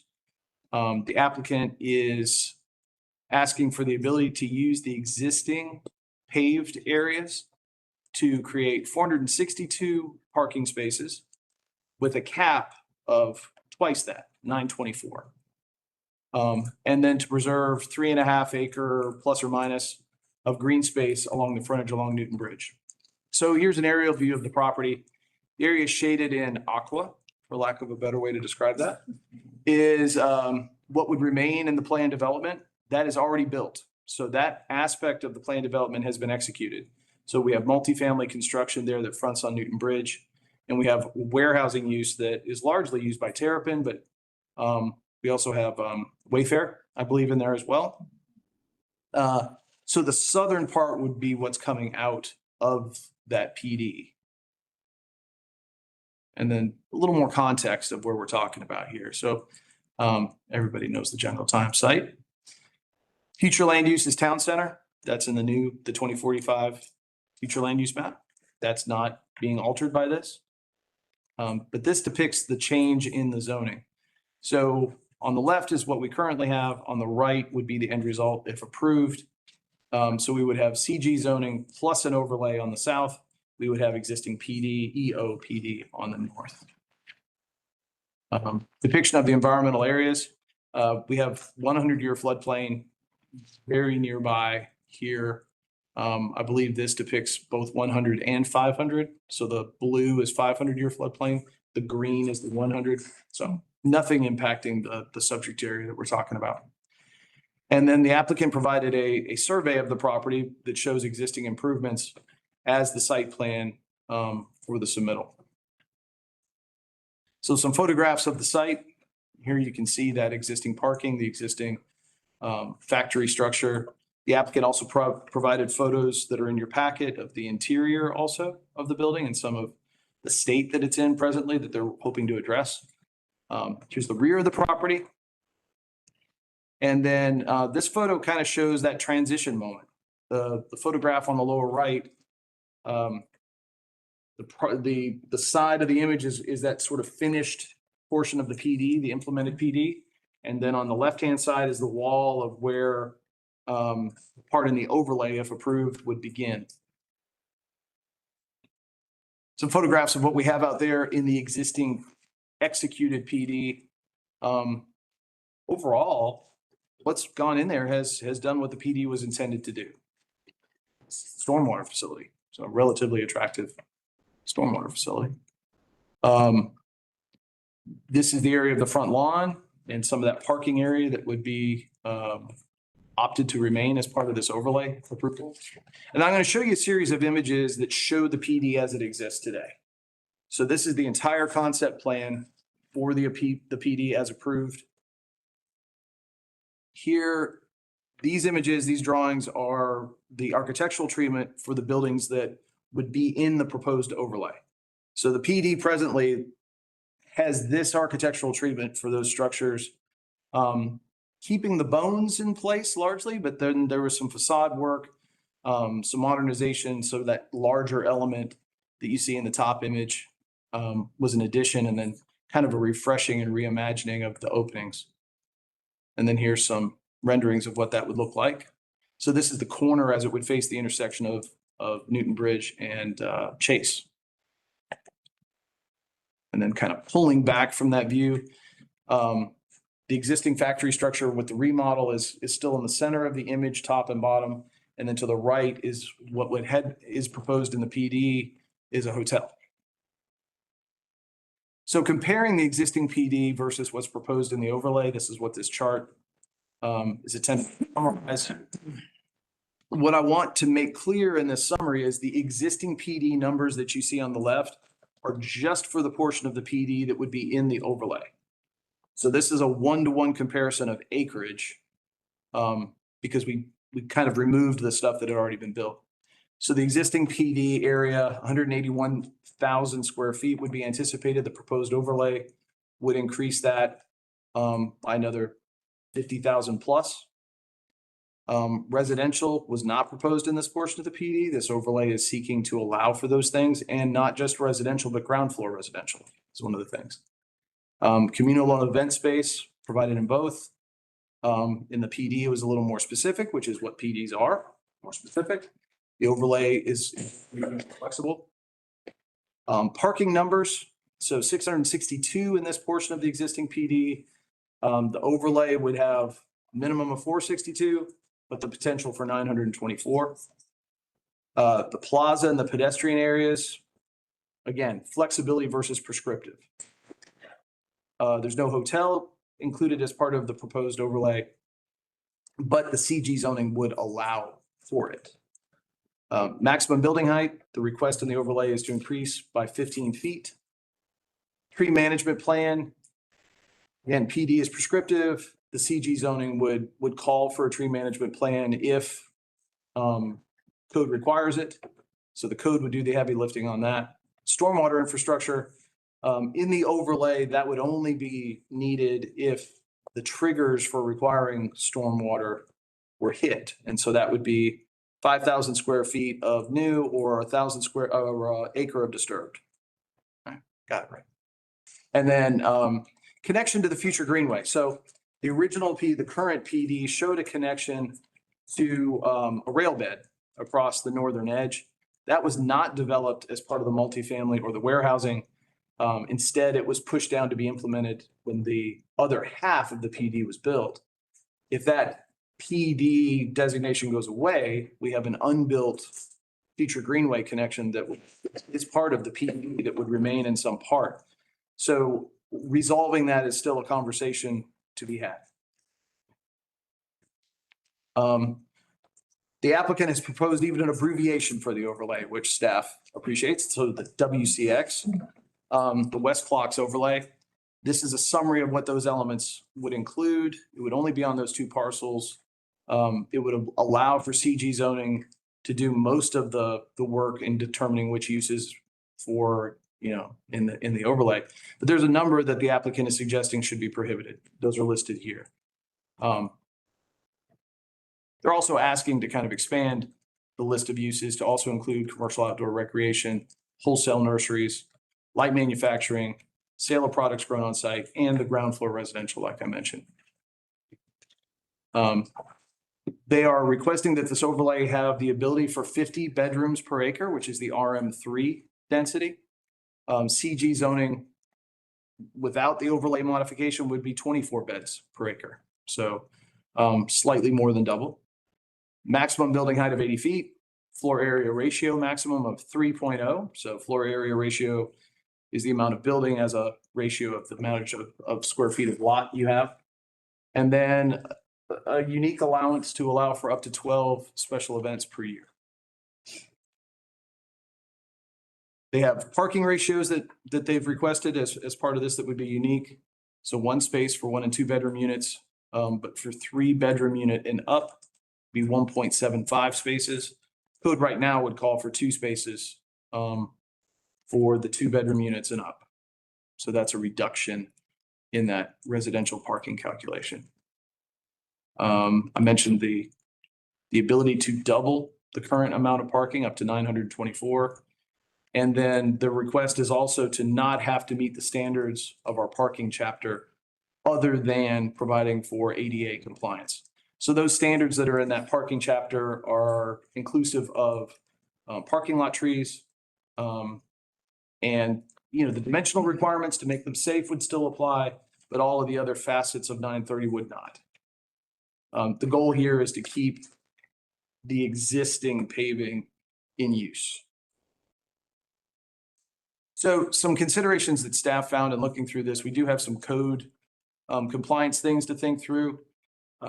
Making sure that the parking change is necessary, that we haven't really found, maybe there's an opportunity for some sharing that won't need to go up to 900 plus spaces.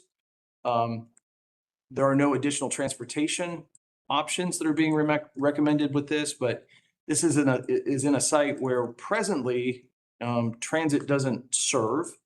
The route availability there has potential, but this development would need folks to be able to get in a car to get most places. And then talking about the greenway, as I mentioned before, we've got to resolve that. If it goes away altogether, we need to say that out loud. If it's going to be accommodated in some other alternate alignment, this would be an opportunity to think about that and make it part of the overlay. Again, this is for comments only, and that's the end of the staff report. Okay, thank you. Now we're from the applicant. I don't know what you want up there. Maybe the PD would be good. You got it, Robert? Yeah. Okay. Thanks. Good evening. So following Name. Russell Edwards, 400 Duncan Springs Road, Athens, Georgia. Thank you. To answer Bruce's questions and to begin this dialogue, I would say for the parking question, importantly, as Bruce mentioned, we don't want to pave any more of this site. This is a beautiful site. It's right up against Newton Bridge Road, has a lovely grove of magnolia trees. We planted 5 really nice magnolia trees a couple months ago that came from the core project. We transplanted them with a big truck, got them right by the multi-use path. You can see the PD has a very large asphalt lot right there, a couple of them that get added on to this development. We don't want to do any of that. Yeah, right there, that's the Magnolia area. That's all a parking lot now. This area down here is all wooded with a pump track that Sorba has a partnership with us to maintain. That goes away. There's a ton of parking right here. As I said, 462 spots. We had to put in like a maximum number because I forget what that was, but we basically, you couldn't have why did we do that, Bruce? Do you remember? You contacted me. We had to put in a parking maximum for some reason. So I don't remember, Robert. But anyway, we put in a parking maximum. But basically, we don't want to pave any more of this lot. Because of course, when you pave it, then it triggers all of the stormwater requirements that you see here, this reservoir, this subterranean one, and one here that adds millions of dollars, over $1 million in horizontal costs before we ever get a tenant to try to renovate and bring this old, worn out clock plant back to life. In the PD, you can see they want to build a road through here. We basically just want to maintain the building as is and do everything we can to build it back to life. We don't want to demolish the building. We find that the walls are stout masonry, well-built, solid. It's on a concrete pad slab that's in pretty good shape. The roof is totally shot. The roof is gone. It's going to be very expensive. It's, it's 250,000 square feet. It's almost, over 4-acre building. It's vast. So that's where the ground floor residential question comes in. If we go after historic preservation tax credits in this district, we want to keep that roof line as much as possible because the reviewers want to see that the facade is maintained. So if we can add residential ground floor, we want to bring residential to this lot. We want to bring people that live in this area to help activate and make this building make sense. The reason we bought this building is because there's three of us. We all have kids, younger kids, and we just feel like we need more third spaces, fun places for families and kids and all people to come together and have fun. So we created this LLC called Fun Town. And so anyway, that's what we want to do here. The overlay gives us some accommodations, like Bruce mentioned, with the outdoor recreation. That's not allowed in commercial general. We had multiple people talking with us about a putt-putt concept. Athens doesn't have a putt-putt course. All of a sudden, people are rushing to build putt-putt. Some other ideas that have come out, we've had folks interested in possibly selling plants on the property. So I'm open to any questions. Right now, we're basically just fixing the roof slow and steady. And we're looking for basically some grace to be dismissed from this binding site plan and to give us an overlay to bring more residential density to this town center under our future land use map. We want this to be a town center. So we want to bring people, but we want this to be a people first, people friendly space. We don't want to asphalt over any more of it for car storage. We want to maximize the green space that exists right now and keep hosting these fun events like the Indy South Fair. We've had Chronic Fest, and we're going to have a back to school event on Saturday, August 1st with slip and slides in the front yard. So, yeah. Let me jump in. This is my partner, Chris. Hey, y'all, Chris Jackson, 987 Reed Street. Just want to say, I'm on the HPC and you guys are saints for how much harder this job is. It's a long night. I guess to add to Russell's point, so this property drew me to it as a historic preservation consultant. I've got a small firm here in town for young children. We're looking for that fun town vibe out of this property. We understand what a PD is, but I gotta say the previous owners had a shot at this PD and they had a lot deeper pockets than we do. And they couldn't make this work. They sold it for pennies and I mean, it was a lot of pennies, but they, they tried. And this PD, in my opinion, after spending more than a year trying to underwrite this thing and figure out how to skin the cat, basically, I think the binding site plan is truly the reason that the building is in demolition by neglect right now. That's based on the economics of it. That's based on trying to find a way to keep rents as low as possible so that we can get actual entrepreneurs from Athens to come to this place. And so that's our goal. I think that what Russell's cooked up here with staff is the right approach. And I hope you guys just consider that in your deliberations and on the next round and all that. Thanks.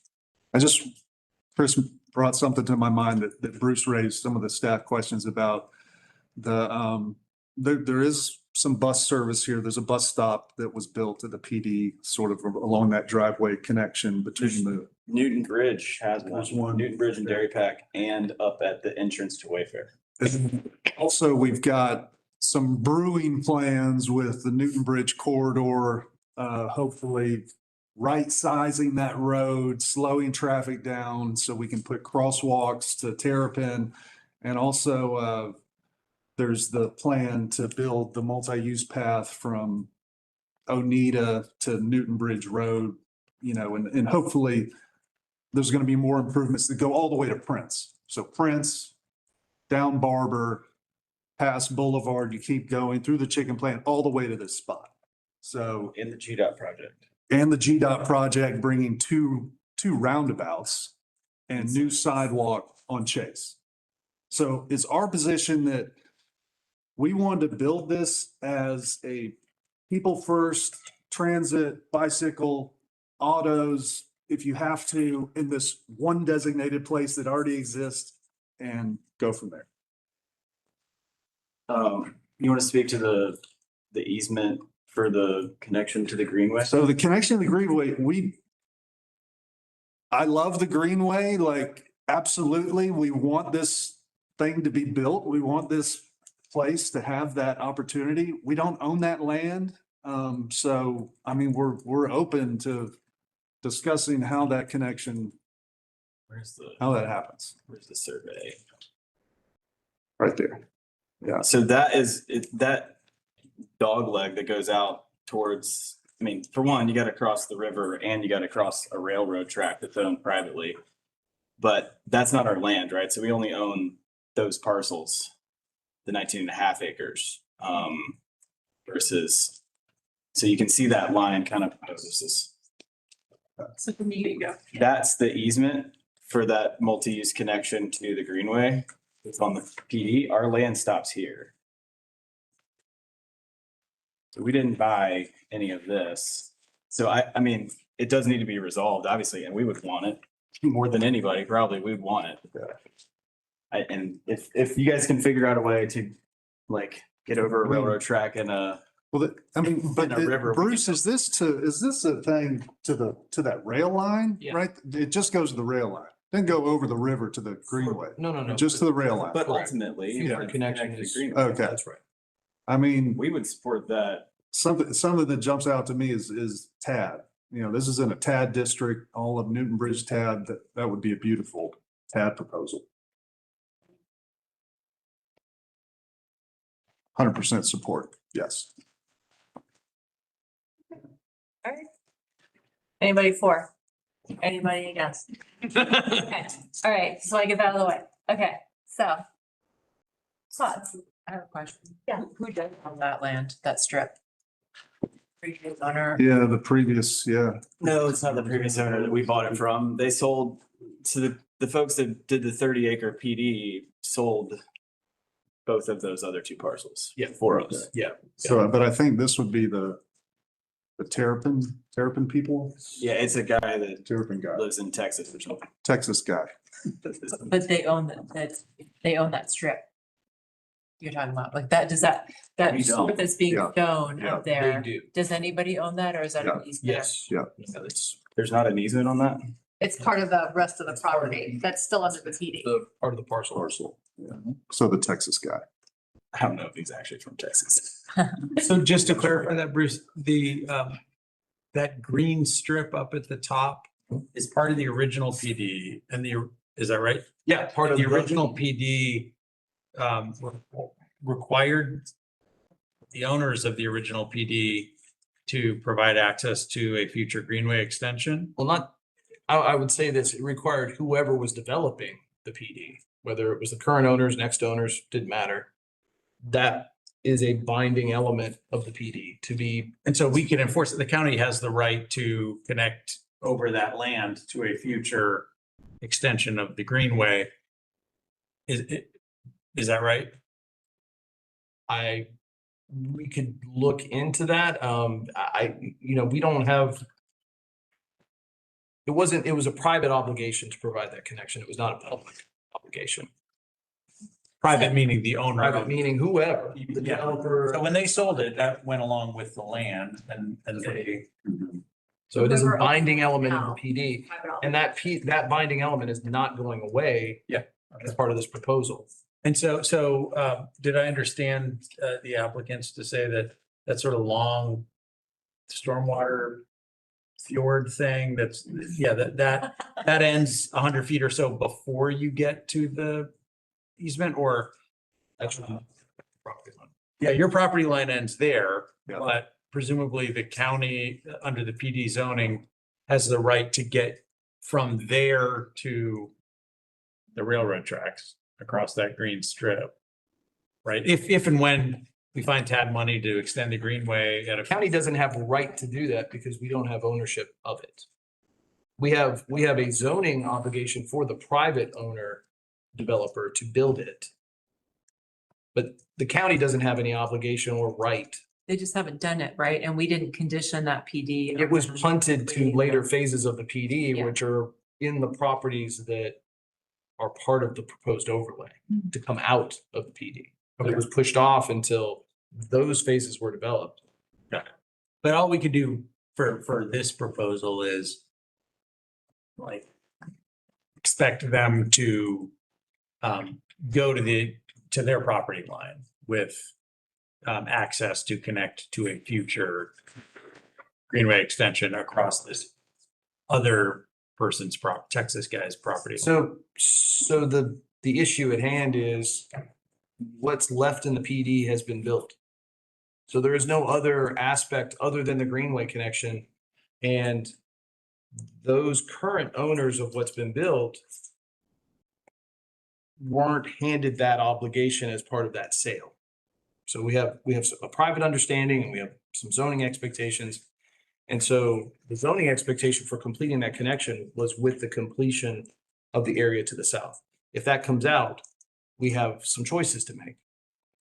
Either the Greenway connection goes away as part of the amendment of the PD, because that's what we're doing. We're amending the PD. And so if the owners of the north side aren't under any obligation to provide it because it was consciously moved to a later phase, and if that later phase comes out of the PD, one path is it's no longer part of the PD, but that would need to be said out loud. We would need to make that plain. Or if the intent is to, we're not going to get it up there because the current owners don't have access to go up there and they haven't put together an arrangement with the current owner to do that, then an alternate alignment, we have this happen around town. Greenway connections happen along the right of way. Now, I'm not going to sit here tonight and say that it's great to have on Dairy Pack a multi-use path that goes along past a Georgia Power facility and some other trucking traffic to get to a future Greenway connection. I don't know that that's excellent. But some other alternate way to get to the Greenway could be considered as part of this action. So it's either get rid of it, find an alternate route, or execute some agreement where it follows the current PD, remains in place, and that's how the connection's handled. This necessarily removes it? I mean, why? We'd have to say that out loud. But why would we even be talking about property that this applicant doesn't own? Because it's in the PD. And they're amending the PD. Right, and so would this strip come out of the PD or not? If it was part of the proposal, it could. We're already amending. We could request that. We're already doing that with. If we don't take the Texas guy's parcel out of the PD, then he remains under the obligation of the PD to connect to the Greenway, right? The trigger for that, we'd have to create that. Like, what is it? Portion of the Like, what- development doesn't exist anymore. So, I mean, we can't make him build it, but he, No, because it would, that section was dependent on the rest of the development happening. But if the rest of the development doesn't happen, if that's all removed from the PD, then it makes the rest of it a moot point, like it's void, because that part doesn't. we got to create, so one amendment could be a new trigger. So it could be So maybe any change of use of the north, like, or any, or, yeah, I don't, and again, it's late. But any sort of other opportunity across the top, or the other kind of approach to would be right to enter for some publicly funded connection to come at some point in the future, which has not been programmed or funded. So if we're amending the PD, could we remove the trigger that required that other phase of development to happen for that Greenway connection to happen? Good. Yeah, I mean, these are the things we'd have to sort through. So on that, I've got some other questions, but it sounds like what I think you said, and this is a lot to grasp, I think. The whole group sold the top half off, but held the trigger for the connection to the Greenway. In other words, the trigger is. I don't think we thought of it like that. It's the other way around. They sold the bottom. Yeah, the development group didn't do the green space connection with the warehousing phase, which came first, or the multifamily phase, which came second. They didn't do it, but they didn't have to, because there was nothing in the PD that said when you do it. Right. It was just as part of the PD. Before you finish the PD, you got to do this green space connection. So in that way, the PD perhaps lacked a little sophistication for it, because the assumption was, well, you're going to do all of it. Right. But I guess what I'm trying to get, so the top part that was sold off and built into apartments and Wayfair, I think. is they've done nothing for that, of course. And they are or are not obligated to pitch in when it is time to do that. You don't, so. That's where I think. Yeah, they, somehow and all. yeah, no, they're not. This is why we gotta have to talk this through. They're not under an obligation to build it because the southern part of the property was gonna carry that obligation. That's what I was calling a trigger. I may have called it the wrong thing, but. But the intended route was across the northern part of the project. Correct. And so are they obligated to like allow that? The PD says that, yes. Okay. The PD would say yes to that. That's. It'd be hard to They have make a to write allow a it. check. Yeah, They would have to allow it to put over. They have to allow it, but they might not have to do it. I just want to point out though, real quick before I love this idea. Like, I think we're focusing on this one thing, but like generally speaking, this is awesome. I hope this can happen because I think it'd be great. Also, I went to the holiday market this year and I loved it. And I kind of wondered why there was a slide in there about, like limiting to 12 special events a year. Why? I mean, I'm assuming you volunteered that. And does Yeah. that have to do with like providing some reassurance to future residents that things aren't crazy all the time with events or? We just kind of had to do our best Yeah. and come up with a number. And I'm a flawed human and, I don't know the recipe Well, I guess. that's going to, but let me, 1 second, but I don't know the recipe that's going to create the success here. That's part of the reason why the binding site plan in our argument is not working here. We don't know the master plan for 20 acres for a town center. We want some flexibility and some more organic. CG as it exists allows 2 special events per year. So we said, okay, maybe we'll allow for one, every month, 12, So that's kind of, that was the thinking behind it. I would, unless there's a strong argument against it, I would maybe raise that number because what if the special events become an important revenue stream for the place? Yeah. Well, and I don't really know exactly how we define special events in the code, so Yeah. maybe something kind of small doesn't, rise to the level of being Right. that, but Yeah. I would maybe say like that you might not want to limit yourself to that because that might be important. So I don't know, maybe you double it, maybe it's 2 things a month, which seems a little more like, I don't know. But that would be one thought I had, and we can go back to the Greenway, but to me, what's important is it seems kind of strange to I mean, if you all can figure out some way to communicate with the property owner, or if there's some sort of agreement that could be reached about a future greenway, maybe, like that there's some sort of memorandum of understanding that we're gonna work together or something, like that would be, to me, that would be enough because it seems unfair for us to require something to happen despite the fact that it's part of the original PD, but to require something to happen on the property that you don't own. I just don't see how we could do that. I think we're really just talking about this overlay. It is a good lesson for us when it comes to PDs. We don't really talk about triggers. We've talked a little bit about like requiring something to happen first. But that I don't want to see this great idea get too sidelined by this greenway connection, which maybe was sort of the fault of those of us who were working on the PD in the first place. Thanks. Yeah, this is the most we've talked about the Greenway connection. Tonight, so. You never know what you get when you come over here. Yeah.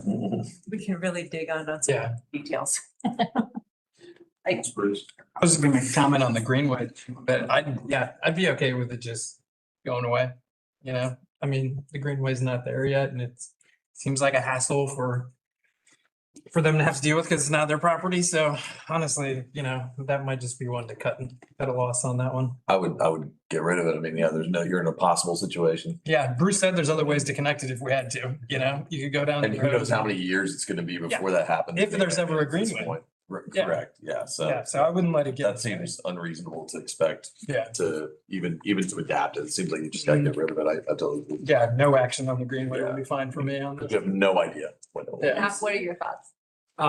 Well, first of all, big picture, like I agree with Understand. Sarah, I think this seems awesome.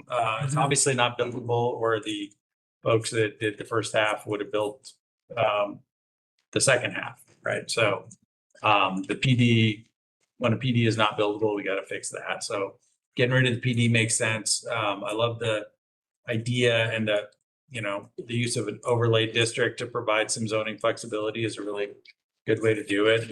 And all of the things that you were asked, ground floor residential, 50 bedrooms an acre, that all sounds right to me.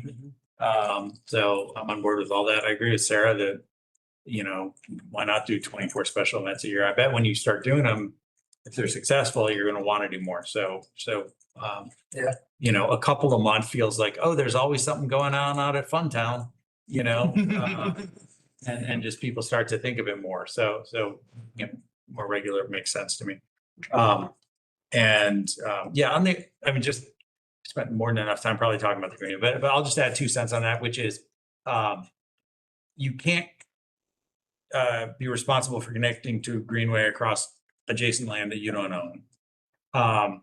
If you're able to work out a solution with the owner of that north parcel where you get an MOU with them, where it's like, we're going to cooperate in seeking TAD funding, and we'll each provide access across the portion of our land that's relevant, with the understanding that TAD funding would be used to actually construct the improvements at the appropriate time. You get something like that is sounds great, rather than just axing it. If you're able to work something like that out, that sounds, I'd be more than happy with that. And I don't think we can expect you guys to do any more at this point because there is no greenway there. So I have a slightly different view on this. Like, I think this node of town is really important. It's not really established yet, but I think one day it's going to be pretty phenomenal. And one of the benefits of a PD, and I realize that this PD, the way it's set up right now, is not functional, is that it gives some assurance of the direction that you're going in, because you've got an ordinance just for this piece. You've got a site plan that that's the start, and it should be able to morph as, externalities change, market change, people understand what needs to happen there. But, in just a normal zone, if you decide you don't want to do this anymore, then we've lost this cool new node because we have nothing to govern it. The PD, if, you modified the site plan, we would have an idea of what's coming to this really important place. And so I think that there are nodes in Athens that really matters for, and I think this is one of them. And I think you probably realize that because that's why you're attracted to it. Like, this is a cool spot. Yeah, I guess for us, I've been thinking about a lot lately, what are the greatest places in Athens, and how do they come to be? And I'm always drawn to downtown and the grid downtown. And I kind of take myself back in time to when it was laid out. And, back then, the government built the roads and tiny little pieces were sold off, and it just sort of like grew in this organic way, and that's really what we're trying to lean in here. We want to bring in local people, entrepreneurs, but we also are trying to create a regulatory environment that can allow some freedom for small operators to come in and bite off little pieces without having to buy into a 20-acre master plan. I totally get that. And I don't think that the codes in zoning codes actually allow for that. I think you might have a better ability to do that if you modified the PD and made it fit your vision. And we went down this road, you know, we met with Robert, Ellie, Mark, 3, 4, 5 times maybe.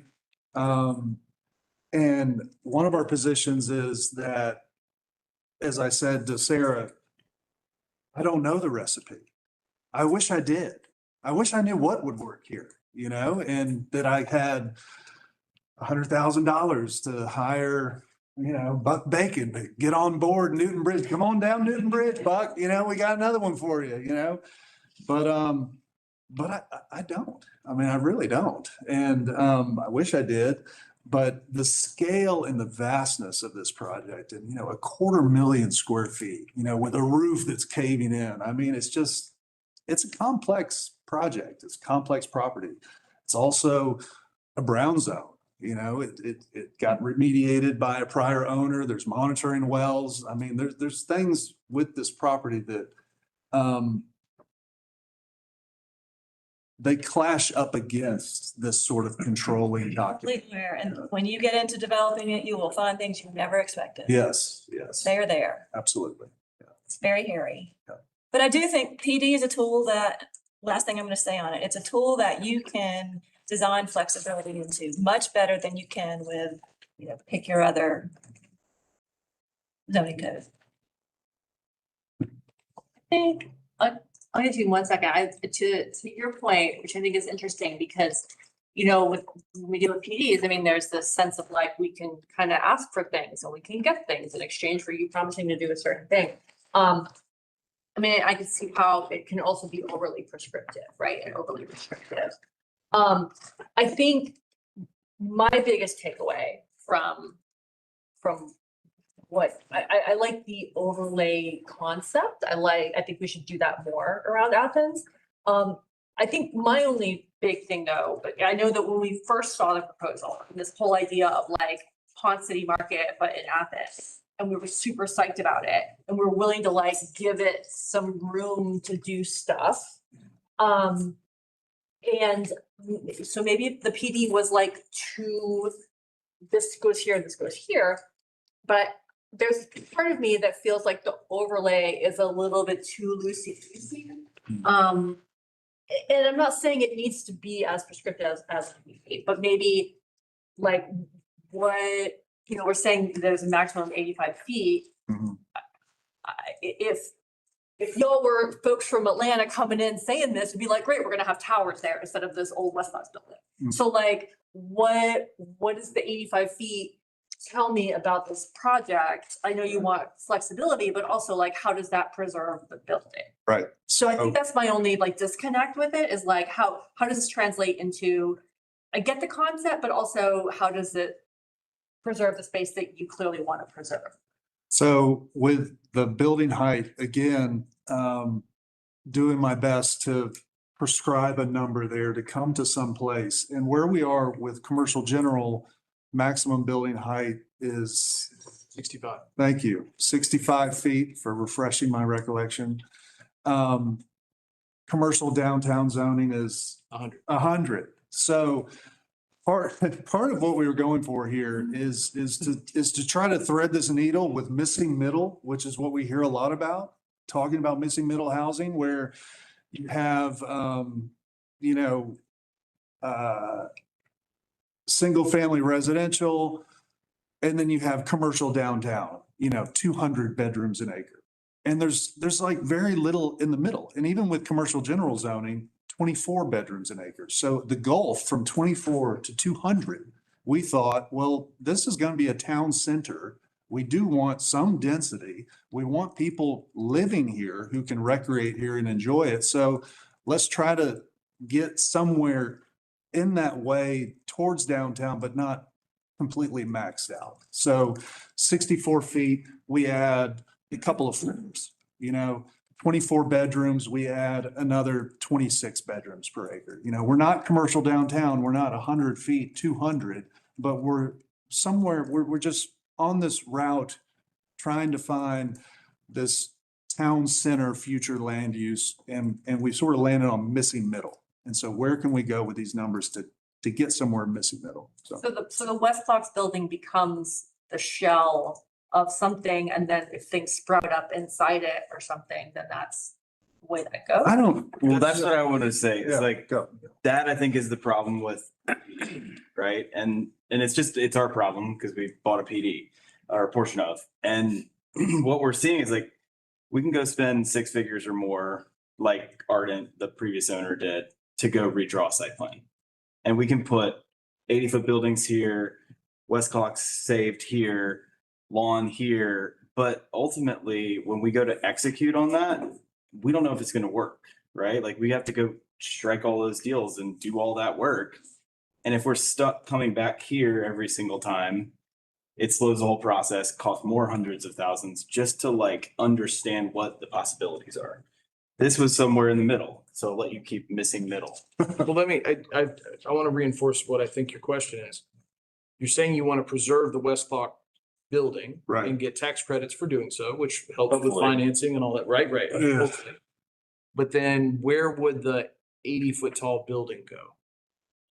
We don't know. That's what, But, so, I mean, well, maybe it goes in the That's building. right. Maybe it Well, goes. that's what vertical you were in the asking. building. I don't know, but if it was commercial general, where would the 50-foot building or 65? I don't know. But they had all that parking, because that's the other thing is I'm cool with you not wanting to have as much parking there. But also if you have an 85-foot tall building, you're gonna have to put some parking. We could do a deck wrap, you know?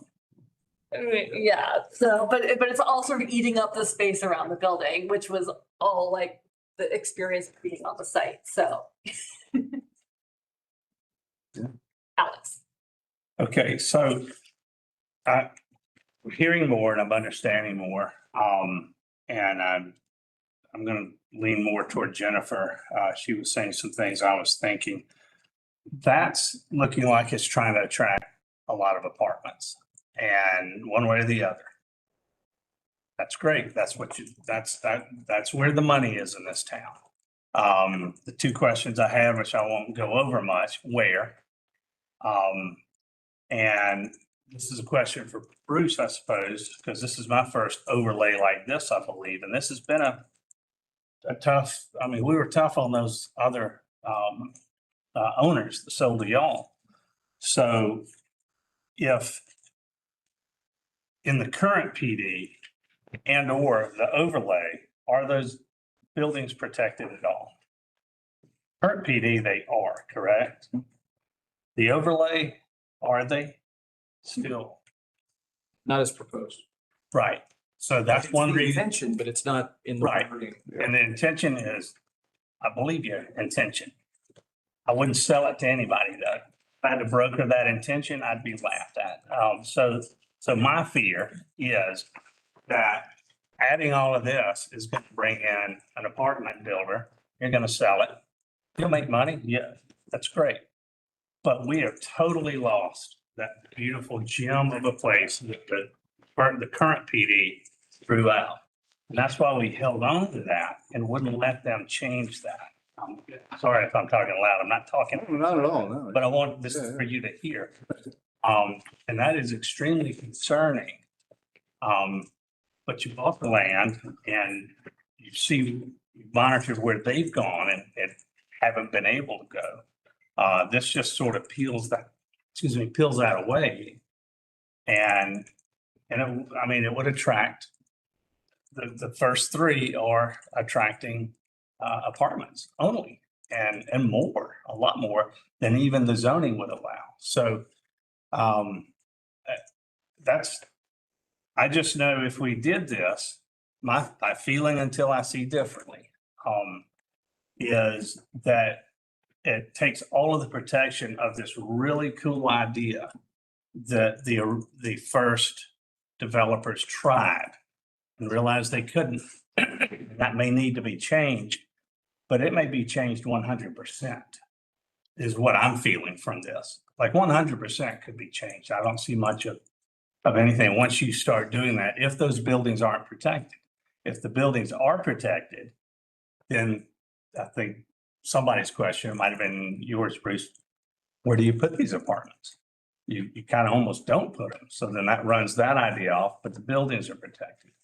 So that's what's been going around and around when I was reading this and then hearing this and then Jennifer's saying is this lifts that protection of this really cool site. And then it honestly just makes it that property on Newton Bridge. And I think we were talking about during one of our other sessions with the other owners, that's the gem property of Newton Bridge. If you lose that concept, Newton Bridge changes a lot, or changes the direction we're all seeing. If the vision we're all kind of getting of Newton Bridge, it changes. Robert, can you go back to the PD, Robert? Sure. I guess, you know,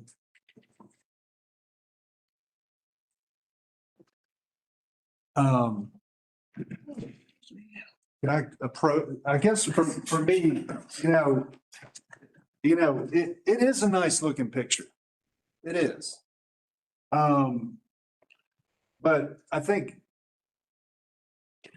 what now is a lawn with mature magnolia trees would be completely graded and paved over with asphalt.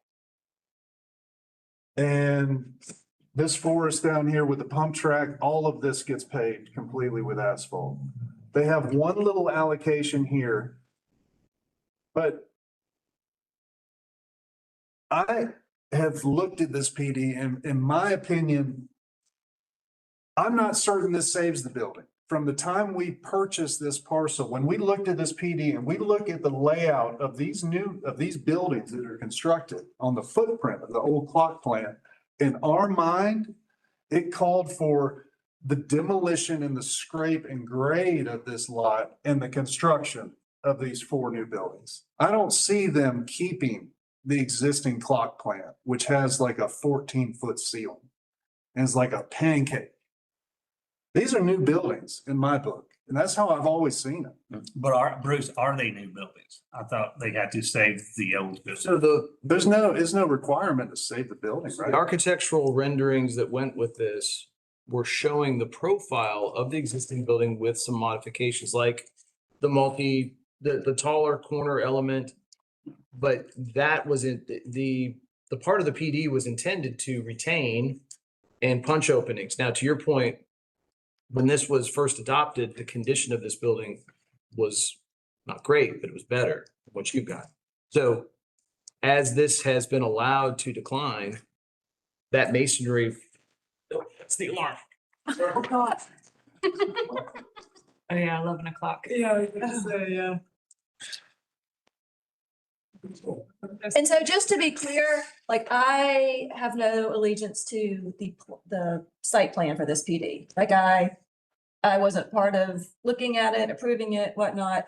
I can't speak intelligently about it. My thing is what the PD tool can do. One other, and I hear you, I'll respond to that. One other real problem I have with this drawing is,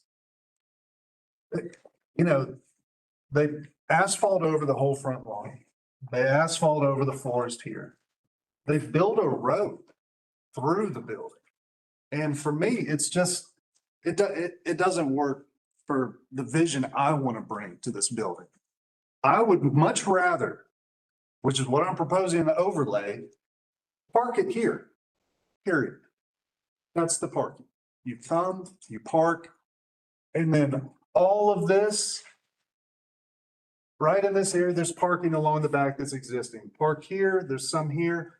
I want all of this to be a family-friendly pedestrian zone with a shrub border that goes along the whole thing. So that when you come and you park with your kids, grandkids, cousins, whoever, you get out, you enter this space and you have a peace of mind that you don't have to worry about walking through a building and maybe some guy's driving a car through. So while you're there, I don't mind you staying there. I don't mind.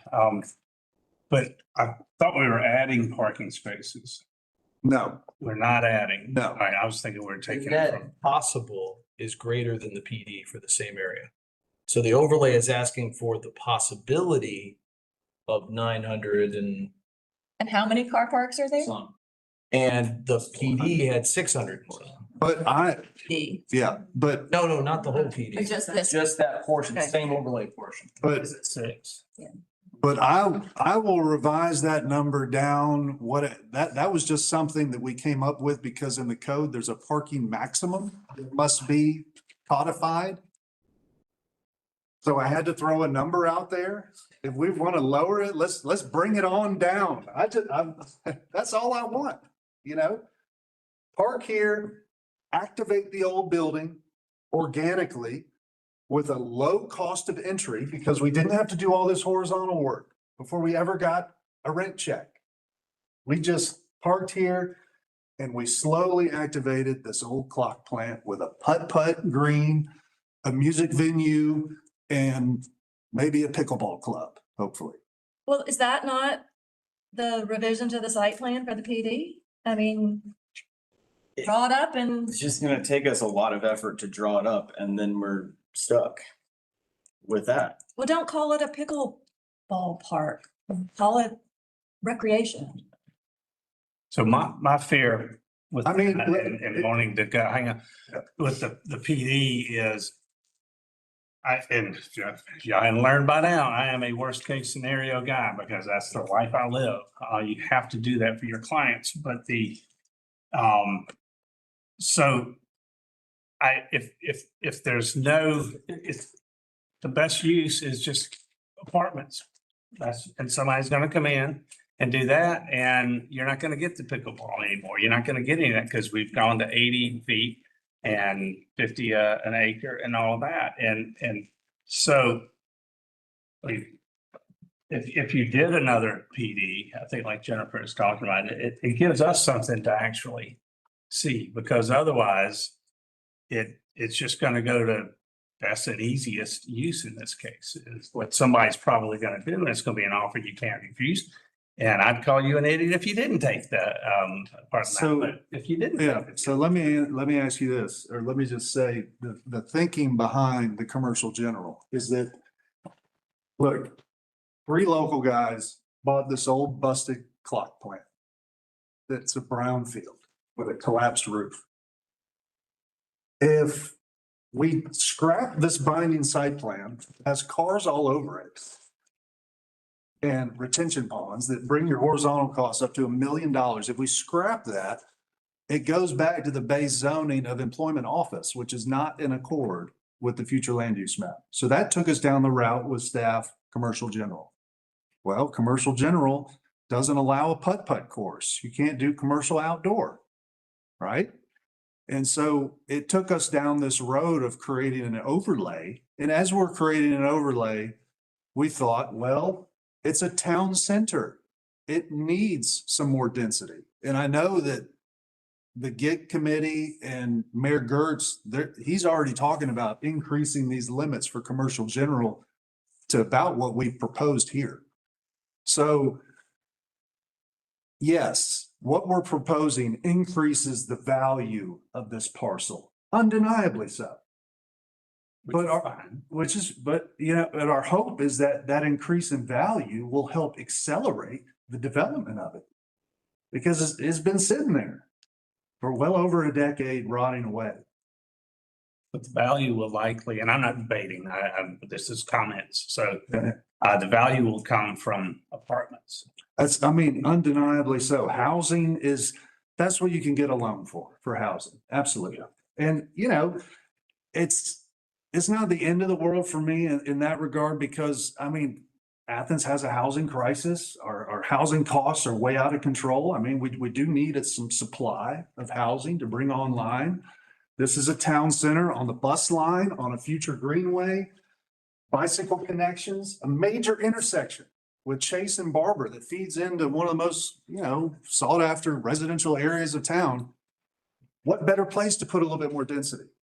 Not 200 an acre like commercial downtown, the greatest place in the county, but somewhere towards that, like that.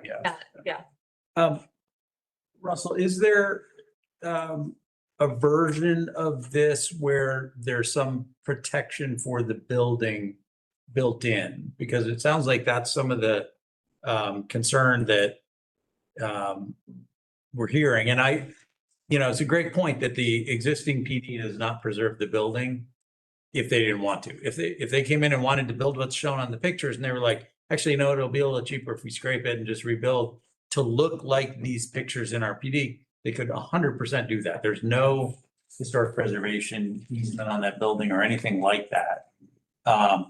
But to address some of these concerns, one way to do it would be to say, like, you know, the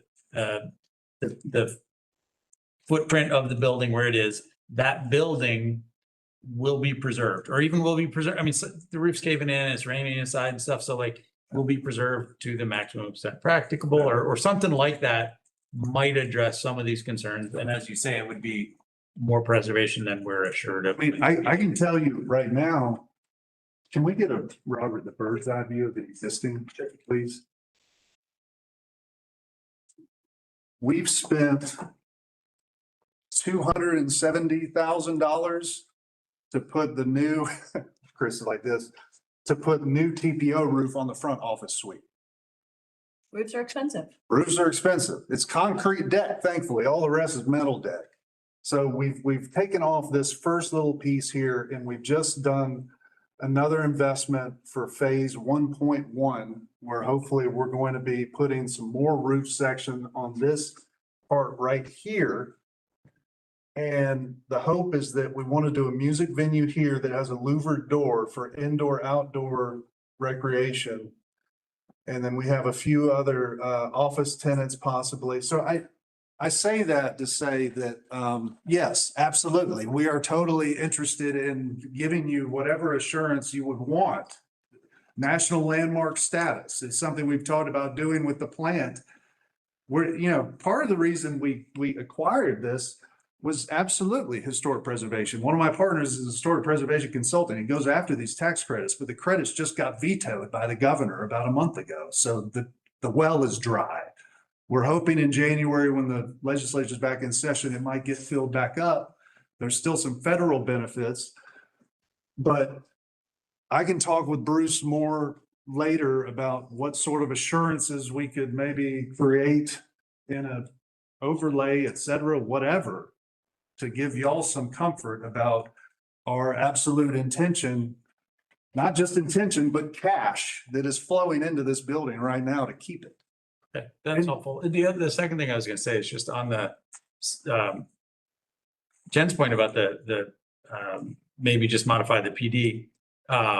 You know, PDs, unfortunately, because they have a binding site plan, do not lend themselves to organic development. That's I'm sure you know.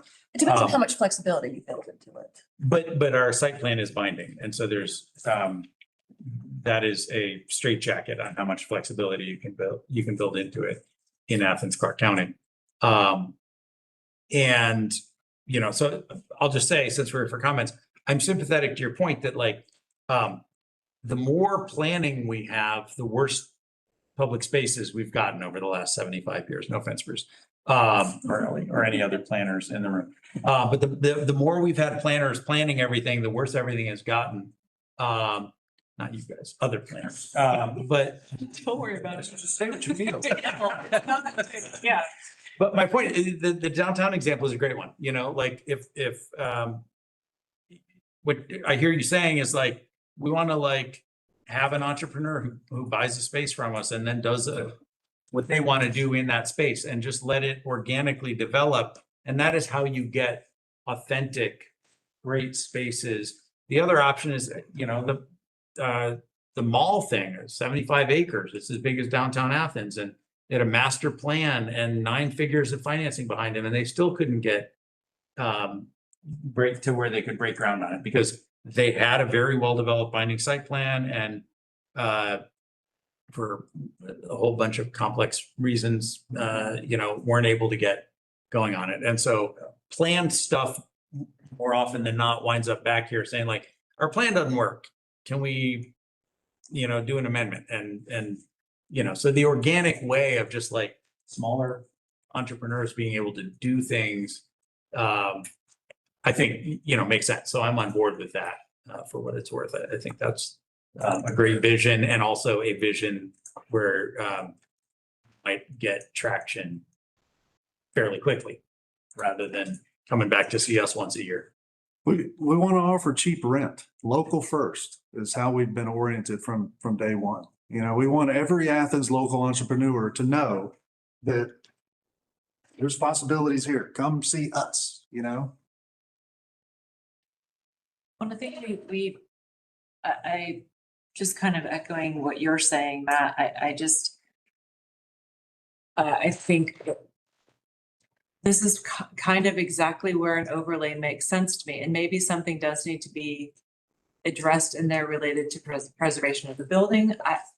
I don't even know, I mean, there might be parts of that building that are not preservable, or they are so expensive to preserve. Like, I don't know if the level of deterioration is different across the parts of the building, but, you know, I think when we were talking about this with the PD before, there's, you know, obviously we didn't save the building in that necessarily in that PD, right? We sort of wanted this facade, we wanted this sort of echo of the past, right? We wanted it to resemble the West-Clarke factory, but we didn't require that necessarily. And so I guess I'm just saying that to point out that, like, this probably has more of a chance of saving part of the building, but I just like the idea of an overlay because we just watched the PD not work. We watched a lot of PDs not work.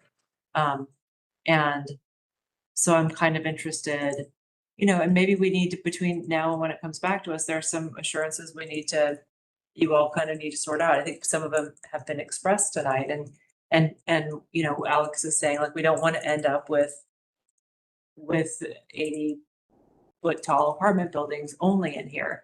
But I also am not opposed, I don't know what the group thinks, but, like, I'm not opposed to building up from the West-Clarke building itself. I'm not sure if it could take that. It would be so expensive to, but anyway, I can't go 80 feet on that. no, right? Which maybe that's a little high anyway, but I don't know. I just kind of curious to let an overlay work, and maybe it's kind of a lot of back and forth with staff and the applicants here to figure out what it is, but I don't know. I'm much more interested in, I think we have not, the way we are doing planning is not yielding amazing public spaces. So why don't we try something that has a little more flexibility to maybe make that happen? I don't know. I'll make one more comment about organic growth. You know, we're talking about this ability to do cool and groovy things, but using the downtown example as, again, sure, it was organic growth on a framework. Like, the framework for downtown was the gridded streets. And so the parameters were put in place to say, okay, you can do these cool things, but this is the space you have to work within. And so it provides form and, you know, all kinds of things that people gravitate towards. And so I think maybe there's a PD form. I mean, we've done that a little bit with, I think the only time we've done it actually was one of those housing developments off Newton Bridge where the PD just had sort of an envelope, right? That the housing needed to fall into this envelope, because I think it had to do with preserving green space. I can't remember which one that was. Is it possibly the one we just saw today? That wasn't a PD. That was just a rezone that had a condition of holding a clearing line. Yeah, I mean, I think where we had flexibility was the shoals. And I think that's where we had a PD that was revised and we went with more of a pattern book approach to the development. You don't want to see me. I would love to. I'm just losing my spine right now. But the overlay is a good tool. The overlay is the appropriate tool for having more flexibility than a PD. I think where our PDs have struggled is the scale went on steroids and it didn't match what developers can do today. And so when you look at our successful PDs, they tend to be smaller scale and able to be achieved in 1 or 2 lifts rather than 300 acres in size, and the financing collapses over the span of whatever progressive idea was supposed to be implemented. So in this case, and in some of those other cases, we're going to see an overlay for the mall. The overlay for the mall is anticipating a framework, right? So not a physical framework in the way of a grid. But to your point, it is a framework of within this amount of space off the edge, you have this much height. When you get into the middle, you have this much height. When you're on the edges, you have this kind of use. When you get in the middle, you have these uses. And so it does have a spatial sort of anticipation of what's going on. This is a smaller site. So we can continue the conversation. I think this is good feedback. What this site has struggled with has been high expectations with sort of the development groups coming to it have brought sort of not a lot of experience. Like they were trying out new concepts on this site, and the last few, yeah. I mean, it's y'all are number three or number four, I think. So but as we get things built out here, it is starting to get odd, right? So we have two warehousing functions that are doing well and they're active, that are sort of the heart of this site now. So we got truck traffic, we got something that is not necessarily what anybody would have anticipated as sort of like a great heartbeat for a town center. Yet there it is. So being able to pivot's important. What I'm trying to say is I don't think the overlay is the wrong tool. I think we need to continue working on the language. And PDs aren't bad. Cool.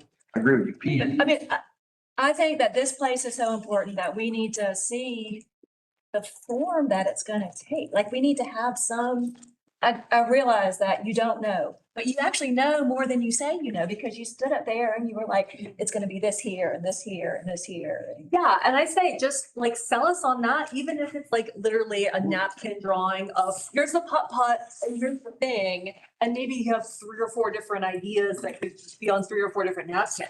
Yeah. But just sell us on the possibility a little bit more, I think. It's in your head. It obviously is, because we're seeing little bits of it. I mean, I can say, like based on the overlay, yeah, the vision is definitely park this area. And then, we talked, we had this charrette meeting the other day in Atlanta, and we went and visited these places along the west side belt line that have just been recently built, like Lee and White, and these beautiful places that, you get out of your car and all of a sudden you're in this beautiful industrial area with the belt line right there. And there's like a 2-story porch under mature hardwoods. And you're just, wow, this is great. Let's do this, And all of those places, they had just the car area, if you got there this way, and then that was it. You left your car and then you were in paradise. Then you were in an area completely separate from cars where if you had a child or if you had somebody that used a wheelchair, you could have the peace of mind that there wasn't going to be a car coming anywhere around here to park somewhere or do something. This is the car-free zone. And I can tell you that's my most important vision for this place, because there's not enough places for kids to hang out and have fun in this town. Like kids, 6, 7, 8, 9, 10, where mom and dad can chill, knowing that their kids are fine and they're not going to get hit by a car, Okay. Let me add one more little thing that might help. It actually might help you. Please. Well, I'm gonna say it. We're not voting, we won't be voting on your vision. And I think that's important. Oh, yeah. So what you're saying, if we can bring vision and what we're actually voting on to a comfort zone, I think you got it. So. All right. Report from you, sir? Update from the subcommittee, Madam Chair. Thanks, y'all. Oh, thank you. Yes.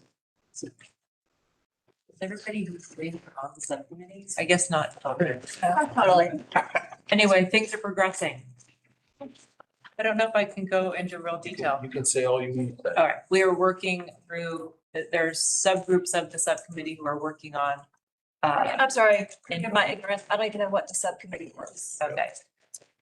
Subcommittee is the subcommittee on Creative housing Housing options. Thank you. We have been tasked by the mayor and commission to explore those, look for ways to allow more creative housing options in Athens. So there are 4 people, 5 people from the GIG committee, 4 people from the planning commission, and we are working in 3 or 4 tranches of topics and have sent the first tranche, which is secondary dwelling units and minimum home size, to the mayor and commission for their voting session in August. And then we're working on the next tranche now. That's where we are. We meet twice a month. I have no report. Aye. So all those in favor of adjourning, say aye. Aye. All right. 11. 22. Whew. I'm so sorry.